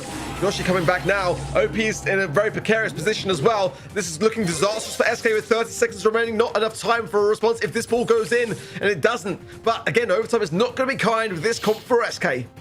Yeah, further map break there as well from Rama to use for the last 30 seconds of this matchup, and hypercharge B's available as well. This is going to be nasty in overtime. They need to really prevent this need to getting super before that though, but somehow SK are gaining ground on them regardless of the position they were in. Hypercharge actually goes out before overtime strikes, and they're just moving up. It's a 1v3 in the offensive position, but it is a Lou who's about as good as defender as you can get at the moment, and catches it but can't do much else. Double match point as Team Electros force the ball in. Oh my word. Who would have thought we'd be in this position, by the way? It looked like it was going to be a sweep for Team Electros, and now it's anyone's for the taking. And I feel like Electros have got comp. I feel like SK Gaming, you've got to go back to that first game mentality with an early goal and wrap things up. It can't go to an overtime. It really can't. And it's going to be a very difficult thing to make work. They've proven that they can make it work, but can they do it twice? Yeah, Yoshi. Already in a great position here, to be honest with you, in a ball receiving position as well as Joker. You can see sent that ball forward, so we'll see what he does manage to do. Well, I mean, that's gone from very good to very bad for SK Gaming, and that's going to be a goal for Team Electros, and what a time to do it as well. When you expect SK to be thriving, it's actually Team Electros who are. And again, with another chance to push the ball forwards as SK are on a defensive now. Joker has got that freeze to hand. That's somewhat of a saving grace, but they've got to really make it count. Everyone low now on the side of SK now, but OB takes the skies. Nob there, low HP. Might allow Yoshi to bring this one forwards as well with a lack of defense potentially on the cards here for Team Electros. Can SK get the goal? They do. We're all tied up. 1 minute 30 on the clock. The next goal takes it. Yeah, I mean, the map on the right-hand side is looking very good for a B, but Mebius in a tough position here. Just sends the ball forwards. Yoshi goes down. Might be an opening here as well. Mebius can move this forward, and Nob is there to join him. But the bear prevails in the end, and OP using the hypercharge to try and gain some ground on the guys on Team Electros whilst the Max does respawn. He can't really land near them, though. He actually did in the backside, but Mebius should be able to pinch this one, and Nob gets the kill. And there you go. Now the map is looking very good for Team Electros. Yeah, honestly, we need to see that again from OPE. We need to get him to get that hypercharge. It can take a long time, probably longer than a minute, but if you can get some good value, maybe you can get it earlier and then try to clear the path for his teammates, because that's the only way this is really going to happen now, especially as we get approaching an overtime scenario. I mean, what can Yoshi do in that scenario? That is my main concern. Rattled Hype yet again. SK Gaming on the ropes now. Hypercharge from Mavis coming forwards. Nova's got super as well, and Rama can use the break now. He can get in that position. The ball pushed a bit away, a bit deflated now, and OP is doing exactly that, clearing the path for his teammates. Yoshi goes down though, 2 versus 2. They have to think twice now. OP falls as well, and the Rattled Hive not finding Joker, but a big shot is available for Nob. 20 seconds on the clock before everything disappears, and it starts to look very good for Electros. Good pinch here on Yoshi as well. Falls to 20 HP, but OP's back and ready to help him out. Joker has a super in hand, and Nob takes a few connections. Hypercharge ready to go in. That might miss, actually, and it does. Terrible time for that to happen. A super's available for both Nob and Mebius. Speed used, and Yoshi baited out, slowed down, and killed. 3v2 in overtime. That could be a really costly mistake for Joker. OP, low HP here, doing his best to juke and actually healing up. Wow, that is the time to bring the Matrix jukes from OPE. Does take a few conceded shots there, but what else can you do in overtime? All SK can do is try and hold on the ropes. Another huge connection now. Rattled Hive, super speed for Team Electros now, and there's nothing that SK can do. The February monthly final champions will fall in the quarterfinals, and Team Electros have done it. He's showing the predictions. We were against them as well, so I'm not going to say anything, but 8% of the public chose them, and they prevailed for the 8%. Huge stuff for Team Electros. SK Gaming wiped out of the competition in the quarterfinals, and what a time for Team Electros. This I'm speechless, honestly. This might be the biggest upset all week. SK almost had them. They even had match point, but it just wasn't meant to be. We had to go all the way to set 5. Both teams had a match point, and both teams had a goal also in the last map, but it just wasn't meant to be today, Orc. I had SK to win the whole thing, you know. That is, you know, how much I believed in what I was looking at in terms of the scrim data. They had scrimmed so much. Their percentiles were just so strong against every team, and I just didn't see this coming, in all honesty. I don't think anyone really did. I mean, certainly maybe just 8% of people on the event site did. But I mean, this is, again, I said coming into it, the biggest upset in the region of the season so far. I mean, no one, in my opinion, would have ever expected that this would be the case. Not really, honestly. Like, this just proves once again, EMEA really is the region where nothing is certain. We're gonna look at a changed leaderboard every single month, it seems, Trev. I mean, they played unreal, to be fair to them. There was a couple of drafts in the middle that didn't feel right, and Gem Grab was genuinely awful, possibly one of the worst drafts I've ever seen. But wow, they made up for it. They really, guys, take that off. Take it off the screen. You don't have to show us up like this. We're part of the 92%. We're part of the 92%. At least with the majority, I guess, but that still hurts, honestly. Like, yeah, today's really not our day in terms of prediction. Let's have a look at the bracket and see how wrong we truly were, Ark. Yeah, I was still kicking myself on that second match, honestly, because you guys don't know watching the stream, but behind the scenes, I had actually accidentally put Eclipse or Esports as the only caster that did, and I actually changed it back to what I put on Twitter as my predictions. But, you know, I think it's fair to say that Humble were always going to do pretty well in that first match of the day, that sweep against Reverso Gaming. And again, similar story with Foot Esports versus Experian NXT, but certainly, you know, I think it was a 50-50 coin flip a little bit for me for Eclipse R versus Reply Totem. But story of the day is that SK will not make the semi-finals. They will not be able to even contest the championship for the month. You know, what a huge way to end their day. Match point. I mean, but again, the drafting was just better for Electros, aside from Gem Grab.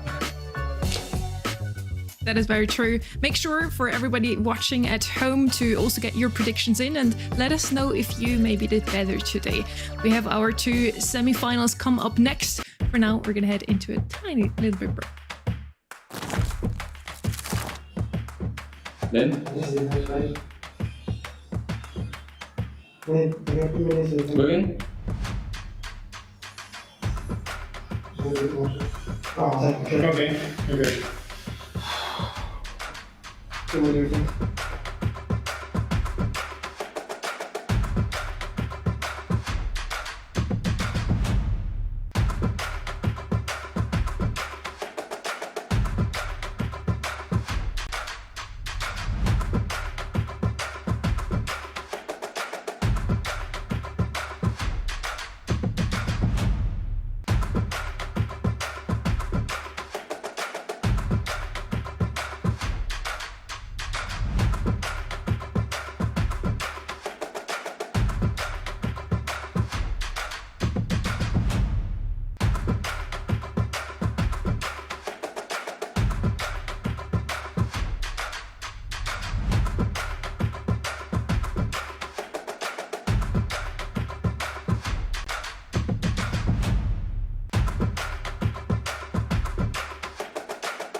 Ark still needed a little bit of a breather, so he got Kenny back.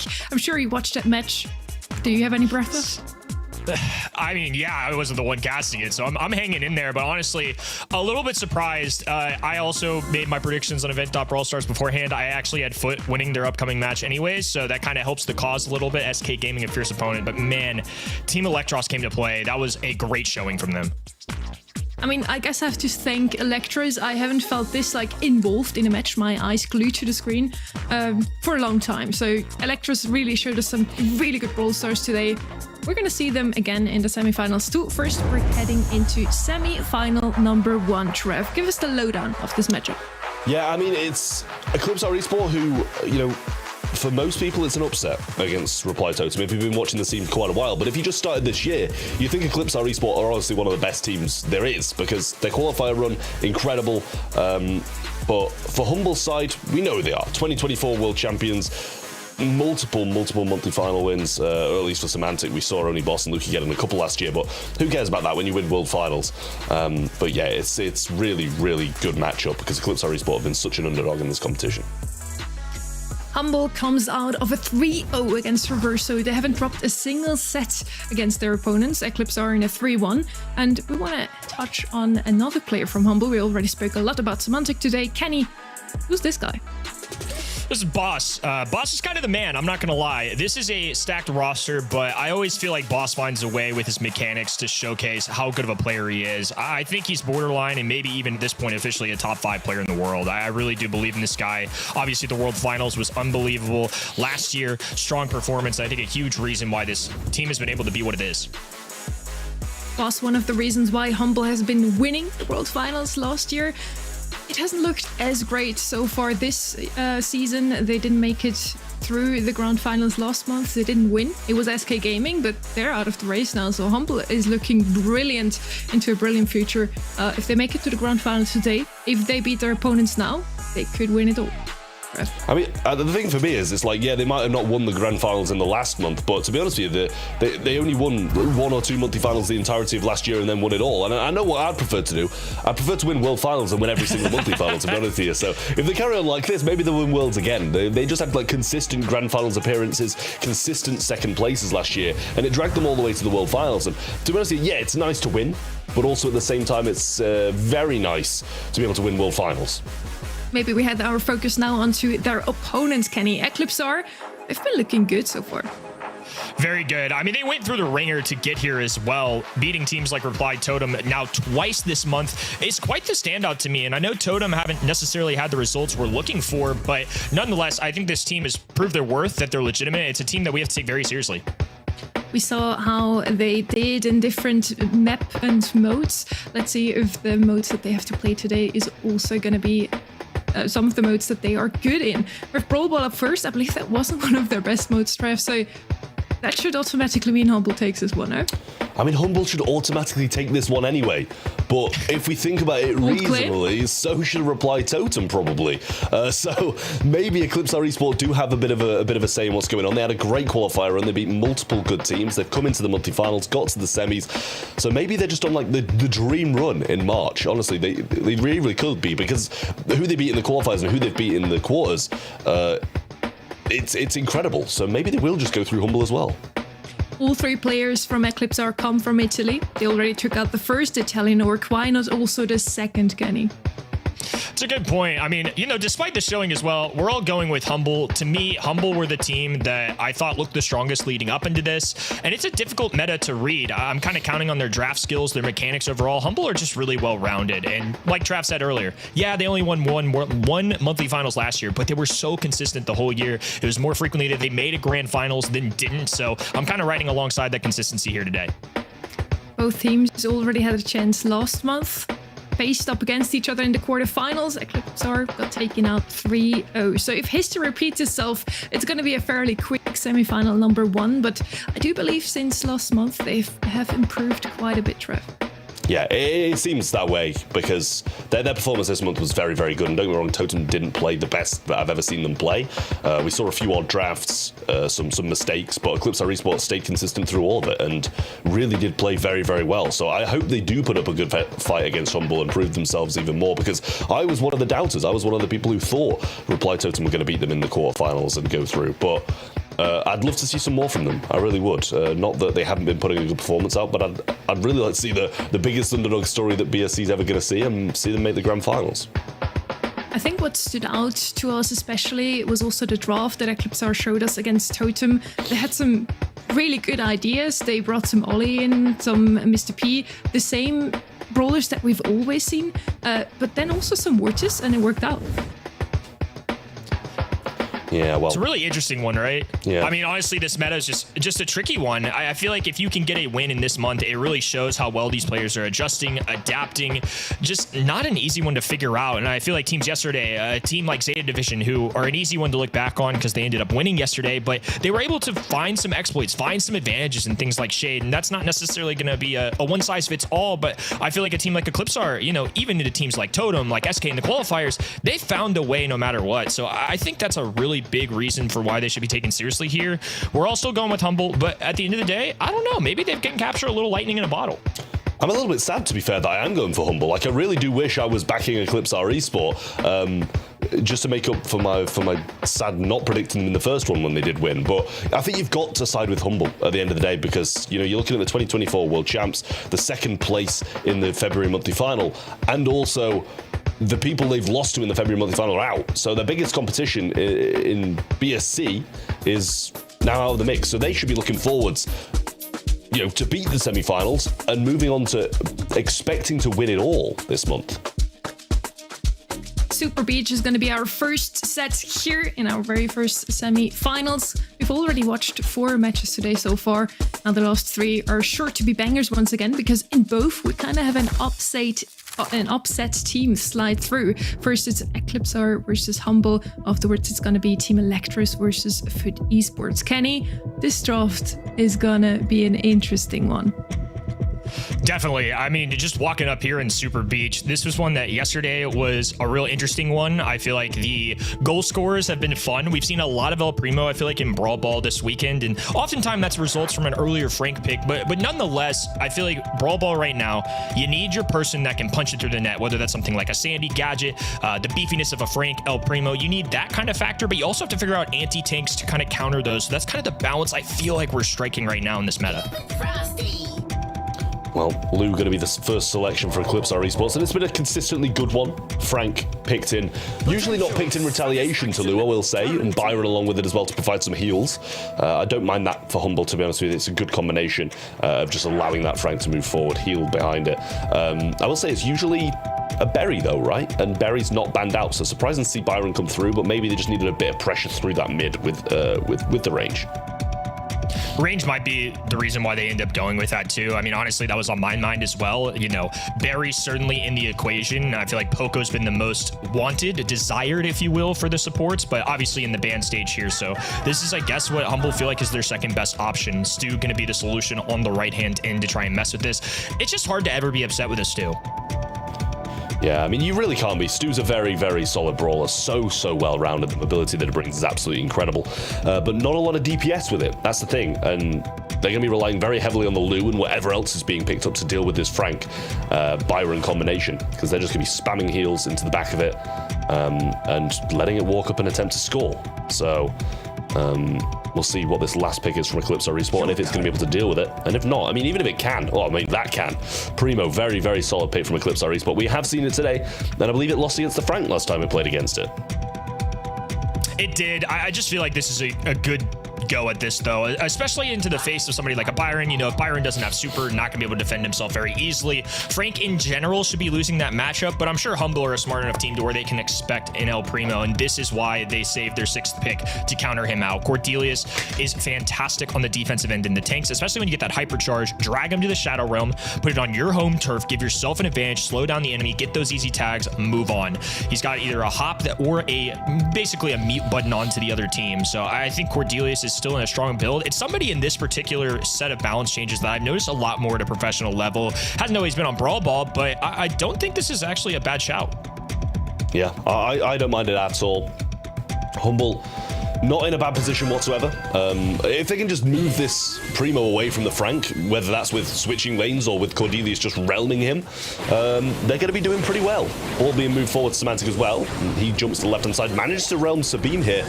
And if Luki can hit a few connecting shots in this position, he might be in a position to score, but unfortunately for them, they are going to be back and he's going to be put right in the middle of a 3v1. Actually does pretty well with it, to be honest. Bizo survives, so Boss going to have to play defense here. Going to be dribbling this ball, dump it for now, and try and work through this mid. There's still a lot of walls to work with. Frank on this right-hand side, once again dueling the El Primo. Traditionally a counter matchup into the Frank, so you're going to see how I have to Humble deal with this. Well, all three of them try to push back, and Primo in a great position to take advantage of this situation. Even if he's just getting hit, he's getting that super, and if he gets hit enough, he's going to be able to jump onto all three of them. But Boss stunned out on the right-hand side here. Semantic trying to move up the left, and Luki providing heals to Boss to keep him in the mix whilst on this Lu super. And it was a good flank from Semantic whilst it lasted, but now all three of them should be able to move forward, and especially with this Primo super, it's a goal-scoring opportunity for Eclipsar.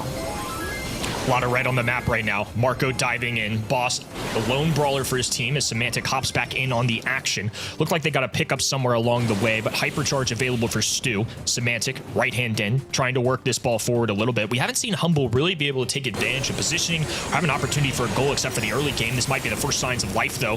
Semantic dragging Bizo down to the Shadow Realm, trying to make it work, and looks like somehow Marco ended up scoring. I mean, we're streaming Semantic's point of view we're seeing here, so it's a little bit of an odd ask for him, but at the same time, Hypercharge being used now and moving. This is the weirdest experience of my entire life, I can't lie to you. But Marco gets picked up by Boss, and some good heals coming in from Luki. It's gonna be a respawn here. And Semantic can be working his way up the map. Frank alongside his teammate here, and Luki has a super available. Dishes it out. Now Boss trying to force his way through. Luki dribbling a jump in from Semantic right-hand side. Looking for the shots, going for the goal off the marker. And now it's going to be up to them to try and push this one through. Semantic trying to get the goal in, but incapable of doing so. And with only 15 seconds left, it's not really going to be good. Marco moving around the left-hand side. Stun comes out, jump over it from Biso, though, and getting a few shots in. Boss not out of the mix yet. 6 seconds left, and just not enough time for them to get it. The realm comes in from Semantic, but too little, too late, and the ball gets put in the pocket. Eclipsar Esports will take the first game, and Humble, they had chances. They had very good chances, but just not really able to get the goal in. ECP getting a game there. Definitely seen as the underdogs as well. So Biso and his teammates doing a good job to start off things here. Honestly, I was kind of 50-50 on this draft going into it. It didn't really feel like Humble were able to get away with too much. I think they had a couple close calls, opportunities. We saw Semantic try and throw one through there, but definitely on the trickier end. This could be an opportunity, though. Goes for the Shadow Realm. Great defense, though. Teammate Lou is able to pick it up. Yeah, nice stuff. Some heals for Semantic as well. Surprising to see them not try to pinch this in with those heals there and force a goal, but maybe they're feeling a little bit confident, or at least more so than the last game, to be able to get a goal, because you've got to try and take advantage of those situations when they come in. Boss moving up now. Semantic in a great position thanks to the heals, and does realm Marco. Gets the kill, and Biso jumping on in. Misses the jump the second time, though, and Semantic trying to assist Luki. Great jukes around those Primo fists. And a good few shots coming in, but he was invulnerable. Semantic should go down, and does. Hypercharge has been acquired, though, and might be able to use that in the future. Red roster pushing forward a little bit. Now an ice rink on the ground. Boss getting frozen a little extra due to the gadget that goes out. Marco looking for a shot. He's frozen solid. Now Marco can just walk it in. Beautifully played once again. Eclipsar Esports showing their teeth here in this opening set. Yeah, really, really great stuff from them. And another great start. Jump comes in over the top of that hypercharge from Boss, but the other two of them should be able to force this goal. Oh, he catches it off the line. Nightmare. I feel like that surely could have been a little bit of a walk, but didn't manage to get it done. Chose to shot on the dash there from Marco. Manages to stop the ball. Brilliant stuff. The splash comes through. Biso gets super, and Luki going to be sent back to spawn. A little bit of an ice rink dropped there as well. Biso able to clean up. Semantic once again dragging to the Shadow Realm. This time he loses on the home turf. Humble just really haven't been able to find their legs here. Splash avoided as well. Boss goes in with the super. Biso can't get his super back in time. Did cycle it out thanks to the damage though, and Boss now moving up. Hypercharge in hand as well, but a stun or at least an ice rink available from Sabine, and he chooses to pivot over to Boss's side and try get the work done on him. Semantic probably wants to realm this Primo, but ends up with the Lu, and I mean both good against the Frank, so it's better than nothing. Going for the super, a perfectly timed jump though. El Primo lobs him over his shoulder, dives in again, gets rid of the ball though. Luki now sprinting for it, makes one tag. It's a 1v1 situation. The net goes for a tricky little bounce shot. I'm sure that wasn't the thing he envisioned. It would have been just short anyways, I think, but with 10 seconds to go, now ECP can just cling to the ball, pocket it top left-hand side, and another Lu super goes down. It's going to make Boss slow down and pushed all the way back. Beautifully played execution there from Eclipsar, and they will take the opening. I mean, crazy stuff from Eclipsar. It's so good. Like, they're just winning. And it's incredible. The draft, very, very solid. Surprising to see like Frank even coming in when there's so many counters to it, the Lou and the Primo, both incredible against the Frank, and Boss pretty much unable to do anything during that game. Semantic did his best with the Cordelius, and the same with Byron, but just having that Frank being the hindrance that he was, they weren't able to do anything. Trev, Kenny, again, we voted for Humble to win this one. We either got to start to believe in the caster curse, or we just always expect the unexpected. Eclipse they have been doing so well this round. They made their Primo workout phenomenally, and again, Stu still with a 100% win rate. Stu's just a good brawler. Yeah, it's tough. I don't know. It's a good first pick. It is, like, it's crazy. Stu is ridiculously versatile, to be honest with you. And, you know, there's certain moments where I feel like Humble could have done better, but, you know, they're putting themselves in positions like that as well. In a 3v1, it's going to be very tough to get out of. And honestly, ECP just playing so well. And we've got to, like, expect the unexpected from this team, because they're just beating teams. And that set really wasn't that close. No, it wasn't. I mean, honestly, Eclipse they've beaten SK, they've beaten Totem twice now. Beating Humble would be quite the month. I mean, they're up 1-0. I don't know. I mean, I was taking them seriously, but I just felt like coming into this scrims, Humble looked like one of the best, if not the best teams in this region. I mean, these guys just continue to shock me. I'm really impressed. I feel like we can also talk about how unpredictable this region is over and over again. It's just true. This month especially, Eclipse has showed us what is in them. Against Totem, they won 3-1. Now against Humble, 1-0 up already. Bounty coming up next. They have everything ready to just take the win here and walk into the grand finals right away, Trev. Yeah, well, Hideout is going to be the map up next, and if Eclipse can do this, then you've really got to start worrying for Humble. If they can grab this one back, they're going to be in a pretty fine situation. But at the moment, Eclipse are looking like a dominant team in this region. Hideout, Trev's favorite map. We established it yesterday. Another bounty map where it's more just about winning your 1v1s. You can play some long-range brawlers, some throwers, but certainly also some aggressive brawlers. And especially Eclipse likes to play the aggression. They liked the Ollie on Layer Cake before, another bounty map, so I wouldn't be surprised if they came in with another tank pick here to finish off their comp, Kenny. Well, Meeple ban, Hank is a must ban, was banned by far the most yesterday, and I think that trend will continue this weekend, next weekend, the whole monthly finals. So for all the shrimp lovers out there, I just wouldn't expect to see him too much here. Mr. P makes too much sense to me to ban right now as well. Those porters are super frustrating to deal with. Even on Bounty, for example, it may take you a sec to get it, but once you got that hypercharged turret kind of circling in some porters, it gets really annoying for these sharpshooters. Yeah, Bell coming on in now, and Eclipse Esports, surprising to see a Bell first pick, I've got to say. Wouldn't have been on my bingo card, I'll tell you that right now. I feel like there's a lot of different, better sharpshooters. A few of them are banned out. Angelo banned out, obviously Piper banned out, Gene, Mr. P. The long ranges are seeming to be banned, but Bell, it's just very rare, I feel we see it. At least first picked. I don't mind a bit later down the line, but first, I have to question it. In this meta especially, I just feel like there's so many great options. Melody was a very popular brawler in East Asia yesterday, still a strong brawler, so curious to see if Europe tries to take on that composition as well. Mandy, brawler who just got a hypercharge, is going to be an early pick here for Humble, so they're putting a little stock in that. That was something we really didn't see at all. I believe it only showed up maybe once yesterday, so not something that maybe East Asia really went towards, but heck, EMEA may feel differently.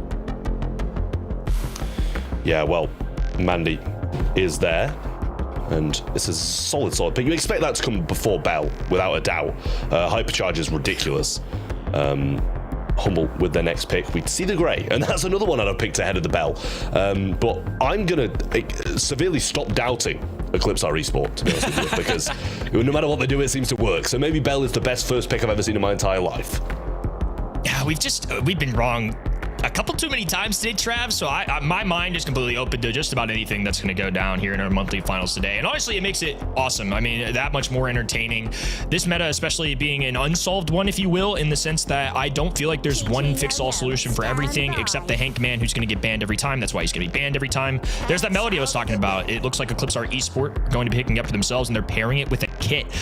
That's kind of a nasty combination. It's not always the easiest to run, especially at a professional level. It can be a little tricky at times, but I don't know. Kit Melody is pretty fierce. Yeah, it is a dangerous thing to be faced off against, and with Meeple banned out the way as well, there's nothing to just stun it on the spot when it starts coming towards you, so definitely a difficult one here for Humble Esports, seeing what they will choose to go. And it's a very, very odd draft in reality for the Bell to be the first and managing to still get Melody kit towards the end. Buster slides in afterwards for Team Humble, and that's just as odd, I feel, but little drag back can definitely work when the Melody starts coming towards you. You drag her in, put her directly on top of you so those notes can't actually circle around and hit you.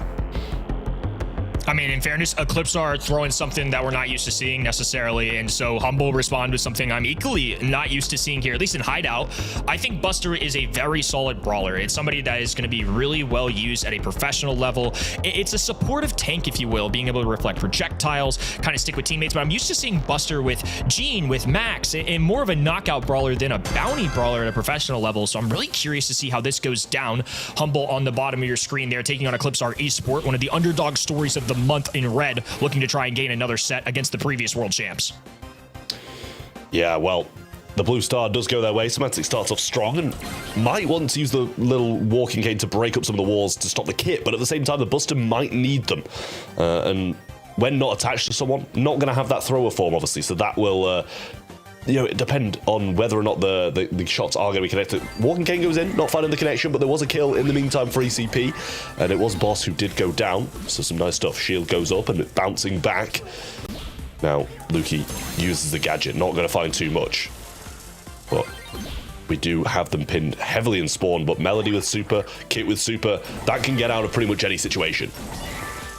Kid on the back of Melody, and now Melody diving in, isolates Semantic. A teleport away will keep him afloat for now, but it's the blue side taking a lot of heat. Lukey is about to go down, finally falls, and now Kit pops out, grabs a kill, and it's just Boss left standing. The red roster surrounding him, diving in, and Kit's got a 5-star lead on his head. 8-1, Eclipsar taking off. I don't know. I really don't know. Eclipse Esports might be the best team in the world.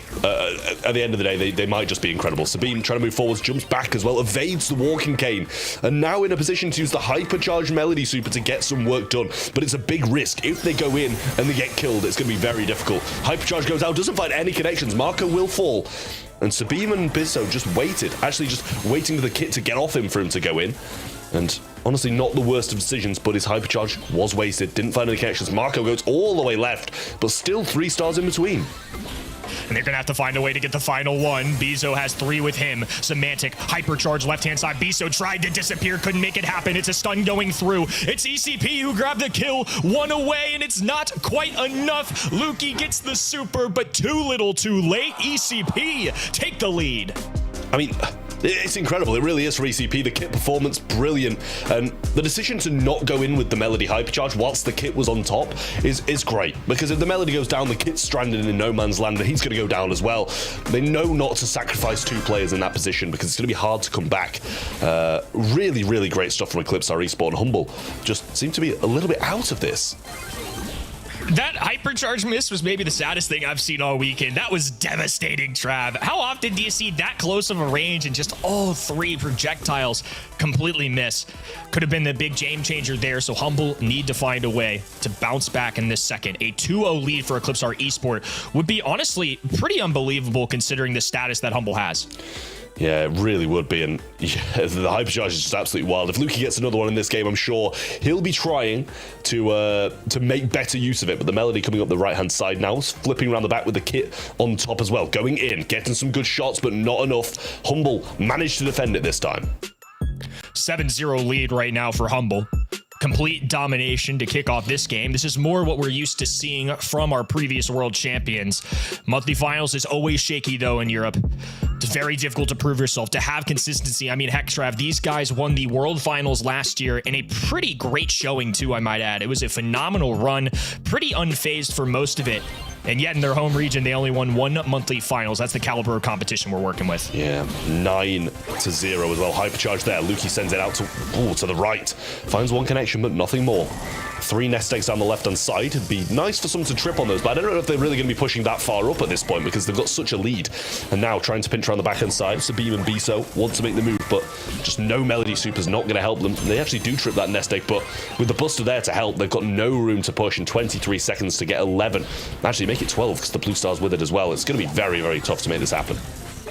ECP gonna have to make something happen here. It's gonna be incredibly difficult, especially after Boss grabs the frag on the top left. It's a tag team, right-hand side. The first goes down of the duo with 7 seconds to go. Sabim forced to run away.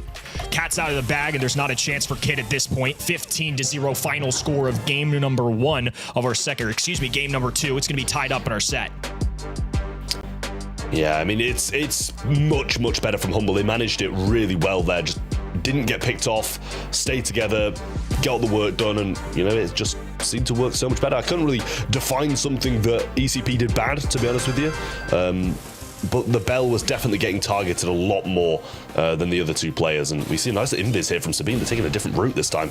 Goes in, might go in for a couple of shots here, gets a couple on Boss, jump. Oh, actually doesn't get it far enough his jump, but the bounces will get it done anyway. But Marco's getting TP'd on. Nest Egg does make a connection, they might be able to pick it up, and they do. Much better for Eclipsar again.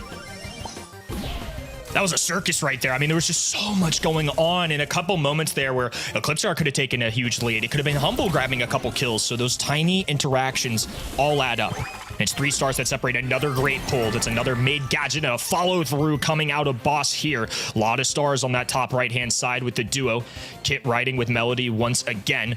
It's going to end up being ECP cleaning up. So 8-3 current lead. Another walking cane goes down for Semantic. A teleport forward. And now a dash in. Bizo trying to defend his teammate here. And they will ultimately get the kill on Semantic. It is currently 10-3 for the red roster. Mark on Boss as well. It's going to be very difficult for him to move forward and not really be picked off too heavily. Goes to the TP forwards, takes a few shots to the face and forced to back off. Hypercharge ready to roll over the Bell, no super in hand, and Boss taking such heavy fire. This is so hard for them to get out of. Luki has the super, choosing not to use it. Yeah, might be close to a Hypercharge, and Semantic the same. Only about half to super though, goes in for the TP, gets a couple of shots in, TP's out with the Hypercharge, and Boss bouncing shots back and forwards with Semantic, and down goes Luki. That was a big push, and not a lot out of it. Stars really adding up for the red side. A pull goes through. Boss trying to hold on for dear life, but Melody pierces through. Now it's 15-6. It's going to take a lot here for Humble, and Biso just keeps piling it on. I mean, 12 seconds left to retrieve 9 stars. It's going to be next to impossible. They're going up top, gets the TP in from Buster here as well, but not going to get anything. And it's honestly going to hit 20 before the count hits 0. What a set from Eclipsar. Marco looking as happy as ever, and it really is brilliant. 2-0 up against the world champs. Massive underdog showing through. Man. I mean, I'm just in shock, genuinely. They're playing well, they're drafting well. There's nothing these guys are doing wrong. It seems they don't really have a weak point. Yeah, round 1 was all in the name of an ECP again. Round 2 looked like Humble was back in the driver's seat, but regardless of all of that, Eclipsar just completely demolished them in round 3 once again. I'm having flashbacks to the match we just seen before. We said, oh, how is Team Electros 2-0 up against the February monthly final champion? And now we're saying, how is ECP 2-0 up against the world finalists or the world finals winner from last year? We're seeing here also in the stats, look, you're doing phenomenal with this new Mendy Hypercharge. A question I wanted to ask you guys anyway. We haven't seen any Bow at all. It's the only one of the 6 brawlers that has just recently received their Hypercharges that hasn't been showing up at all this weekend. Why is that? What makes a good Hypercharge? I mean, I don't know. I don't know if it's just the maps necessarily that aren't really catering to it. Like, I'm sure if Snake Prairie was in, we'd probably see quite a bit of Bow, to be fair. But and it's the same with Double Swoosh too. Like, we really haven't seen much of any of that. So those are the kind of maps that would be brought in. I don't know if it's kind of just necessarily the maps that aren't really catered to it, but it seems that might be it in my eyes. And I don't know if the Hypercharge just isn't one of the strongest, but the Brawler in general isn't that incredible. Potentially. My follow-up question would be, what makes a good team then? Is it really just a draft? Kenny, do you feel like ECP just outdrafted Humble? Or are they just playing strategically well, mechanically well today? I mean, I think the draft speaks for itself, right? I think that's a huge result in part of any team's success. At this level, everybody's really good mechanically at the game. You can't make it this far without having that capability. But if you give yourself any little advantage you can in this draft stage, and I feel like ECP have done a pretty good job of that today, figuring out this very new meta. We've had gadgets completely reworked, a lot of balance changes, and those 6 hypercharges you just touched on. That is so much to juggle for any team. All these guys can play the game. It's just a matter of if they can set themselves up for success and give themselves that much of an edge. So honestly, the draft is going to be something that I think is even more impactful than usual this month. We're in set 3. We're heading into the draft. This could already be the last map for Humble today. Pit Stop, a map that we have already discussed before. It's either tank or tank counters. Yesterday and also today we have seen Lou here. We have seen Boss, BB. We have seen just a lot of, yes, either tank or tank counters. Trev, what will you go with? I would love to just see tanks run it down again, to be honest with you, but the tank counters did seem to prevail in the previous one. The Cordelius and Lou coming through just seem to work very, very well. Obviously, that's not going to happen this time because Humble have banned both of those out on their side, along with the Carl. Pretty much banned out their entire comp, to be honest with you. I'm pretty sure that was the exact comp that they actually ran. But, it was a Spike instead of Lou. Yeah, Spike instead of Lou, that's the one. Carl, Berry, and I think Melody on top, was it? Yeah, banned out. And then we see the Charlie and the Edgar coming in from Eclipse. A wild draft, but honestly, I'm not going to question anything they do. Processing a little bit here because you're not used to seeing Edgar very much, but we've even seen Charlie show up a bit on this map, and I think the extra spawners is a reason for that. The Cocoon could be a way to just immobilize the tanks instantly, so I think that's a reason why we see her on this particular map compared to no other real map or mode, to be honest with you. I think Charlie's decent in general, but it's still something at professional level that I think is being tested a little bit more now that this map has come back in the mix. There's the man I was kind of looking for. SK chose Shade earlier today, very popular brawler in East Asia. I kind of get it for this map as well. I mean, just having the ability to dash through walls, get those tags, and also, unless there's just some kind of insane amount of wall break, even something like a Brock or a Griff, you're going to need a lot of different stuff to kind of tear this map apart. Well, Spike is going to be rolling on in for the Humble side then, and just one of those brawlers, pretty versatile, pretty good against the majority of things, but also does have some counters. It's a good comp, I will say, from Humble. I do like it. I loved seeing the Shade earlier, and it did work very well in Joker's hands. It was just a question of whether or not they weren't able to play on the defense. So if they're able to really get the defense locked down for the side of Humble, then the Shade's going to be tearing it up on the offensive side. I see Buzz, Spike, and Shade. I don't know how much they're really thinking about the defense, to be honest with you. This feels like a real base race coming out of them. Charlie, not necessarily the brawler that I'm looking for a base race, but certainly a little bit of a hybrid. Bull, full steam ahead. I mean, we're sending Bull in the mix. We're getting Edgar in the mix. Edgar there to do high safe damage, take down squishy brawlers, and obviously Buzz is a very beefy man, but I think having a shotgun meeting him in the face could be the answer that they're looking for on the Eclipse Star Esports side. Yeah, I mean, Bull, Edgar, powering on towards the safe is going to be a dangerous, dangerous thing. So it's going to have to be a good defensive performance from Humble.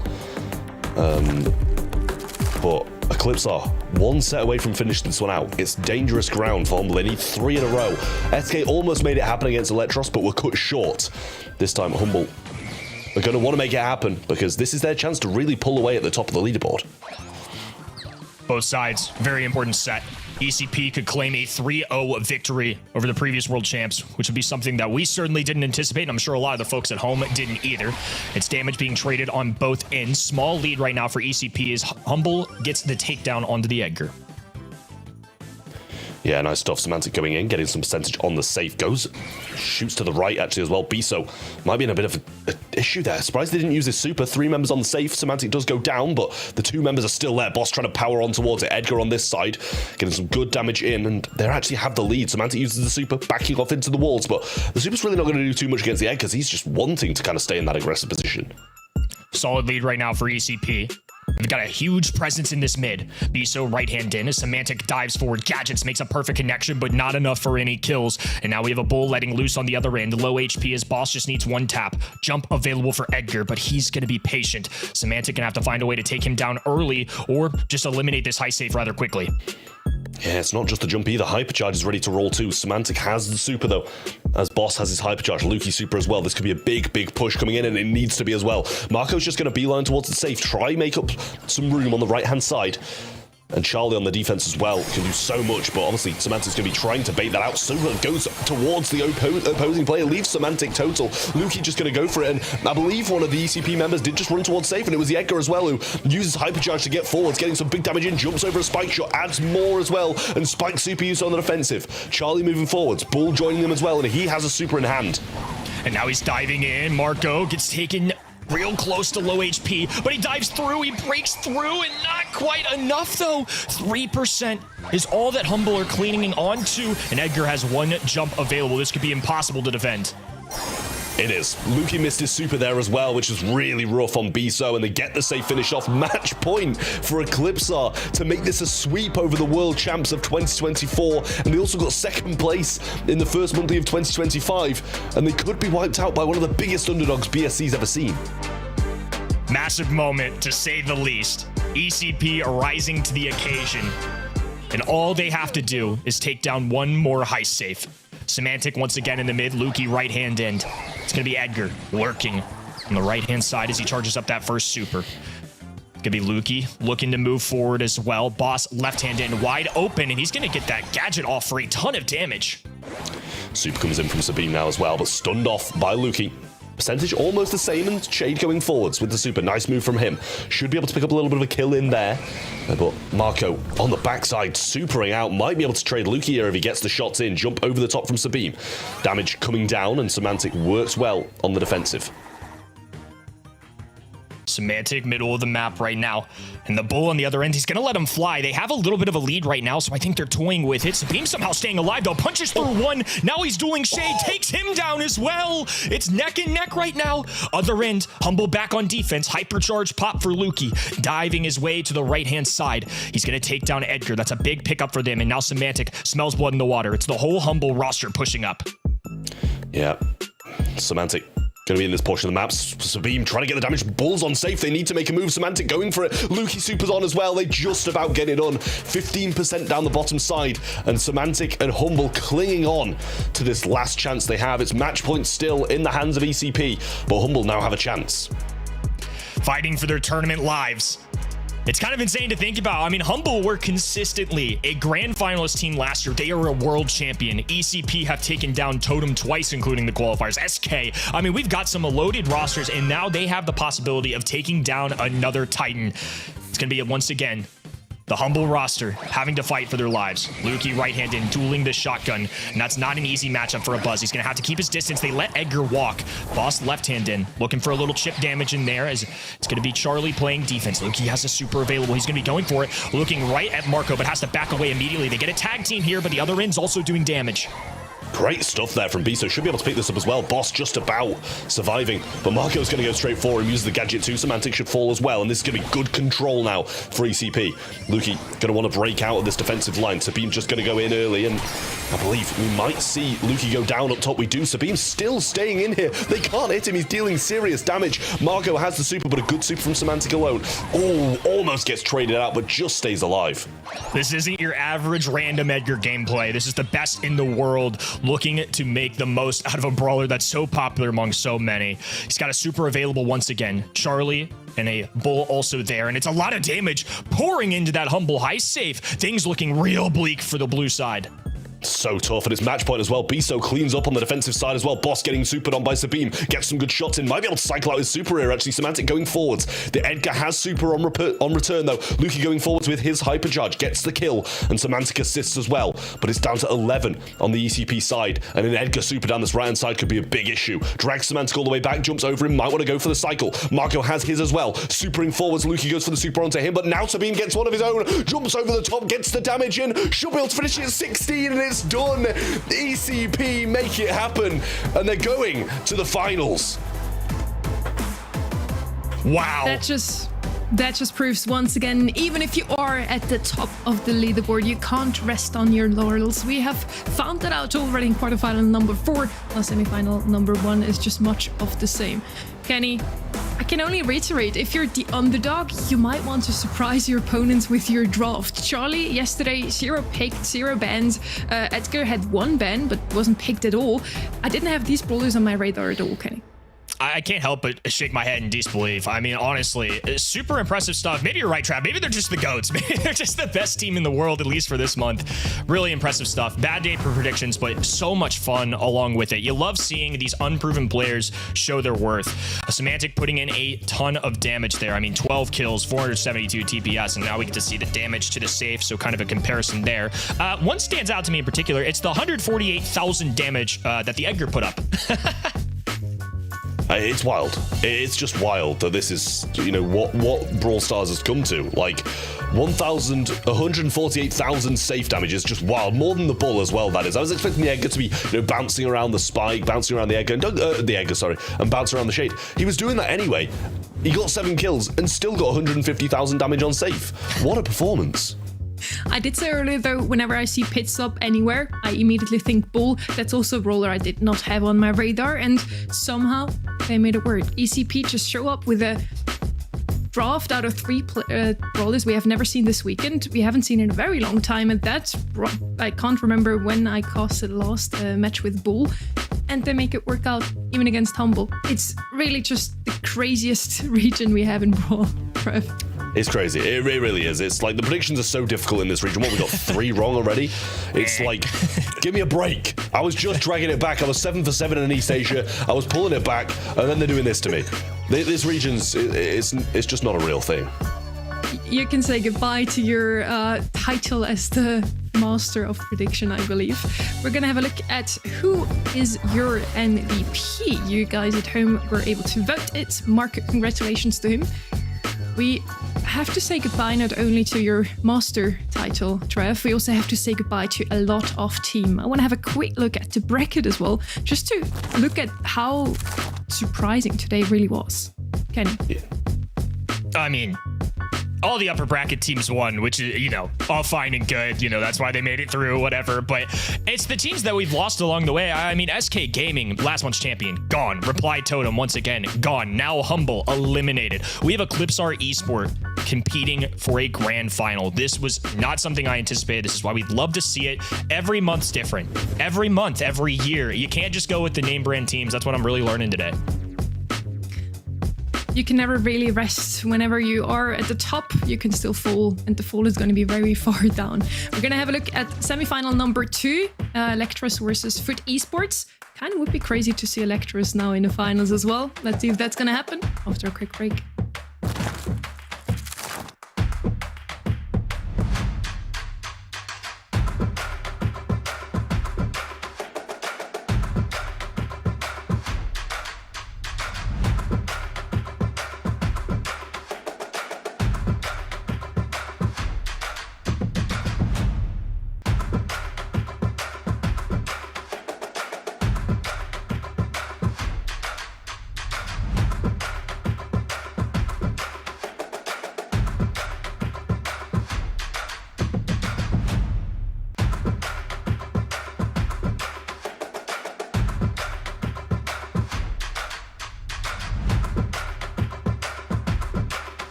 With the semi-final 1 out of the way, we only have 2 matches left today. We have to say goodbye to Humble in the most recent one, and also to Trev. Welcome back, Ark.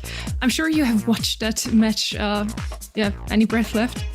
Just wild, absolutely wild month, honestly. Every time I look down and then I'd send a message and then look up and I was like, hang about, that's another set going the way of Eclipsar. Absolutely nuts, honestly, crazy. Who would have thought that both Humble and SK wouldn't make it to this stage of the competition? So whilst we are still recovering from the two matches we just seen, first SK Gaming out of the way, then Humble, we want to talk about the teams who made that happen. Electros kicked out SK Gaming and Foot Esports kicked out Experian and XT. A matchup for the gods, Kenny.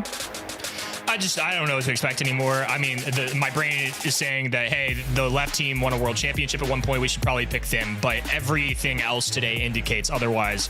Mebius, Rama, Nob, all really solid players. Knew that coming in. For me, Team Electros versus SK was the one I felt most contested over. Still picked SK. Again, no partial credit for Kenny. Just saying that I really thought Team Electros had some good players in their team. This is somebody that I've been looking out for in this region. And it seems like that they've got it going. So I don't know anymore. You never know. It's just honestly wild. Imagine if we have a grand finals with Team Electros and Eclipsar Esports. I think it deserves to be that way, honestly. I've had some reservations with Foot Esports, to be honest. I don't see their scrims being too phenomenal. And again, that really questionable reverse sweep of the February monthly finals versus SK Gaming. In qualifiers as well, going through the lower bracket in February as well. There's some 3-2 scorelines litter this, honestly. 3-2 scorelines in the monthly qualifiers for February. Well, 3 if you count the one that they lost. One that they got to Nemesis this month. A 3-2 scoreline to Electros, a 3-2 scoreline to SK Gaming. I mean, it's not looking convincing whether they win or lose. If we would have seen this matchup without any context clues, we probably would have heavily sided with Foot Esports here, though. Foot Esports, at least they did win a World Finals before, whereas Electros just came together again. Rama was gone from this roster for 17 months, now he's back, and he's also playing against his old teammates here, which is quite interesting. He did at some point play with the roster that is currently playing in Foot Esports. So, Kenny, do they have a chance against them? Yes. Good Nothing answer. is ruled out after what we've seen today. Look, if I didn't have any context for this month, like you said, and I was just looking at these names on paper, I would have said 3-1 Foot Esports. But it feels like, logically, maybe we're due a more quote-unquote normal match, if you will, just because of the insanity that we've been dealing with today. But this one's a little personal, like you said. I mean, that's a great throwback to prior to being world champs. This is somebody that he was playing with. There's familiarity. It's a region that's really tough. It's a monthly final that feels impossible to figure out. So I'm keeping my eyes open. I mean, genuinely, I'm so impressed with this region, the talent across it, and it's really awesome to see some of these more unproven and maybe not household names in Brawl show up.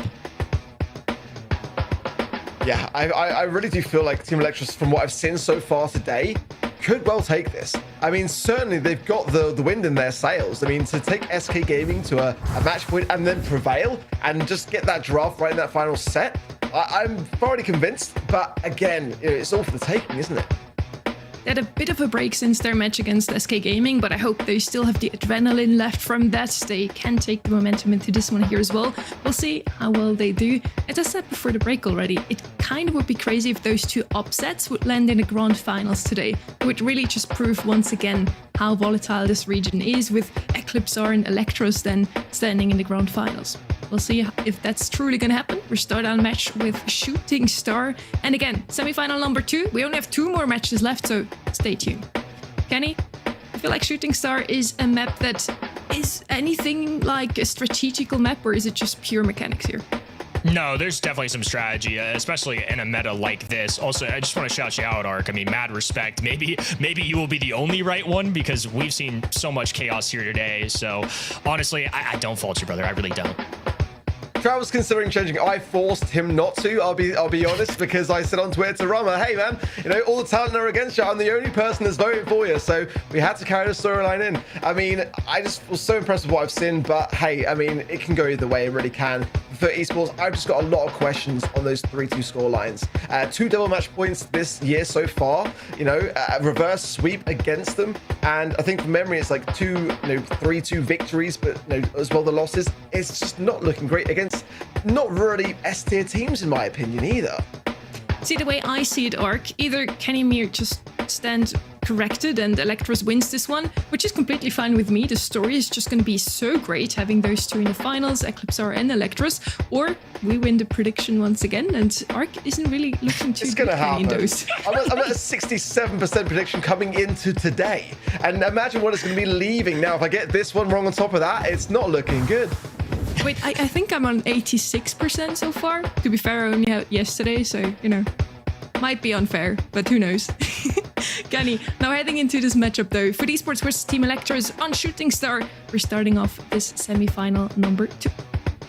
Yeah, sorry, I completely derailed that from the map just because, again, I have mad respect for Art for picking that, but focusing on Shooting Star a little bit more, we have some crazy bans going through. I mean, I feel like Hank has to be one. I know it's Bounty, I know it's Shooting Star, and people may think that's crazy, but that's just the world we live in this current meta. Mr. P definitely on my mind right now, and then there's some safer, more stable brawlers, I would say, that consistently show up in that pick and not always the ban stage. Brawlers like Gene, Gus, Gray, Melody, a very popular one yesterday, and even some today. Bell shows up here sometimes, but honestly, in EMEA, I feel like has shown up a lot more than some of the other regions. We saw once again, Kenny, we are in the majority. Most people voted that for the Esports is gonna go and take this. I do agree with you here. Shooting Star is one of those maps that has a little bit of a stale meta, you could almost say. It's always have been kinda revolving around the same brawlers, a lot of long range, a lot of throwers. Yet this meta really seems like it's bringing in some new ideas. I wouldn't be that surprised if we all of a sudden saw, who knows, a Bull, an Edgar here again. Ark, start us off with the draft here. Well, looking ahead, I'm a bit concerned that we haven't got a nanny ban, actually, because that's a brawler pick which surely for Esports are looking to establish. I mean, it's a wide open map. It's a great counter into Piper. The Mr. Peace ban, the Maxis ban, that tells me that for Esports are thinking Piper baby as well. So, I mean, I'm looking for that idea, really. Ultimately, that's what for Esports do so well.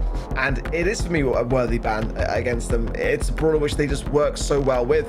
And you got to remember as well, like, you know, when you think back to the fact that Rama is playing against his former teammates, Meow and Naui, back in the days of Craze Clan were a thing, and that allows him to know the weaknesses within his teammates as well, and he's going to want to get some form of revenge over things. Again, you've got to remember that on the side of Team Electros, Rama is chasing his first monthly final win, as is Nob, as is Maybe, so you kind of forget that over time because, you know, those players are so established and have been for so many years now that, you know, they are still chasing their first win. They still want this massively so, and this is their opportunity to get it. So, I mean, good bans all around for me. The Grey is a good one as well. There, yeah, hovering over the nanny pick as I'm talking, that's actually wild.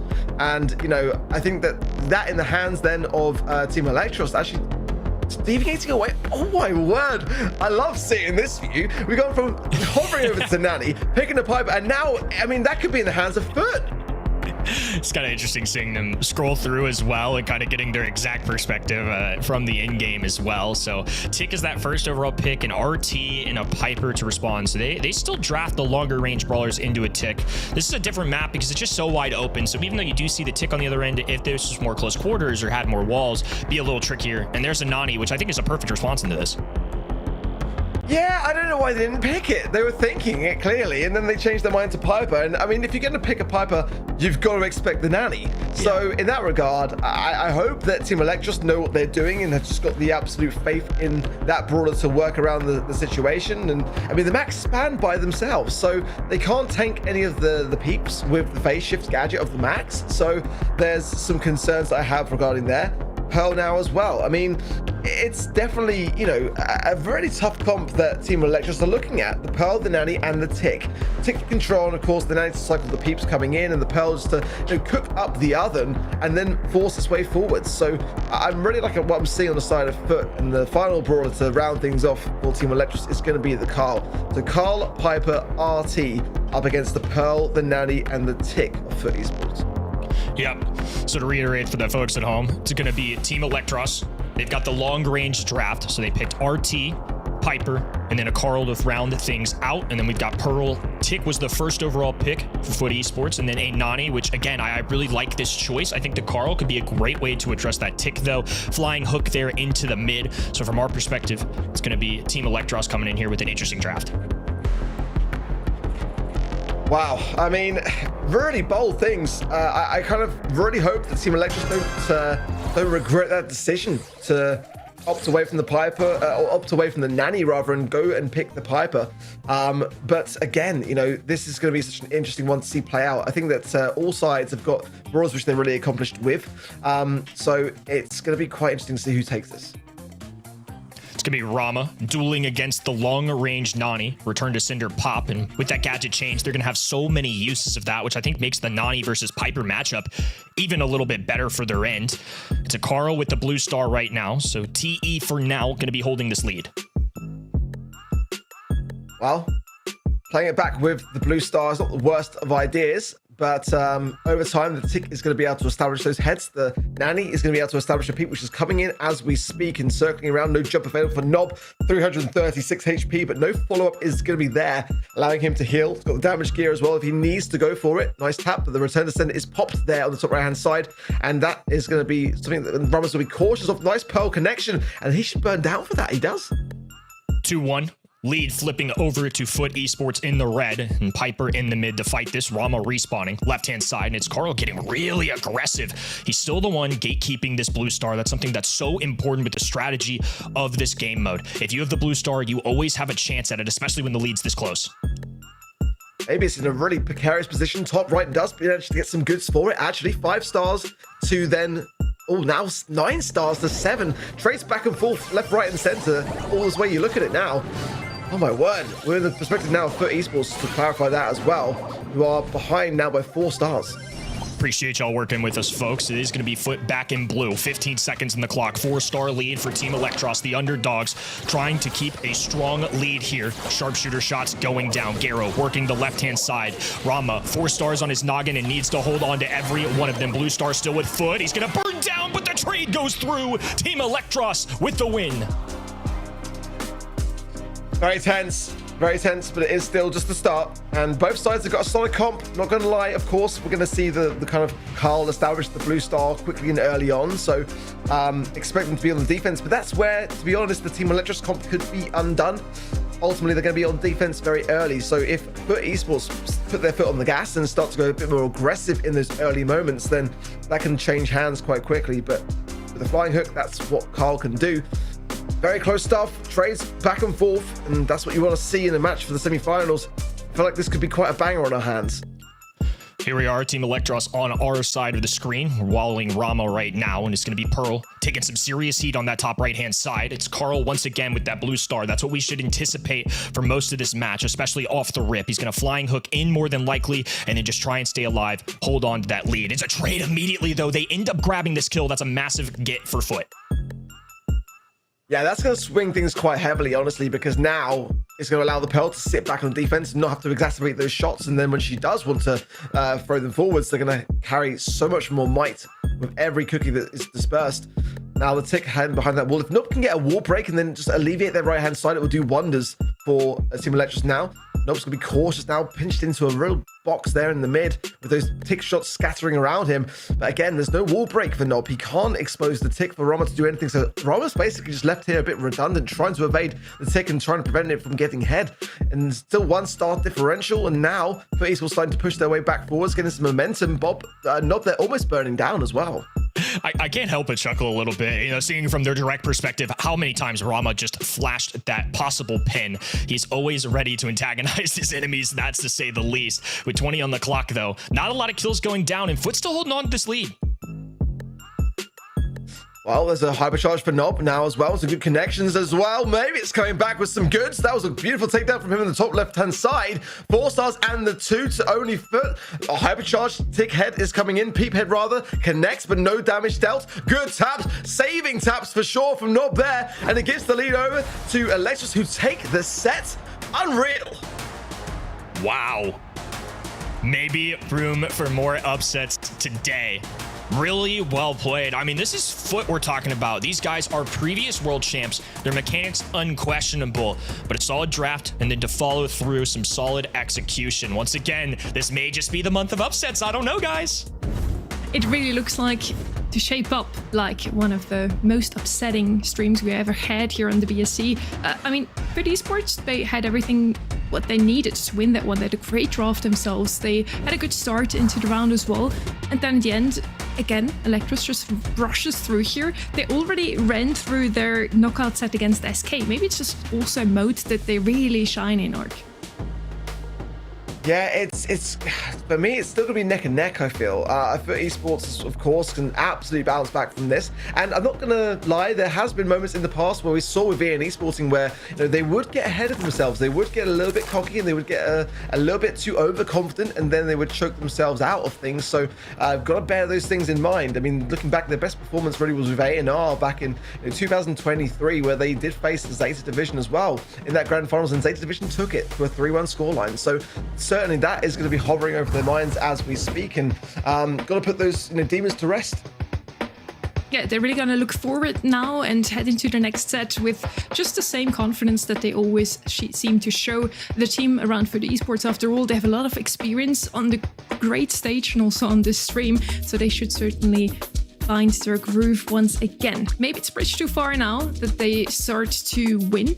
Maybe we are going to head into set 4 after this one because they can equalize the score overall. But maybe we're going to see another 2-0 by Electros, Kenny. Bridge too far up next, and as you can see there, obviously getting the safe part of it, but oftentimes that means long range. Oh, and that's the disrespect with the kit. I mean, even BSC's calling him out. That's so tough. That breaks my heart a little bit. Yeah, I wouldn't recommend picking kit here necessarily. Yeah, we have seen enough examples of that and working out. But a lot of long-range brawlers that have been working out in the past quite well. Yesterday we have seen this map already as well, and it looked like long-range brawlers is the way to go. Just in general, get a lot of damage down onto that save as quickly as possible. We saw Miko coming. That was a surprise yesterday. Melody, of course, slipped through the bans here. Probably the best brawler you could have here, Ark. Certainly brings the aggression, and you can't leave it on the safe. It will shred through it with the hypercharge as well. Those notes just, it's seconds before the game is done. And in this kind of map, it's going to be very difficult to come back to defend once it is able to scoop past the brawler. So having a solid defense now very much going to be on the minds then of Team Electros. I mean, I'm liking the ban so far. Bell going to be coming in, and I've been underestimating Bells as a first pick worthy brawler, I feel like, this season so far. I always liked it as a first pick last year, but this year now it's starting to make me feel a little bit better. Maybe it's the gadget rework as well, allowing more nest eggs to actually be present on the map. That does tend to cater towards a better defense on that side of things as well. So kind of liking it for that reason, really. Sort of down to a 17-second cooldown. Eve as well, great maneuverability around that middle of the map and able to cross lanes. I think stuff like that is going to be quite crucial. The notes for Melody will be fed a little bit by the hatchlings, however, so that there's that consideration too, that it can also give Melody more to bring to the table here. So definitely not straightforward, but I wouldn't mind seeing an 8-bit here, honestly. I mean, there's some good bans, the Colette, the Colt, things that I like to see banned out. The Chuck, I mean, it's always a scary brawler, but I do feel like it has a lot of counterplay just by rushing the safe. Chuck was who I had on my mind just because of how much of a priority ban it was on this map yesterday in East Asia, and I think this still holds true here today. Chuck can be really frustrating to deal with. It's just something where he's just going to be constantly putting pressure on the enemy side. I feel like if you're playing into somebody like Team Electros, who currently have a Bell and an Eve, I mean, it's good damage, it's fine damage, but that's more of a control composition in my mind, and where I think Chuck can thrive is if his team can take a lead, hold on to it, and keep getting that consistent damage. 8-bit certainly able to dish out more damage into a high safe though, so I think Team Electros need a little juice. I like it, I called it. I feel like that is going to be a good shout for Team Electros, but again, they are against the clock. That can't be denied. They're not really having too much DPS on the save of the Eve and the Bell as well, so the Eve does have to really pull its weight in gold. One thing as well regarding the Chuck is setup time, so there's going to be that consideration too, but there's no defensive measure really. The Bell and the Mark, that is going to have to really help a lot out on defense. We saw this yesterday in East Asia also, and it was Levi that was really doing a fantastic job in that brawler pick, and I think it was into a Miko on this map back then. He's going to have to pull the same stunts really on the side of Mabius, because definitely a Chuck on the safe. It's a matter of time before the game can be over. So look at Roberts able to position himself straight onto the safe immediately here, and now he's set up. Now we already in the mid and now going to be moving forward. Another train post set up and established. So he's going to be able to get a direct connection to the other end. This is where Chuck can shine. I'm sure you all know from ranked or ladder games at home. This can be a really frustrating brawler to deal with, especially when all 4 go down. And he's just sending it in once again. 4% now climbing. It's just so much work that Chuck can put in, especially if left unnoticed. Yeah, they're just leaving the Chuck completely. I think they've got to get a balance between getting some taps and trying to eradicate it and rushing the safe. And at the moment, Team Electra's not really doing that, not really sure where to go with themselves. And now defending a bit better. There's a nest egg down as well for the hatchlings to spur out for Rama. But yeah, I don't feel like Team Electra are in any form of control of this game so far. They get some good damage, but it's been a bit of a while before they have. Foot Esports going to hold on to a small lead for now, and now it's neck and neck all of a sudden, flipping over to the other perspective. It's going to be the red side being Foot. Chuck diving in once again, bringing that high safe well below 10%. He's so close. One more dive in would be enough. Garo trying to move down the map. Left-hand side has the musical notes. It's TE, full on defense right now. They're not letting Meow get a single shot on there. Can you imagine if they get this done? Oh, no, not quite. Nob couldn't get around there to get the angle, but there was a world in which if all 3 members landed every shot, I don't think that Chuck would have hit, not with the damage booster down there, and that could have been enough to be able to fight on and just get the final shred of damage. Really quite close when you look at it that way, but again, the early outset was very much in favor of Foot. The beginning of the game, Electras were completely flustered and overwhelmed with the Chuck getting set up so quick, and then they just weren't really communicating. You can see that in the gameplay. The communication was not there. Really difficult one to deal with because, like I mentioned before, this just feels like a very control-oriented comp. And Bell and Eve can certainly get those kills, but if you're not staying on top of your game the entire time, we saw there, Foot Esports can run away a little bit with it. And about 20% of a lead there was enough for them to hold on, get the Chuck rotating in. Now they have Melody on the other side. They're marking her up, and they still get that kill on Bell. This could be an issue. Meow letting loose as well, so Foot Esports should be able to handle this safe for a good bit of damage.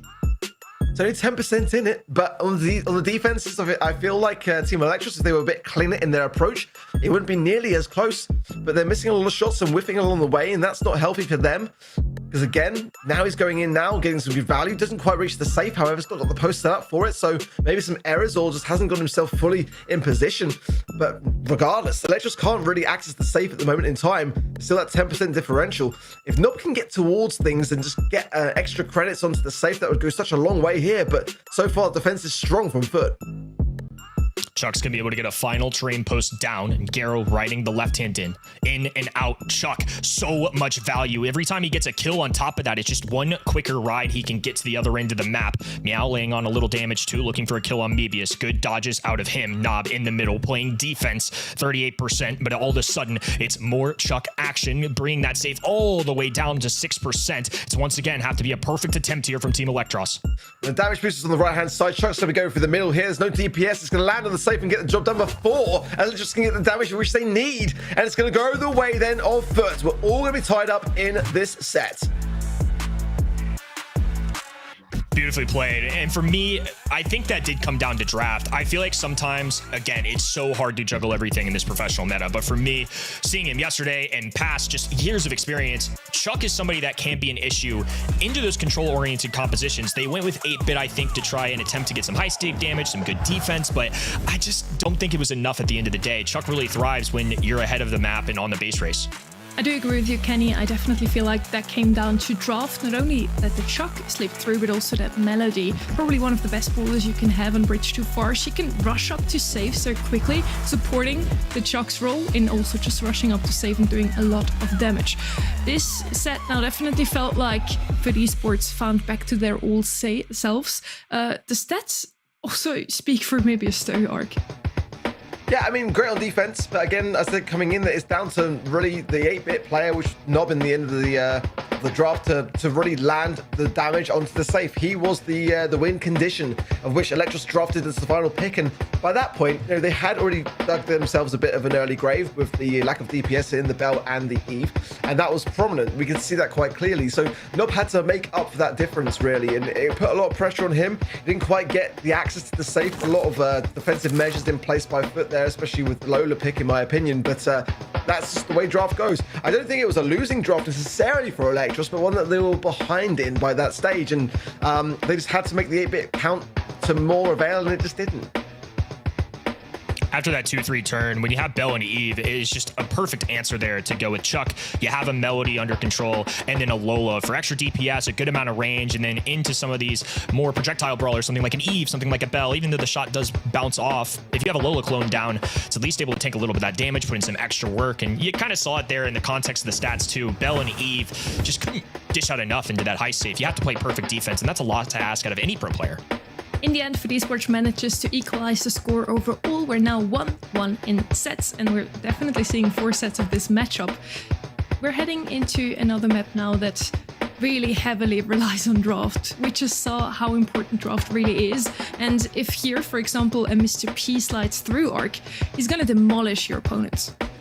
Yeah, but also I feel like, you know, Team Electros, for example, are that aggressor. Like, when they get a draft that's wrong, it's really wrong kind of thing. And when they get one that was really suited for them, it's the steamroll. They could really kind of get the balance in their drafting, and sometimes that can work in their favor.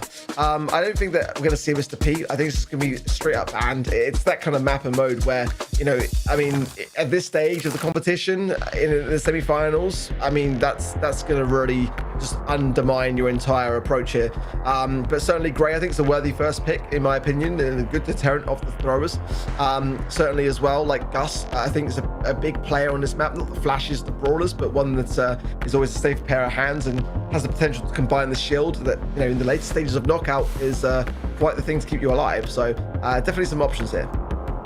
I feel like Gray was a really good call here, Arc. It's not bad. That 1000 HP really goes a long way thanks to his hypercharge. But yes, Gray is banned out, and to Mr. P that I was talking about isn't, as well as Ollie being left open here. Yesterday picked up and he won on this map. So those 2 brawlers are now open to pick.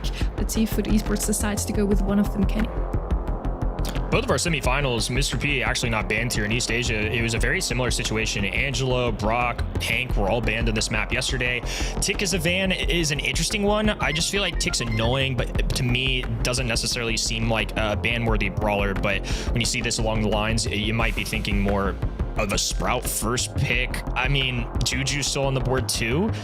We've talked about it before, but I think it's so difficult to run Sprout unless you have it as a 6th pick and you know you have a good matchup, because now Team Electros can kind of draft into it. But honestly, I think this was their intention. They have Gray banned, they have Brock banned. I mean, those are probably the 2 most direct answers with either Wall Break or a Walking Cane or a Grand Piano to try and take him out. I am thoroughly unsure of this draft so far. Yeah, I mean, this is dangerous now. I mean, to be honest, I think I saw as well that Mr. P doesn't have the strongest of win rates in the region in terms of the scrims as well, slightly under 50%. So, like, that is a consideration that there is some strategy against the Mr. P approach. But I feel with the Sprout, it's going to have a tough time dealing with it. I'd kind of like to see it show its face at least here. But Ollie, I think, you know, makes tons and tons of sense. Oh wow, that's a comment that I don't think I've seen so far yet, with a kit potentially here as well. Oh, that's actually going to be quite disgusting. I mean, if the kit connects to the Ollie and the Esports don't have the ability to push this early on, then that's going to take so much DPS to take down if that is the case.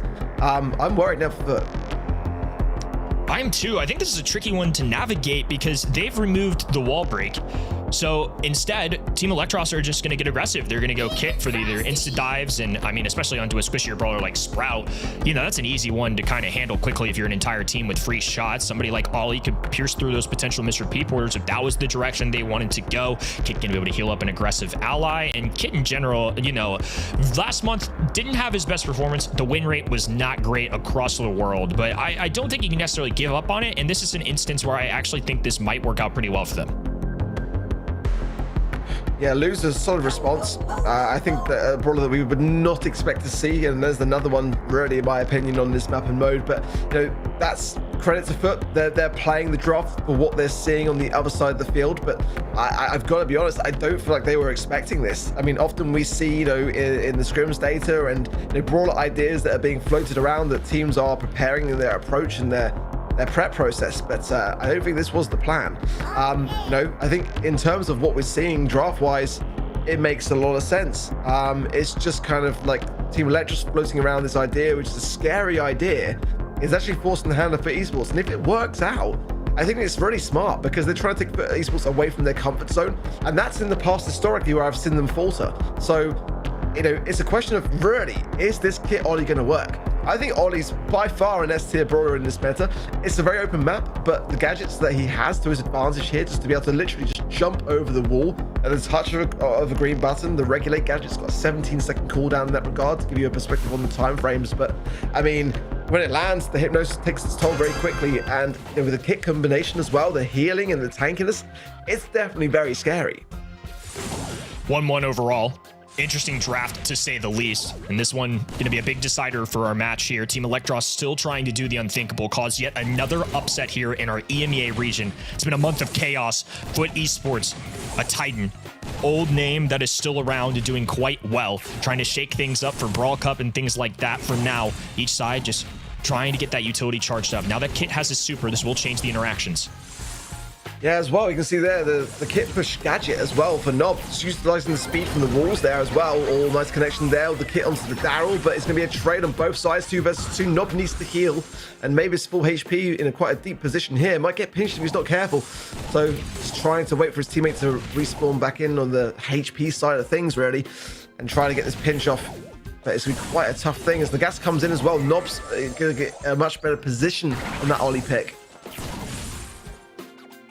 Likely a jump there, connecting the dots a little bit, but I think Nob got out of the way due to a gadget, that wall cutting him off, and it looks like that round's going to clean up. So we're seeing Team Electros right now with a 1-round lead. Kit, once again, going to be hiding in that mid-grass in the middle of this map, behind the indestructible walls in the middle that you see there. Ollie does have a super available. Mebius holding back right now. A sprout wall to cut off that lane. So RT running for the hills while Kit can ride the back of Nob. There's the combination we were looking for. A big dive in. The hypnosis. Nasty work coming out of him. First one falls. Garo, the next to crumble. Now he trying to do what he can. Grabs one. But in a 2v1 situation, it's just going to be a lone Daryl. Pretty difficult situation to deal with as he's low HP. Popping a hypercharge here. That seemed a little crazy. But ultimately, it was going to lose in the game anyways. Didn't have a lot of hope. Might as well go for it. I love this comp. I really do. This is the thing that I'm really impressed with Electros so far today. Some drafts that are just a bit crazy. And when they don't work, it's quite the opposite of when they do. You know, it's very convincing when they're bad. And it's equally as convincing on the other side of the field when they're strong. And right now, I don't see an answer here. But they've got to rush realistically in this first round. They've got to go straight towards the kit and try to prevent that being a thing. Because, you know, at the moment, Rama's charging up.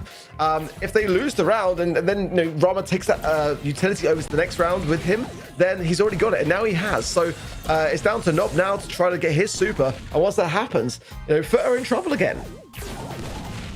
So Team Electros are going to take the opening game of set number 3. Nob's going to be on this left-hand side, trying to play against Foot, who are all clustered together.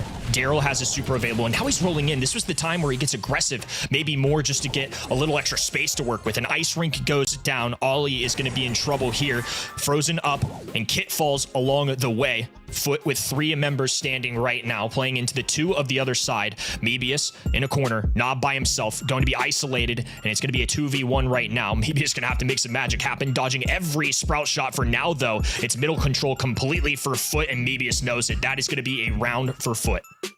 Yeah, nice stuff from Foot there. Under pressure. They've got a hypercharged wall available for the Sprout also now, so some good stuff. I'm liking the star power choice in this Ollie. We don't tend to see it too often in this kind of meta, but kick push giving 20% more additional movement speed as well allows them to duke those Sprout shots far more effectively, as well as everything else being thrown their way. Now he has got super. Rama utilizing the cardboard box now to come in and try and time this effectively. Not quite there, so a bit of a miss for me from Electros, because that would have been really, if Nob had been able to duke some shots, a great time for Rama to take everyone by surprise. Well, here we go. Similar to other rounds as well. It's going to be Rama holding back. Now it's TE trying to push up the map. Garo in the mid. Little longer range shots. See a couple hypercharges up there for the red roster. That's going to be Foot. Hypercharge pop for Daryl. Has a roll available. Flashing it. Trying to catch the enemy off guard. They have to be careful. Rama and Nob is a fierce tag team. Getting sneaky on the right-hand side. I don't think Garo realizes this. Low dive in. Rama gets the kill. 3v2 situation. Nob trying to clean up alongside him, but his sprout wall will keep them up just a little longer. The gas is coming in now as well, and it's going to be really precarious. It actually devises both players on the side of Foot, and everyone on the side of Electros stays standing. Oh my word, now 1 round away are Electros from doing something magical. But again, Foot Esports have been able to get some rounds. It's not out of the question that they can do so again. But I just feel like this Ollie kit combination is really quite dirty. And if Nob can get super again, Rama is doing a great job of keeping him in the conversation. So let's see how this one goes. But neck and neck are the rounds here. Anyone's for the taking. 1-1, game number 2. TE already with a lead. Roll available for Daryl, but they have to wait for the sprout wall to come down. And there it goes. This is where all the action's going to start unfolding here. It's Navi on the top left with the hypercharge, or excuse me, a super, but a hypercharge alongside it for Meow. Wall goes down, cuts up Nob entirely, and they're going to isolate him. Shots compiling. Rama has to dive in just to heal up a teammate here. Mebius right hand in trying to catch a flank, and Foot Esports could be in trouble in terms of positioning. Oh, the stun is there, and now he capitalized as well. Nob can't really find anything there. Now he's completely separated from Rama. A huge hypnosis, but how much can that realistically do when it's down to Rama to be able to pick it up? And for Esports will claim the game there, and I think it's just the game, one game aside, right? Yes, 1-1 overall. So it's going to be a tie ball game here in set number 3, each side with an opportunity to try and take a lead. Tough stuff, really, there for Foot Esports. They were able to prevail, and now it's a question of, can Team Electros keep up this strategy? It's proven to work, but as for Esports have been running into it, and it's been causing them huge problems, they are picking a little bit of a hole in the strategy. And now the cardboard box to get Rama into position, but for Esports playing it very back deep in the spawn side, so giving that complete control to the mid to Team Electros, is that wise? Going to still remain here with the Team Electros POV, folks. So we're going to have the blue side being them. Any view is better than no view. So major shout out to our team working hard to get this up for y'all. It's going to be Lou, Daryl, Sprout on that other end, Foot on the other side, Wall to cut this off left-hand end. So the red roster trying to expand their territory just a little bit, because that's what's gotten out from under them a few times now. When they've been backed up into that spawn, they've had to rely on a desperate Daryl roll, and that's something they don't want to do. Big taps from Mebius onto Meow, but that wall is going to deflate a lot of the aggression. And Rama's got to choose to go now, and he does connect, and it might be a great time to do so as well, because everyone from Foot Esports is clustered here. All the hypercharge is big there from Meow as well, but it's down to Mebius in a 2 versus 1. A tough position. He's got the legs, but can he realistically get past this wall? Huge shielding there for him. The time is ticking. Is going to be going in now. A second wall from Meow is great, but the gas will seal his demise. Oh my word, that was so close. Brilliant. Just holding on for dear life. Nobody can move a muscle. Came down to just that one little sprout wall and an out heal. Unbelievable stuff coming in from TE. So ridiculously close this series is now, and 1 round away from a set for Team Electros. They definitely need one at this stage here, because if for Esports get this set, they might just seal it. You know, want to see hypercharge available from Naui there as well. So realistically, they want Gary to get his to get the stun there as well. Oh, what a super going in as well. Just closing the gap, and Meow's boxed himself in here. He's not going to be able to evade these shots. It's down to his teammates to protect him. He's still locked in, and there's the shot that's going to seal it. Oh my word, what a drop off the ball from Foot Esports. A huge blunder from them, and they're going to pay a big price for it. That is the set going the way of Electros. Cost them an entire set. Golly. They're going to be thinking about that one tonight for sure. An out heal and a boxing yourself in. I mean, not too frequently you see one tile and it's just a singular Sprout who can't move a muscle. Oh, you got to feel for him. That is a tough look. It's still just so surprising to see all of those age-old names, all of those teams that we have already followed up on since 2 or more years, now fumbling in such very important moments.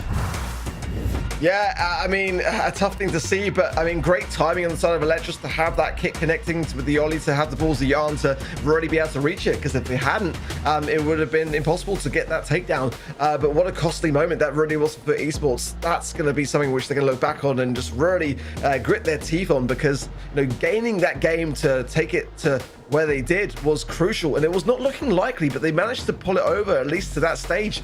And then to go out like that in that set, definitely costly, very, very costly for them. And now 2 sets up for, well, 2-1 are Electros in this series. And the draft was great. I mean, we've got to talk about that more, because the first time we've really seen the Ollie with the kit, and it's really, really good. Ollie's a fantastic brawler. I think kind of the man right now, especially in a professional scene. And then when pairing that with a kit, especially in the eyes of a Sprout too, and I think that's part of it.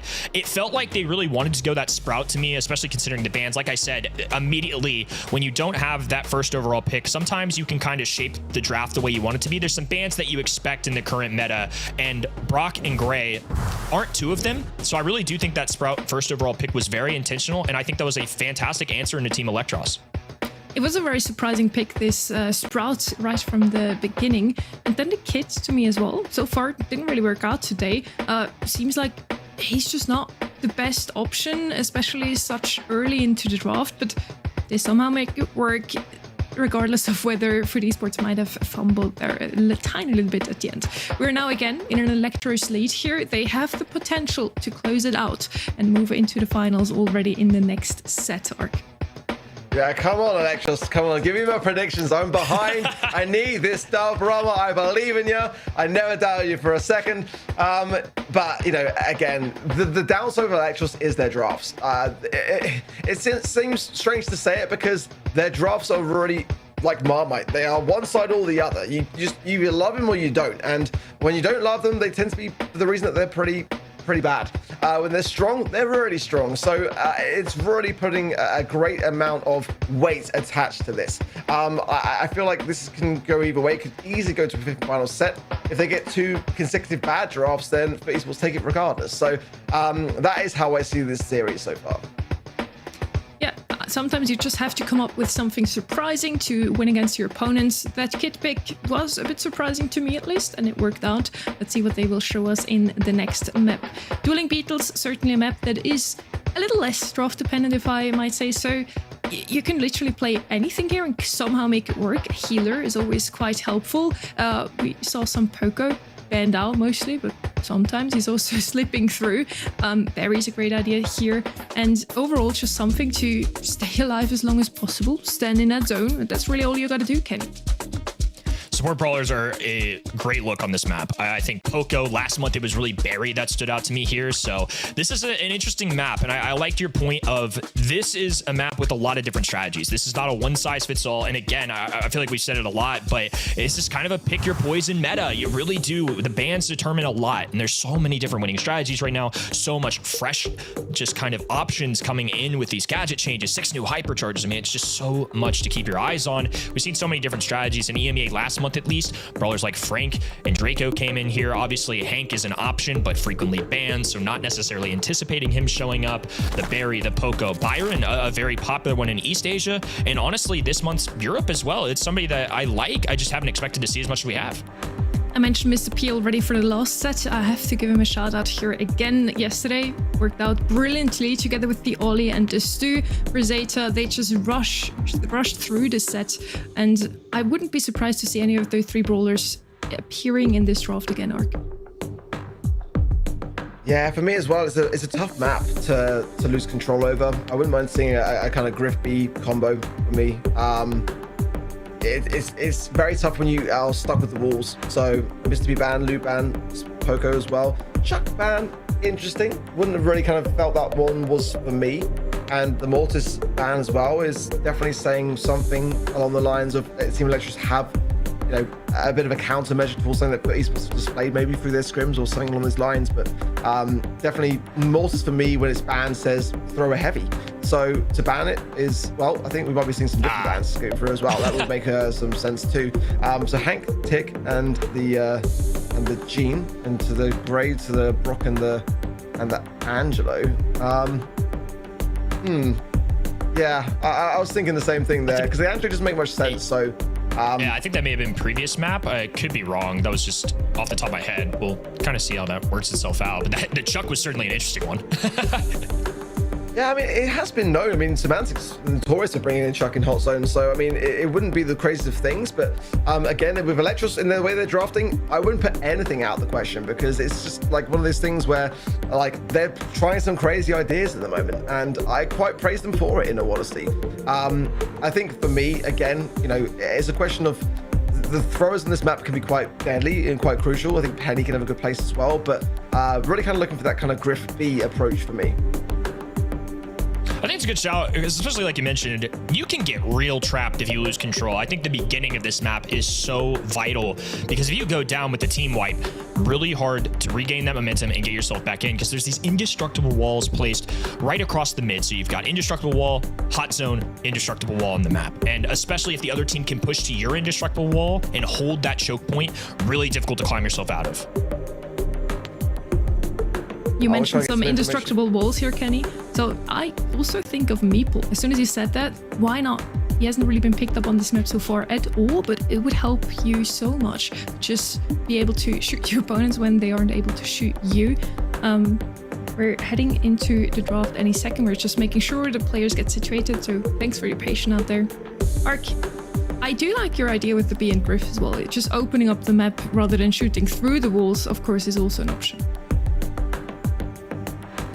Yeah, it's, you know, it's going to depend a great deal upon like the approach. Ultimately, if you're going to be going in with throwers, you don't be doing that. And I think for me, B is just really rounded brawler for the most part in pretty much every map and mode at the moment. So I think most of the time banned for good reason. Poker being banned out, of course, now because the combination with Frank, it's better than a Frank Berry now, which kind of dwindles a bit away. I think Berry's always worth banning in hot zone regardless. But yeah, certainly, you know, I think Penny's a great brawler to have, but again, it's the setup time which it takes, and that's kind of making me steer slightly away from her now in hot zone. Still not a bad choice, but it could be quite a costly one at that. So, and we'll get the draft up as soon as we can, get an idea as to what the teams are thinking. Definitely an interesting one. I always feel like hot zone is such a tricky one, especially these single zone hot zone maps. I feel like we've named off so many different strategies that are all completely viable. I mean, not even to mention ones like Poco Berry, like we said earlier, and Ollie certainly gets in the mix. Yesterday we saw Mr. P be a factor here. Melody showed up with Navi in a losing set nonetheless, but I mean, even Melody's showing up here as a popular brawler. Long range like Bell, which has been a popular brawler here today. So I feel like there's just a lot of different options, which I think makes this meta so unique. I feel like last month, you know, we kind of had a set in stone thing. We'd had the balance changes for a while. Juju at the very tippy top in the bans and the pick rate and things like that. So definitely a hard one.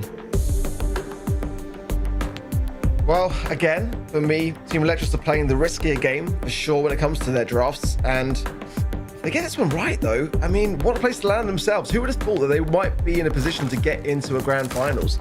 And now we're actually going to be able to see drafts. There's going to be Kenji, Mortis, and Grey banned. That to me really does say thrower bans. You know, I mean, those are three brawlers that really would be able to give brawlers the hardest of times. But Esports banning out the Poco, the Mr. P, and the Lou. Hank is available here, by the way, can I just say? And that's really quite worrying. In this map, though, it can also be quite left open to attack. Again, from that Griff kind of B combo. So I wouldn't say it's necessarily first pick worthy. Dare I say that? I mean, it pretty much is. Yeah, no, it is. Yeah. What am I saying?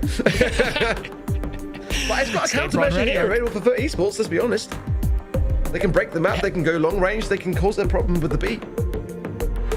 I think it's something we have to keep our eyes on for sure. But yeah, it is an interesting set of bans. I think to your point, every ban stage can almost tell a story if you don't have that first overall pick, kind of indicating what they want to play into, what they want to have. So seeing Mortis, Kenji, and Grey brawlers that we don't necessarily frequently see. I think Grey may be the most frequent on this map in particular. Seeing those go, I mean, I wonder what Team Electros have in store. Maybe they weren't expecting the Hank. They just had to commit to the Hank because it's Hank right now. But honestly, I think maybe they were thinking that direction like you are.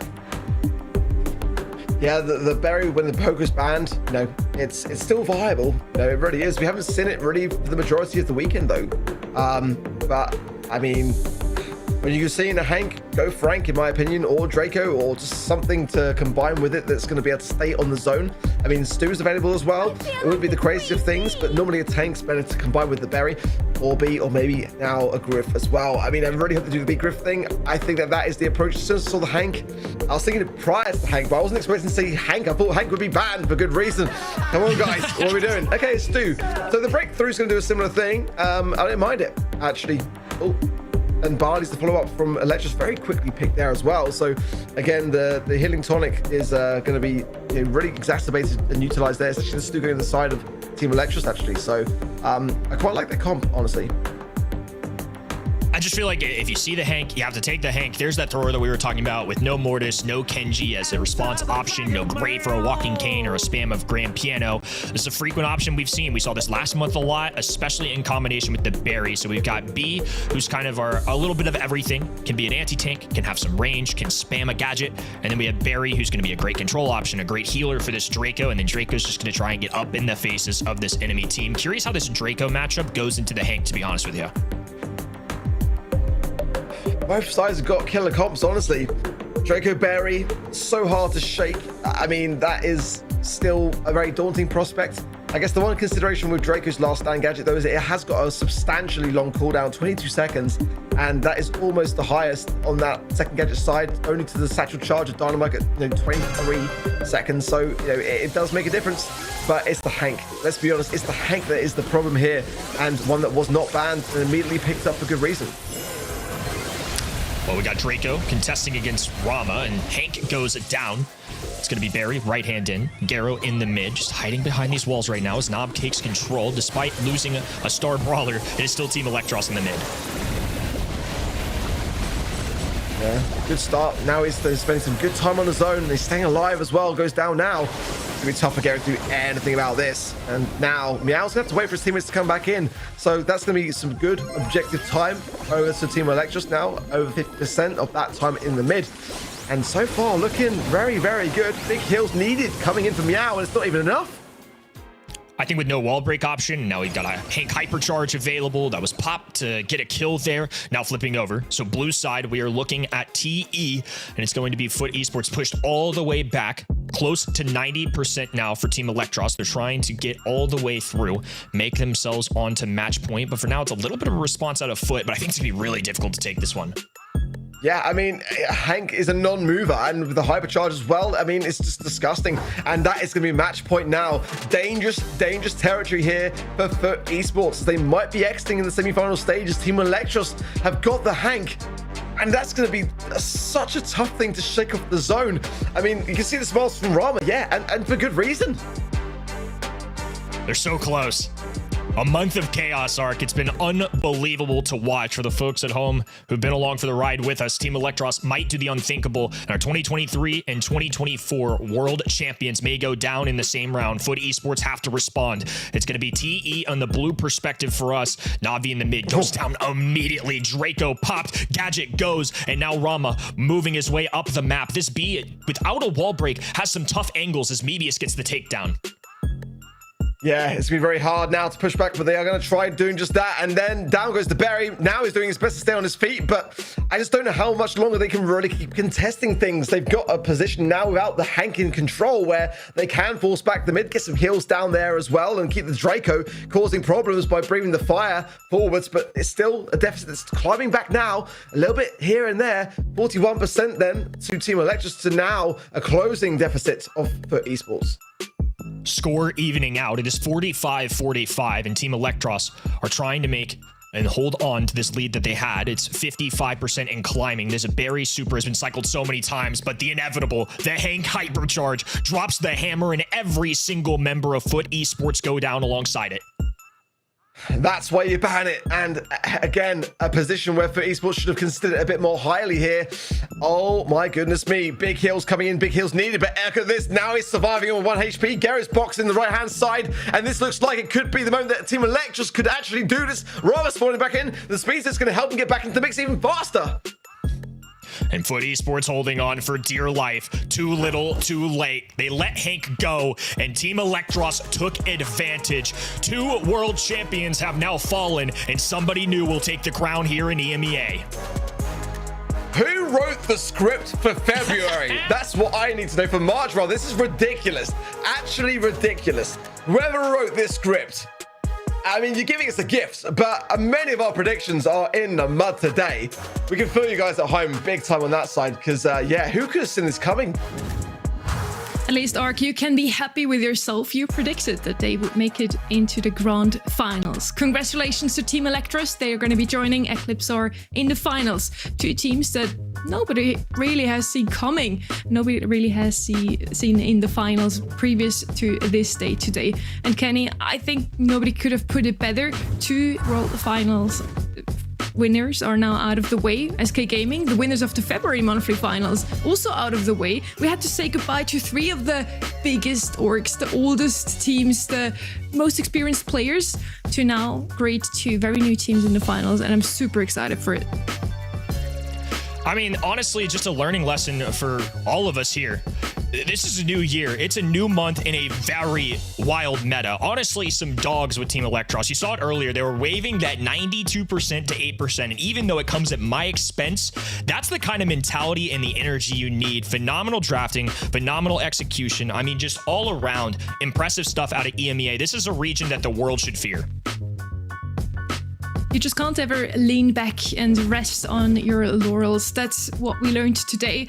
Whenever you feel like, oh, I'm going to come out at the top here, maybe get a little bit too overconfident, could be the case in those 3 teams here, they are losing in the end. We still commiserate those 3 teams. They gave it their best. We had some great showings still. SK made it a 3-2 overall. For Esports also taking 1 set at least. But yeah, in the end, they left open the Ollie and now the Hank arc on a map where Hank is just truly shining. Yeah, that's for me the biggest mistake, really. I mean, you can't do that. I mean, it's unforgivable at this stage of the meta to do so. So, I mean, but Esports really did have their own undoing in that regard. And who do we even predict now in the grand finals? That's the question. Again, Team Electros have got some crazy wild drafts, and that could be both their way to victory and their undoing. Whatever way you look at it, we are going to have a team of players that are going to win their first grand finals of a monthly final ever. So that's immensely exciting and encouraging for me. It's just special. I mean, Eclipsar, Team Electros fighting for something that we haven't seen in a long time. I mean, despite the inconsistency, despite how hard it is to win this region, we're still getting new blood, or at least newer to some folks. Eclipsar Esports, name's not as familiar with people. Guys on the other end in Team Electros have been around for a long time. Honestly, with as crazy of a meta as this is, maybe we should have seen it coming a little more, just like you, Ark, with that prediction. Nicely done, but predictions aside, I'm going to have to take a second, really think on this next one. I have no idea what's going to happen.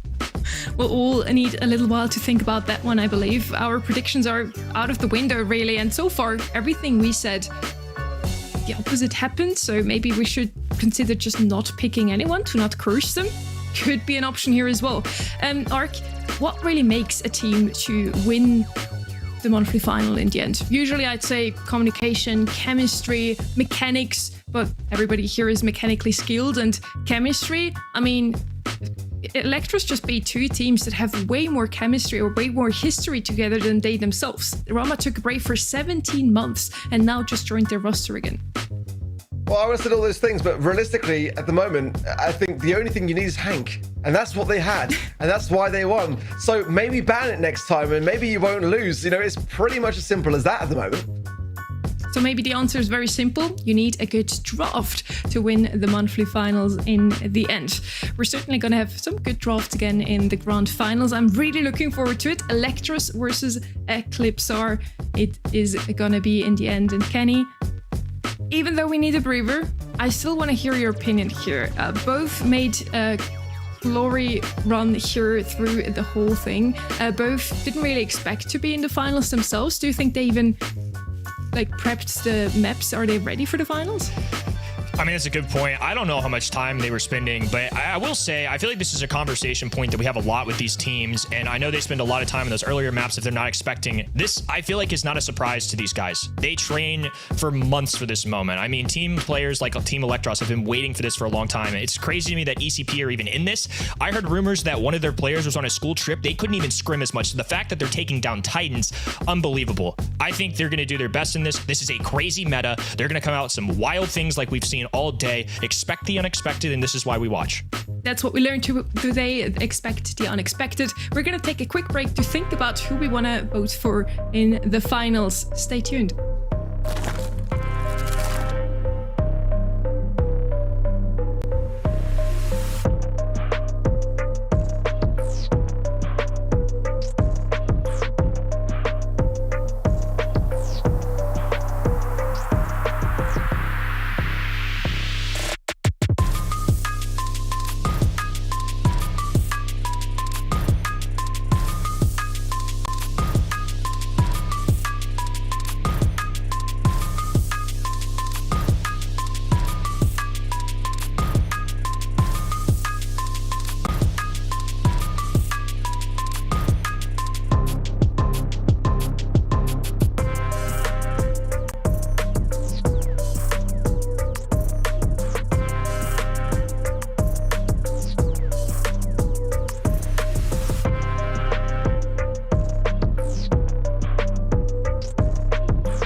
Welcome back to the Brawl Stars Championships. We're back with the monthly finals, March and EMEA. And we're also back with Trev here. We lost Kenny, unfortunately. But Trev, how did you enjoy the previous match? I mean, it was a great game. I do think Electros deserve to win it, and there's just so many upsets today. It's completely ruining my predictions over and over and over again. I think I've maybe got 3 right today, which is absolutely pitiful. But honestly, I don't think anybody's going to have perfect predictions today. I think we had some huge takeaways from today. EMEA is a very unpredictable region.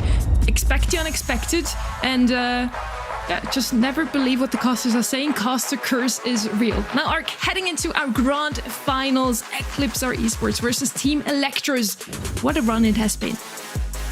Yeah, I mean, for context, last month, I mean, they were swept by Humble in the quarterfinal stages of February. Not a single game was won by Electros by Eclipse or Esports rather in that match. I mean, what a turnaround today to do the very same thing back to Humble, basically. And I mean, to find themselves in the grand final. I mean, who could have written this script? It's honestly just unbelievable. I mean, they qualified through like the lower bracket stages, to a double match point scenario versus SK Gaming. They're a grueling qualifier, let's be honest. SK Gaming, Reply Totem, Reverso Gaming. I mean, last month, SK Gaming, Reply Totem, these are huge names. And to come into the season and be able to stand the heat against those sort of players and teams, it's quite incredible, really, let's be honest. Yeah, I will say it's both of these teams' performances are just absolutely ridiculous. Like, it literally is the month of upsets. Nobody could have written this whatsoever. My gut was telling me to go with Eclipsar, and I'm sad that I haven't. To be honest with you, I am firmly on the side of Electros in this one because something needs to be salvaged here. But both of these teams thoroughly deserve to be in this position. With the teams they've beat today, with the teams that have beaten qualifiers, it's just like the most deserving grand final I've ever seen in my entire life. And I just switched Trav so I can ensure that I'm ahead of him by the end of today. Yeah. Let's see if that's going to happen. Just a very quick note for everybody watching at home.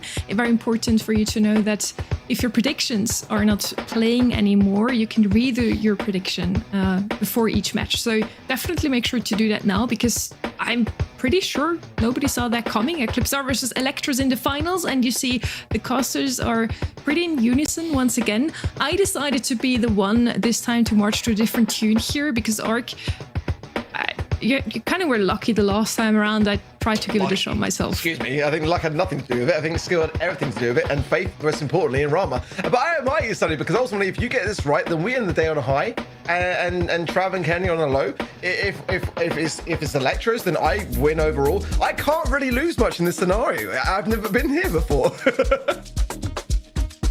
You can lose along with me, Ark. We'll just go down together. Overall the weekend will be equal. So that's what I really care about. The overall weekend. Obviously 53% though to Eclipsar, 47 to Electros. Honestly, it's around about where I would expect the audience to be going after Eclipsar's performances today, who they've beaten and how convincingly they beat Humble. I'm not surprised that they are going to be up in the public vote. We're heading into the very first draft of our grand finals. We're on the map. Last stop is Gem Grab, and we need a mid. We need 2 lanes that can rush their opponents and give the mid some space to collect gems, and we already have the bans in here. Stu banned out here from the side of Team Electros, as well as Hank and Janet. All 3 of them, I think, are great brawlers to have. Gus left open, one of the best mids that you can still have on this one, as well as 8-bit. Let's see if they're going to be picked up. First pick, though, by Eclipsar is one of those aggressive brawlers that I've been talking about. Ollie has been left open, so that's surely a good pick for Eclipsar, and maybe to make my prediction happen.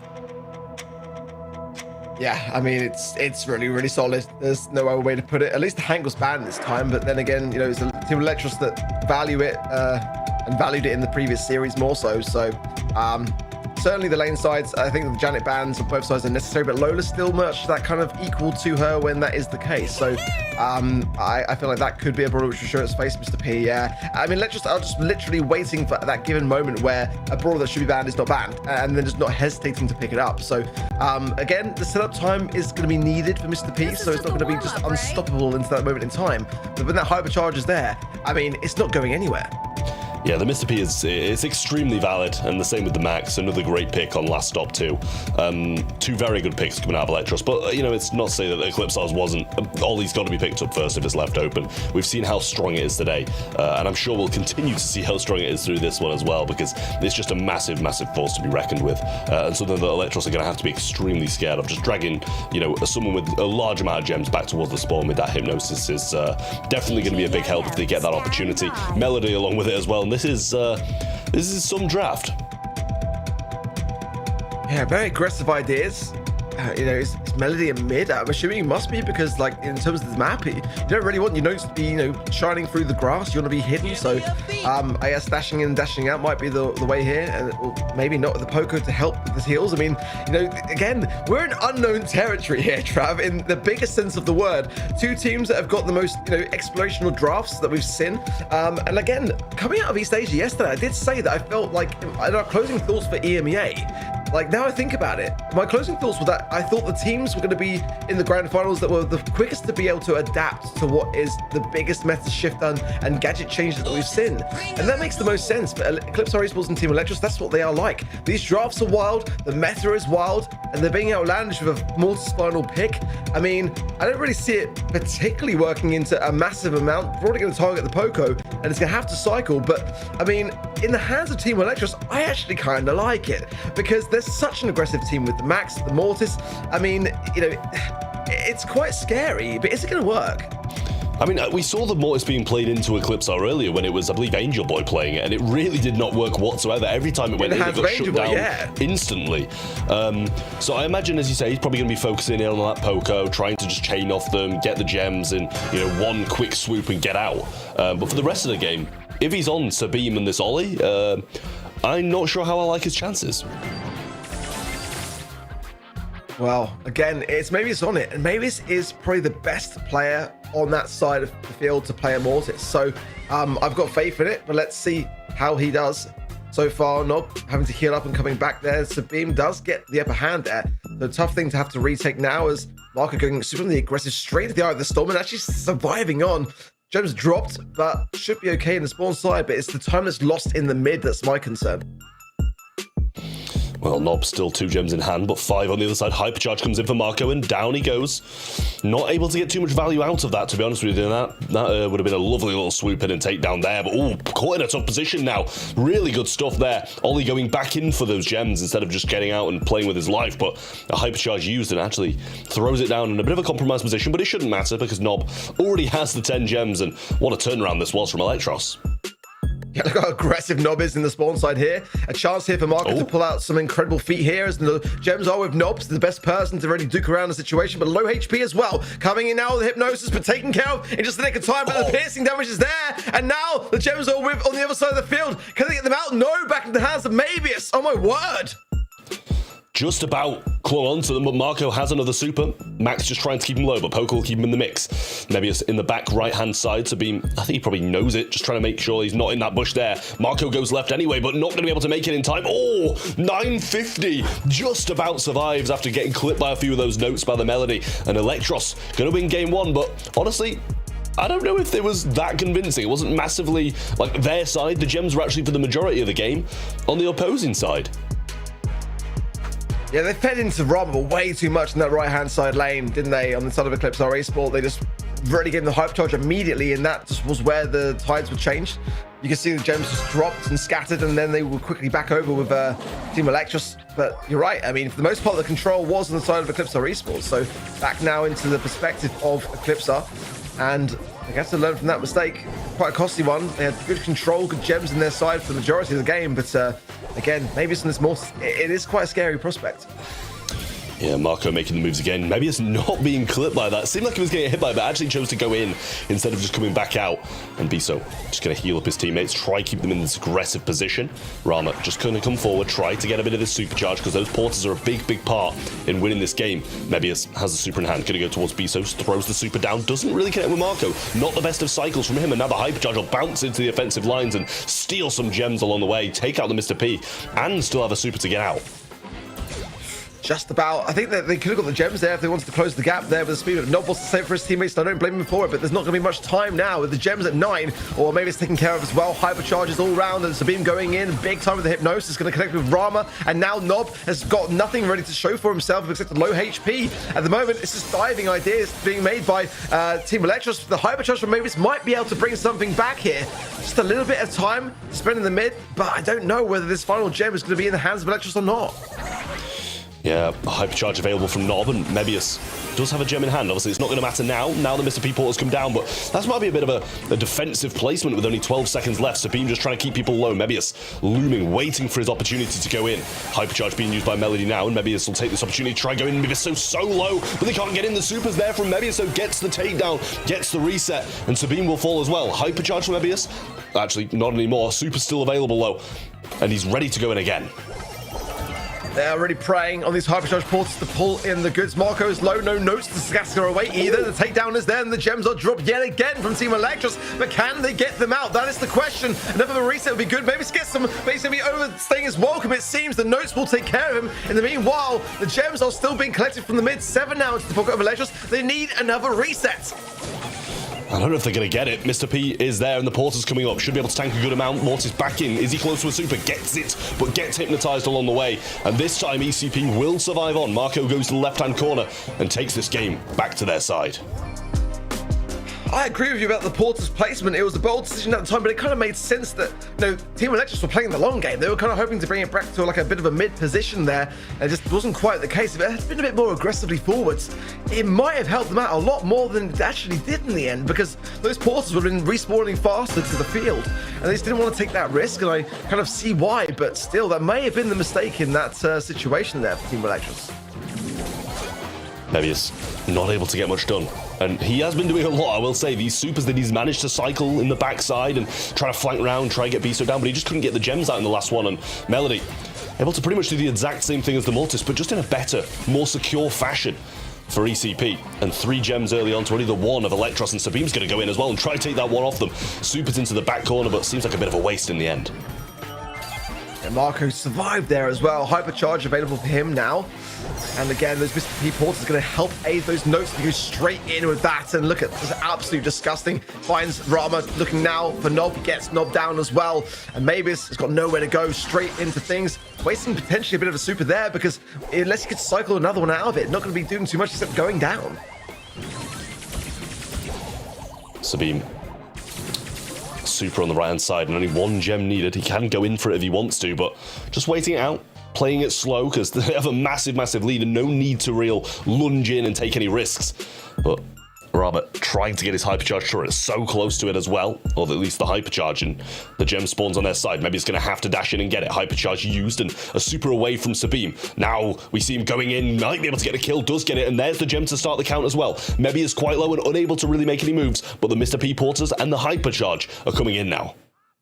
Yeah, an aggressive position, but it could have been even more so in my opinion, but nonetheless, speed coming in from Nob and a chance to get a reset if they can get the kills that they need. Can they do so? That's the question. There's a low HP on the Poco there. Marcus surviving on, but Biso then gets the heal and survives it on for Eclipse or Esports, who gain the set and turn things around. My word, I mean, really commendable, because, I mean, we were saying going into that first game that for the majority of it, they had the control, but they did make the blunder, the mistake that was costly and allowed Electros to get the game. In the end, Electros bring it back to some extent, but not enough to get the set.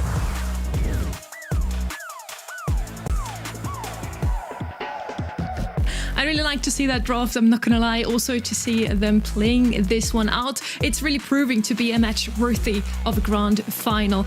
The Max Mortis comp really suited Electro's aggressive playstyle. At the same time, we had Marco going aggressively again and again, unpunishable almost, thanks to the poker heals from the back. So yeah, a really exciting match here, Trev. I mean, to be honest, it was one of the scrappiest games of Brawl Stars I've seen in a while, but it was very entertaining. It was just Marco and Sabine going in constantly, and Mebius going in constantly, and in this matchup, the Melody's just doing anything that the Max and Mortis can and more just by herself. He's at 19. Absolutely ridiculous performance from him. So good, and it's just a very good draft from ECP. And I'm not saying Electros isn't, but the Mortis was a little bit wild at the end, I think. I'm not saying it didn't play well either, because he did have some extremely good moments. But I do think that Eclipse just had a much better draft. Yeah, I feel like I still feel like Roma could have placed some more aggressive placements in that Porters. I think that they were just kind of trying to, like I said, play the long game in that regard. But I mean, there was definitely some great moments of potential resets and some moments where I thought like maybe Electros could run away with things, but in the end it just wasn't quite enough. So going into pinhole punt next and a chance to reset. But again, I think this is a strong mode for Team Electros. It could then be quite a battle. But you know, like I said, I mean, these two teams are pretty closely matched, it seems. It does seem to be that way. Again, it's proving to be a match worthy of a final. I like to see that with two teams that we haven't really seen coming into the finals, and yet still we're seeing Brawl Stars at its finest. As you mentioned, Ark, this is going to be a mode that suits Electros quite well. They usually do quite well on Brawl Ball overall, Pinhole Punt, a map that they haven't played so far today, I believe, but still, they should know what they're doing.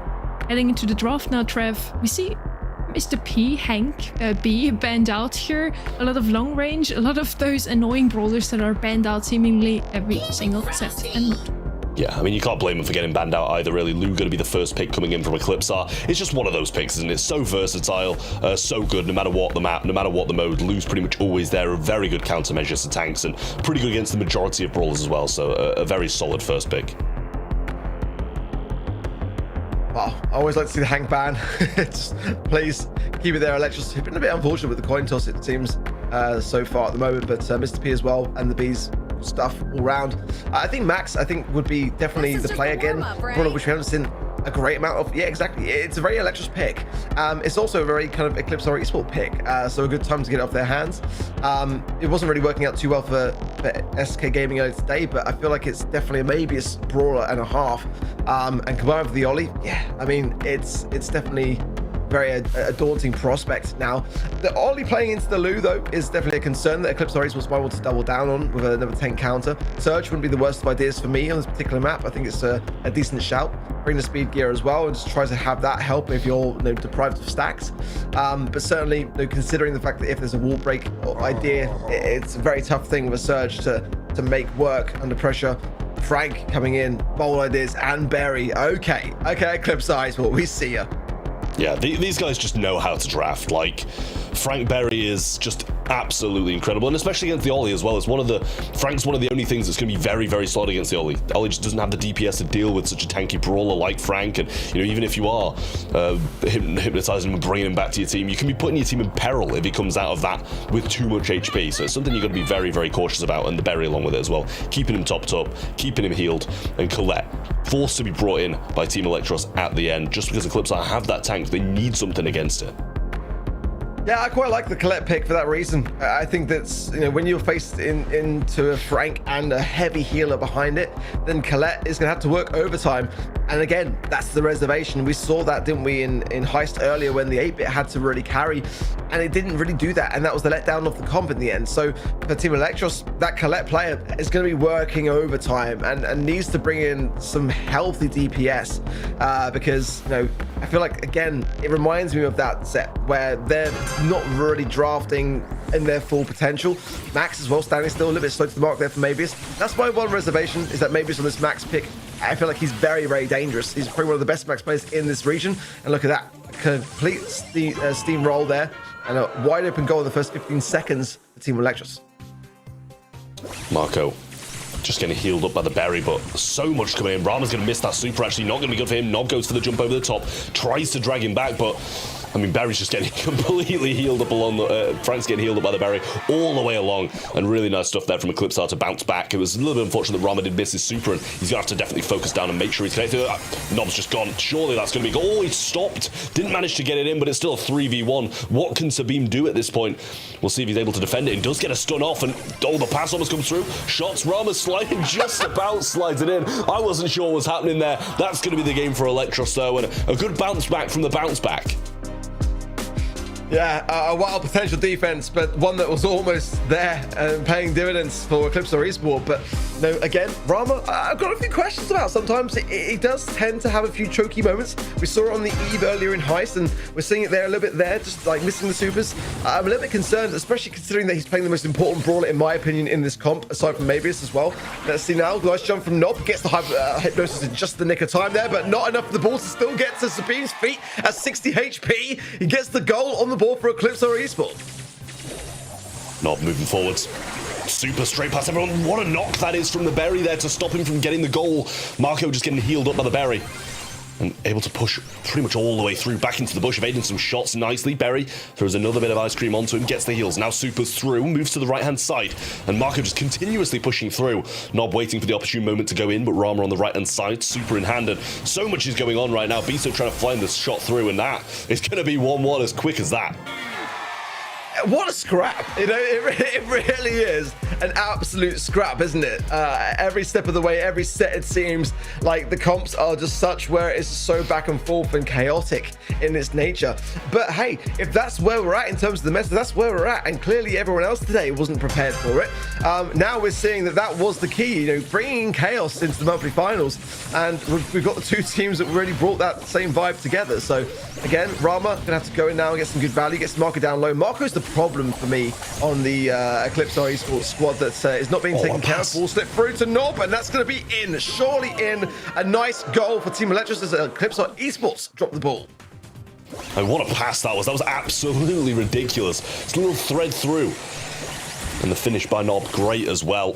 Marco just trying to push up and equalize for his team, but he's just getting battered by absolutely everyone. Berry throws down a super to try and make the move. Marco trying to get forwards, but he will be hypnotized and surely brought down. But Berry just non-stop heals, and Marco actually gets the kill. Sabine will get one as well. Biso moving forwards, hypercharge in hand, but they're not going to waste any of this.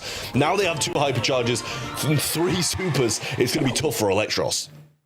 This is the must-score goal here for Team Electros to get this set, because they're going to be really up against it if they don't. Now, a lot of hypercharges on the map, and that's a huge stun from Sabine, a huge hammer down from Marco as well. Now, it'll break all the walls, and it should be an easy walkthrough for Eclipse Esports, and they do. They get the sets, and this is now looking very scary for Team Electros. 2 sets ahead now. I might be finished. I might be 3-7 by the end of today in my predictions. This is not looking good, but Eclipse are looking on top of the world, and honestly, after the run they've had today, and the 2 sets that we've just seen, thoroughly deserving of the position that they're in right now. Really, really nice stuff from Eclipse are across the board. Electros, they had their moments. They had some really nice plays, some really nice passes, but in the end, Eclipse are just overpowered them and just walked through. Yeah, I don't mind my predictions right now, Trev. I know it's scary, a lot can change. Everything's still open, even after 2-0. We've seen it before today as well. A reverse sweep is still possible. ECP is doubling down here on the idea of having a healer in their comp. In Gem it was Poco, now Berry. The last pick from Electros, I thought they had the perfect answer here with Colette. Her percentage-based attack, she can just shred through tanks like Frank, but it still wasn't enough. The Frank was just able to walk through, and Marco played it phenomenally well. He timed the super so well to just break down not only the walls, but also stun his opponents and just walk it in. Yeah, he was just not being dealt with enough. And I said, no, Roman needs to be on top of this. Like, it puts a lot of pressure on a single member or a single brawler on the squad when, you know, you're just a little bit behind the draft, or you're not quite seeing the strategy that's looking to be employed by your opposition. And, you know, that's what we needed. And this is where Electros are faltering sometimes. You know, it's the case with every team. Sometimes the draft just doesn't quite go your way, and you're playing catch up, you're trying to wrap a bandage around the situation, and you're bleeding out. And he just didn't really bring it home for his team in that instance. As I said, though, everything is still open. This could be a 3-0 sweep through the finals like we had in the February monthly finals. It could also very well be a reverse sweep, or at least a set taken by Electros. Now heading into Layer Cake, that's a map that Eclipse actually has already played in the quarterfinals. Big question now, is this an advantage for Electros or for Eclipse? Electros knows what Eclipse likes to play in this map. At the same time, Eclipse has prepared this map thoroughly also already for the quarterfinals, Trev. Yeah, I mean, I think that Eclipse are going to be in a great position now because they've prepared this map a lot. They'll have alternatives, they'll have different comps because, listen, I'm just going to say it. Eclipse are probably won't have expected to get any further than the semis. They might have expected to beat Totem. They probably won't have scrimmed any further than that. So it's a very good thing for them that this map has recycled and come back to them in the grand finals. It's something that they will have been practicing a lot to get through those quarters against Reply Totem. Bans should be coming in very, very shortly, but I do think it's Eclipse are have the advantage coming into this one. We're heading into the draft. I mentioned before, Eclipse are played this map already in the quarterfinals. They played Juju, B, and Ollie. So let's see if those are going to be open. Yes. So Electros decides to not ban those brawlers, even though they know they like to ban them. Now, is Eclipse are taking the bait or not is here the huge question. Going for a different strat. So Trev was right. They do have other options. Janet's always a must ban for me on Layer Cake now, so it's good that both sides are valuing it that highly. But ultimately, I'm not a fan of it. We see Angelo a lot here for some reason. I mean, in the back spawn sides, it has some maneuverability, but I'm not a fan of it myself.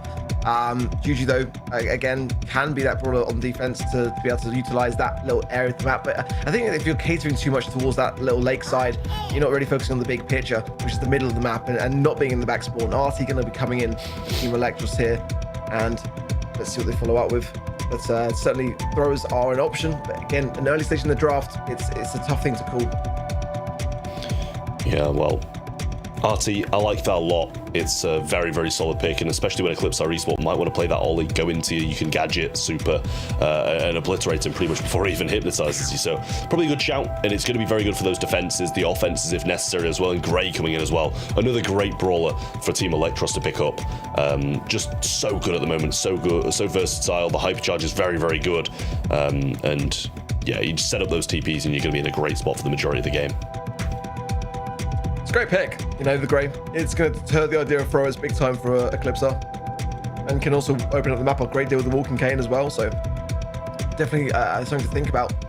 The loot, it's definitely difficult when you've got that hypercharge stun, and you're on the ropes, you're on the back lines, and then that comes in, and Ollie as well. Yeah, that's monthly final winning material comp in the making right here for me.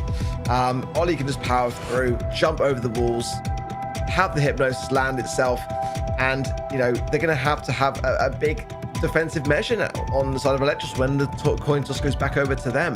I think that getting the Lou was the best answer for it, and Eclipse have done that, and Berry now as well. Yeah, I feel like this is the winning comp, honestly, before I even see the final brawler. Ollie is the final brawler. Can't say I would have expected that, to be honest with you, but I don't mind it. I really don't. You're going to need something to be able to throw over the walls against the Berry, against the Ollie. I will say Ollie can jump over the wall, so you're going to have to be quite careful about that positioning you put yourself in. But I actually quite like both of these comps, to be honest with you. The Ollie always scares me no matter what, and especially with the Berry along with it too. A little bit scared for Electros, but I don't think it's necessarily a losing comp from them.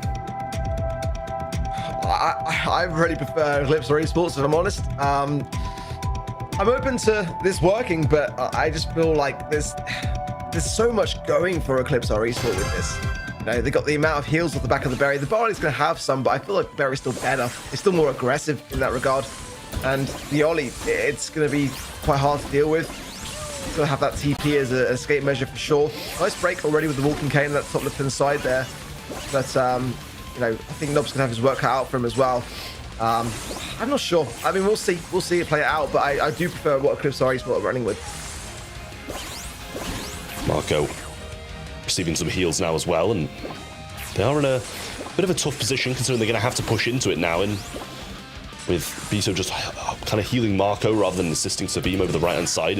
Oh, what a pull that is from Nob. Great stuff from him. The little Walking Cane back and the finishing blow. I'm pretty sure they're just going to wait until he comes back up, but the respawn times aren't that bad, so already back in action is Marco. And now it's a 3-star lead to Electros. Yeah, good start. Solid start at that, but now Eclipse or Esports are retaking the mid-control and starting to push then back into that side of things. We're now with Team Electros. Hypercharge available for Nob as well.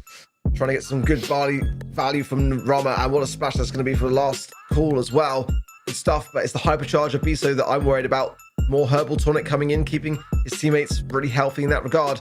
You know, it's looking good so far. That's a great walking cane. I mean, I was saying that Nob's going to have his work cut out, and he's actually really landing the mark. So I'm having faith now, honestly, but it can turn very quickly in this scenario. Nice hypercharge there from Biso. Maybe it's out of position now as well, and the Hypnosis is going to take its toll, and that's going to be the first time damage there for Eclipse Esports.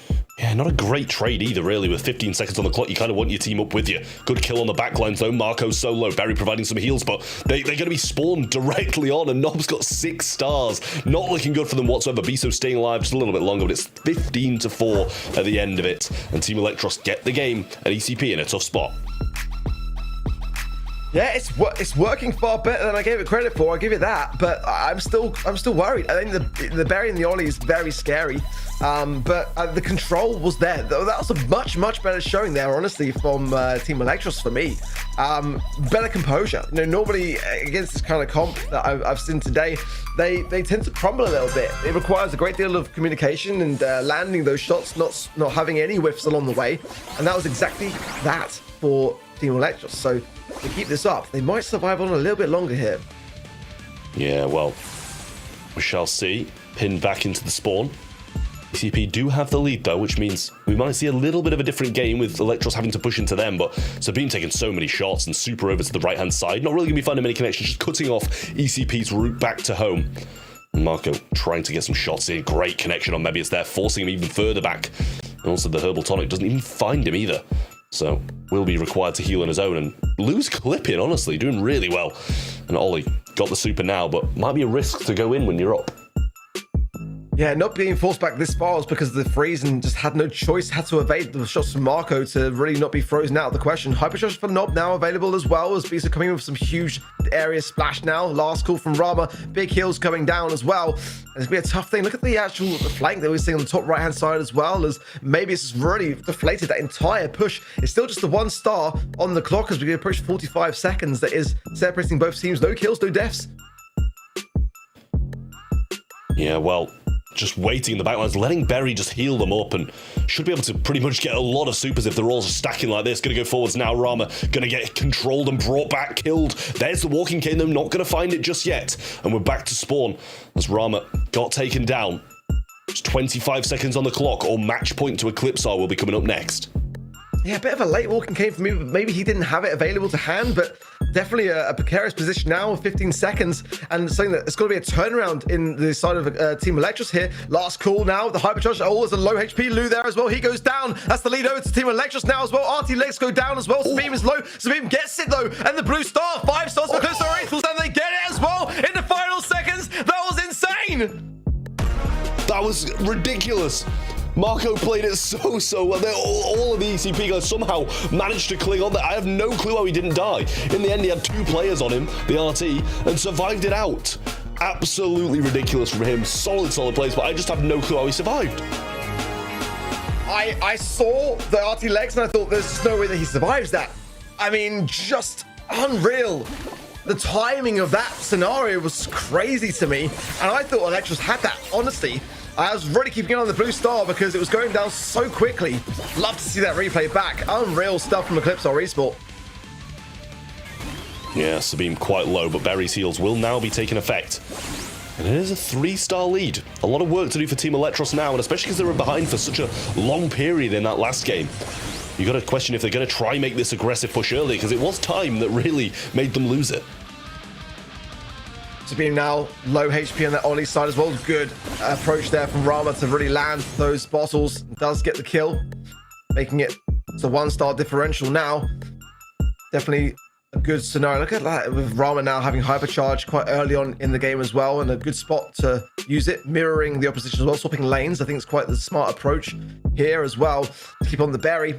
Good walking cane now as well. Surprised that Rama didn't go in immediately with the last call there. Maybe some miscommunication once again, and that might prove costly. 4 stars and 7. Look at the trades actually in favor of Team Electros now. 1 star ahead. Yeah, I'm not sure how they managed to come away with that, but the Rama Hypercharge was definitely a big help in that situation. Still, an Ollie Super is available, and the Berry heals will continue to come through. Now he goes in, might want to jump towards it as well. Good heals there. Nice little mind control, brings him back. The Hypnotize was beautiful, and Mebius might be picked up here as well. They're going aggressive for him. Gonna try get it in the back lines, but Rama just left there. Nob still might be able to get the takedown on Bisso. He's not going in for the TP, just trying to get the shots, and I'm surprised he didn't TP to the other side of Ollie to try and get that there, but the Herbal Tonic's down, and they are down by 5 now. 5 stars in 10 seconds is what Electros need. Otherwise, Eclipse or Esports will claim their first monthly final win ever. Nob has got the TP. He's going to get the Walking Cane connection as well, going in now, but actually going back a bit of a miss potentially here, but 11 stars to 14, 16 now to 11, and Eclipse or Esports have done it. They are your monthly final champions for March, and their first ever monthly finals win. That is absolutely mental. Like, how this has happened, I'll never know. I doubted them in the first game, never mind the rest of them. I predicted against them 3 times, and they've won every single time. I'm having a nightmare today, but what a win this is for Eclipse Esports. Hugely deserved. They've beaten pretty much every big team there is to beat in Brawl Stars, and just claimed the crown for themselves. Trav, you dropped your crown, mate, but let me pick it up for you. You're still my hero. You're still my predictions master, mate. But hey, it happens to the best. I appreciate it. You know what? I appreciate it. That's the first time you've ever actually said that, so I appreciate that. I thought I would take over that crown now, but it's okay, honestly. I'm just so happy for the guys from Eclipse Esports. Congratulations to them once again. Marcos, Sabim, and Beezer can now count a monthly final win amongst their achievements. That's crazy to say, honestly, but so well deserved. They really love to have that healer in their midst, playing a healer every single round in the finals, picking that Berry now again in the last one. Then Lou just cycling his ults like crazy, tapping. Ollie just overall a phenomenal brawler, especially in the hands of Eclipse. They could not have done anything better, I feel, Trev. Yeah, I mean, Rama played it so well. He saw a lot of moments with 5, and he's got a lot of DPS in there as well. Nob with 8 kills. Mebius wasn't able to secure 1, and his DPS not that high either. But really good play across the board from Eclipse Esports. You see the whole team taking effect, doing their part. Whereas it kind of seems like there may be a little few drops here and there from Team Electros, and I was very surprised that, especially in that second game, I believe it was, that Electros didn't take it just by the RT's legs dropping, and I felt the kill should have been there. I mean, maybe it's a tough one, really, on 0 there, but I mean, I think Nob did fantastically well regardless. I mean, just great drafts from Eclipse Esports today. I think that Electros did well to get to this stage of the competition. I think that we had the best grand finals that we could have had. The teams that we had were the ones that deserved to be here, knocking down the teams of which they did. So, I mean, you can't complain. EMEA always has twists and turns along the way. Sure, it can just bury our predictions, but that's the best part about it, in my opinion. You never know what to expect. I do feel like you had a good point there, Ark. Nob was doing phenomenally well. That first round that Electros ended up winning was all him, hitting his walking canes constantly. But then on the other side, we also had a heavy hitter. You folks at home voted, and the MVP for the grand finals of the EMEA March monthly finals is Marco once again. Trev, not really surprising, is it? No, I mean, to be fair, I wouldn't have been able to pick out a single Eclipse player today that was the MVP. I mean, Marco thoroughly deserving of this in this game, but throughout their entire run through the monthly finals today, the entire squad has just played absolutely amazing. The drafting was incredible. The gameplay was incredible. The synergy these guys have is absolutely wild again. But I'm not sure if anybody could have predicted this happen, but I couldn't be happier that they've managed to get this win. We're gonna bring back our 4th caster here as well, Kenny. I really hope you enjoyed the grand finals. You watched it from the back lines. Did you expect a 3-0 sweep? I did not, and I'm throwing a hand up. This is a hand up moment. I might not know ball. We all might not know ball. I mean, it would have been better to hit the lottery today. It's been an unbelievable show, and while the predictions go down the drain, the result, the entertainment value, so high. I mean, an awesome day to watch, to be honest with you. Really impressed with Eclipse Esports, and like I said, I heard rumors down the grapevine that they had some trouble scrimming just due to availability and things like that, so the fact that they were to take down Titans the entire day is just wild to me. I hope you took that time in the grand finals, Kenny, to process what just happened today, because it was pure chaos. Please guide us through the bracket of today. I mean, just looking back, it is pretty unbelievable to look at this. I mean, Humble started the day, for example, with a 3-0, and then they get 3-0'd by Eclipse Esports, who go on to 3-0 Team Electros. And I mean, we have Foot Esports, previous world champions, going down in the semifinals. We have SK Gaming going down in the Thriller earlier on today. Honestly, just a wild showing for today, and it's rare that we have this many upsets. I hope the folks at home were predicting match by max. Remember, even if you mess up, you can still participate in the event website, get that Pro Pass XP. I know I needed to do that because I'm definitely down for the count in terms of getting that spray this weekend. I mean, yeah, with our predictions today, we probably all lost out on some pro rank points. To me, this day proved just once again how unpredictable our region really is. Within just 1 month, everything can change. The two teams from the finals last month didn't even make it into the grand finals this month. Some teams that made it for the first time this time, Totem Esports, for example, we expected them to be here all season long, and they didn't even make it to the monthly finals last month. And that also means we're probably gonna have a look at a totally changed leaderboard every single month, Ark. Yeah, absolutely. So, oh, look at that. Look at that tied a piece between SK Gaming and Eclipse Art Esports as a result of them having overall the exact same number of points. I mean, really quite crazy that we've got such a tight-knit process. I mean, for me, I said this yesterday with East Asia. I mean, this is what I want to see. I want to see it come down to the next monthly final to determine who is going to make the Brawl Cup. And I mean, you know, Electros on 89, 99 for Humble. I mean, you know, for Esports not even out of the conversation either. I mean, it's really going to be an intense monthly finals, isn't it, for April? I gotta say, I feel like even Heretics is like they might even have a chance. It all comes down to the qualifiers. That's the thing. I really hope that we have so many of these teams getting through to the monthly finals, so we can actually have it play out here rather than like it depend so heavily on if people actually make it here or not. Because there's going to be a few teams out of 8. Not every single one of those is going to make it. Let's be real. So yeah, I really hope a lot of them make it, and we have it play out in the monthly final rather than the qualifiers being a big part in deciding who makes it to that Brawl Cup. All in all, I think it's safe to say that EMEA so far this month shapes up to be the most unpredictable and competitive region of them all. I definitely know what my takeaway is of the day. Expect the unexpectable. What are yours? Ark, we go down the line. You start. Ban Hank, you done? On to Trav? I will also say ban Hank, but also you both said pretty much exactly what I want to say. Expect the unexpected, because I don't know if anybody. Actually, I think I saw OU, the Chinese player. I saw it on Twitter whilst I was off. He'd predicted 6 for 6, and he predicted it in the finals as well. That man's gone 7-0. I don't know how he's managed to do it, but clearly that guy knows something the rest of us don't. Honestly, wizardry out of him. A really impressive day, and it's going to come down to Brawl Cup next month. I mean, there's teams like Reply Totem, and I think Heretics now, if you get 50 points for winning a monthly finals, I think they're out of the equation at this point. So the fact that we have some new names that might take it, it's just more the reason to watch next month. Well summarized, you guys. Again, I had a blast today with you once again. A huge shout out also to our production today. They truly worked over hours today. We're back next Saturday with the South and North American region. I hope to see you all tune in again for day 3 and 4 of the Brawl Stars Championships. See you then.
see the raving lights, stay on a faded vibe.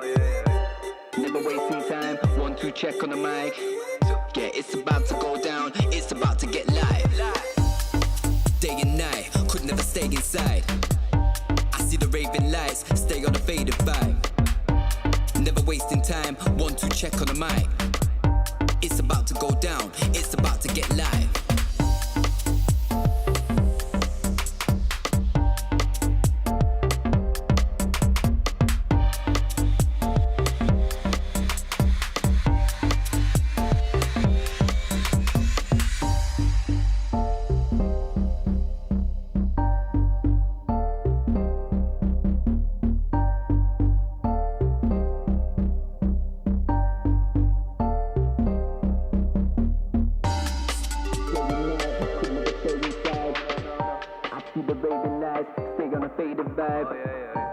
Never wasting time, 1, 2 check on the mic.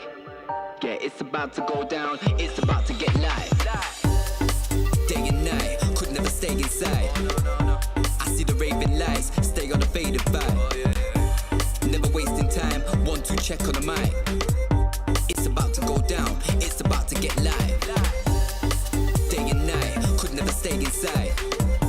I see the raving lights, stay on a faded vibe. Never wasting time, 1, 2 check on the mic. It's about to go down, it's about to get live.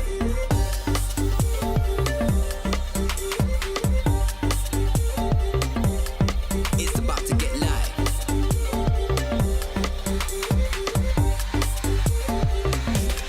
It's about to get live.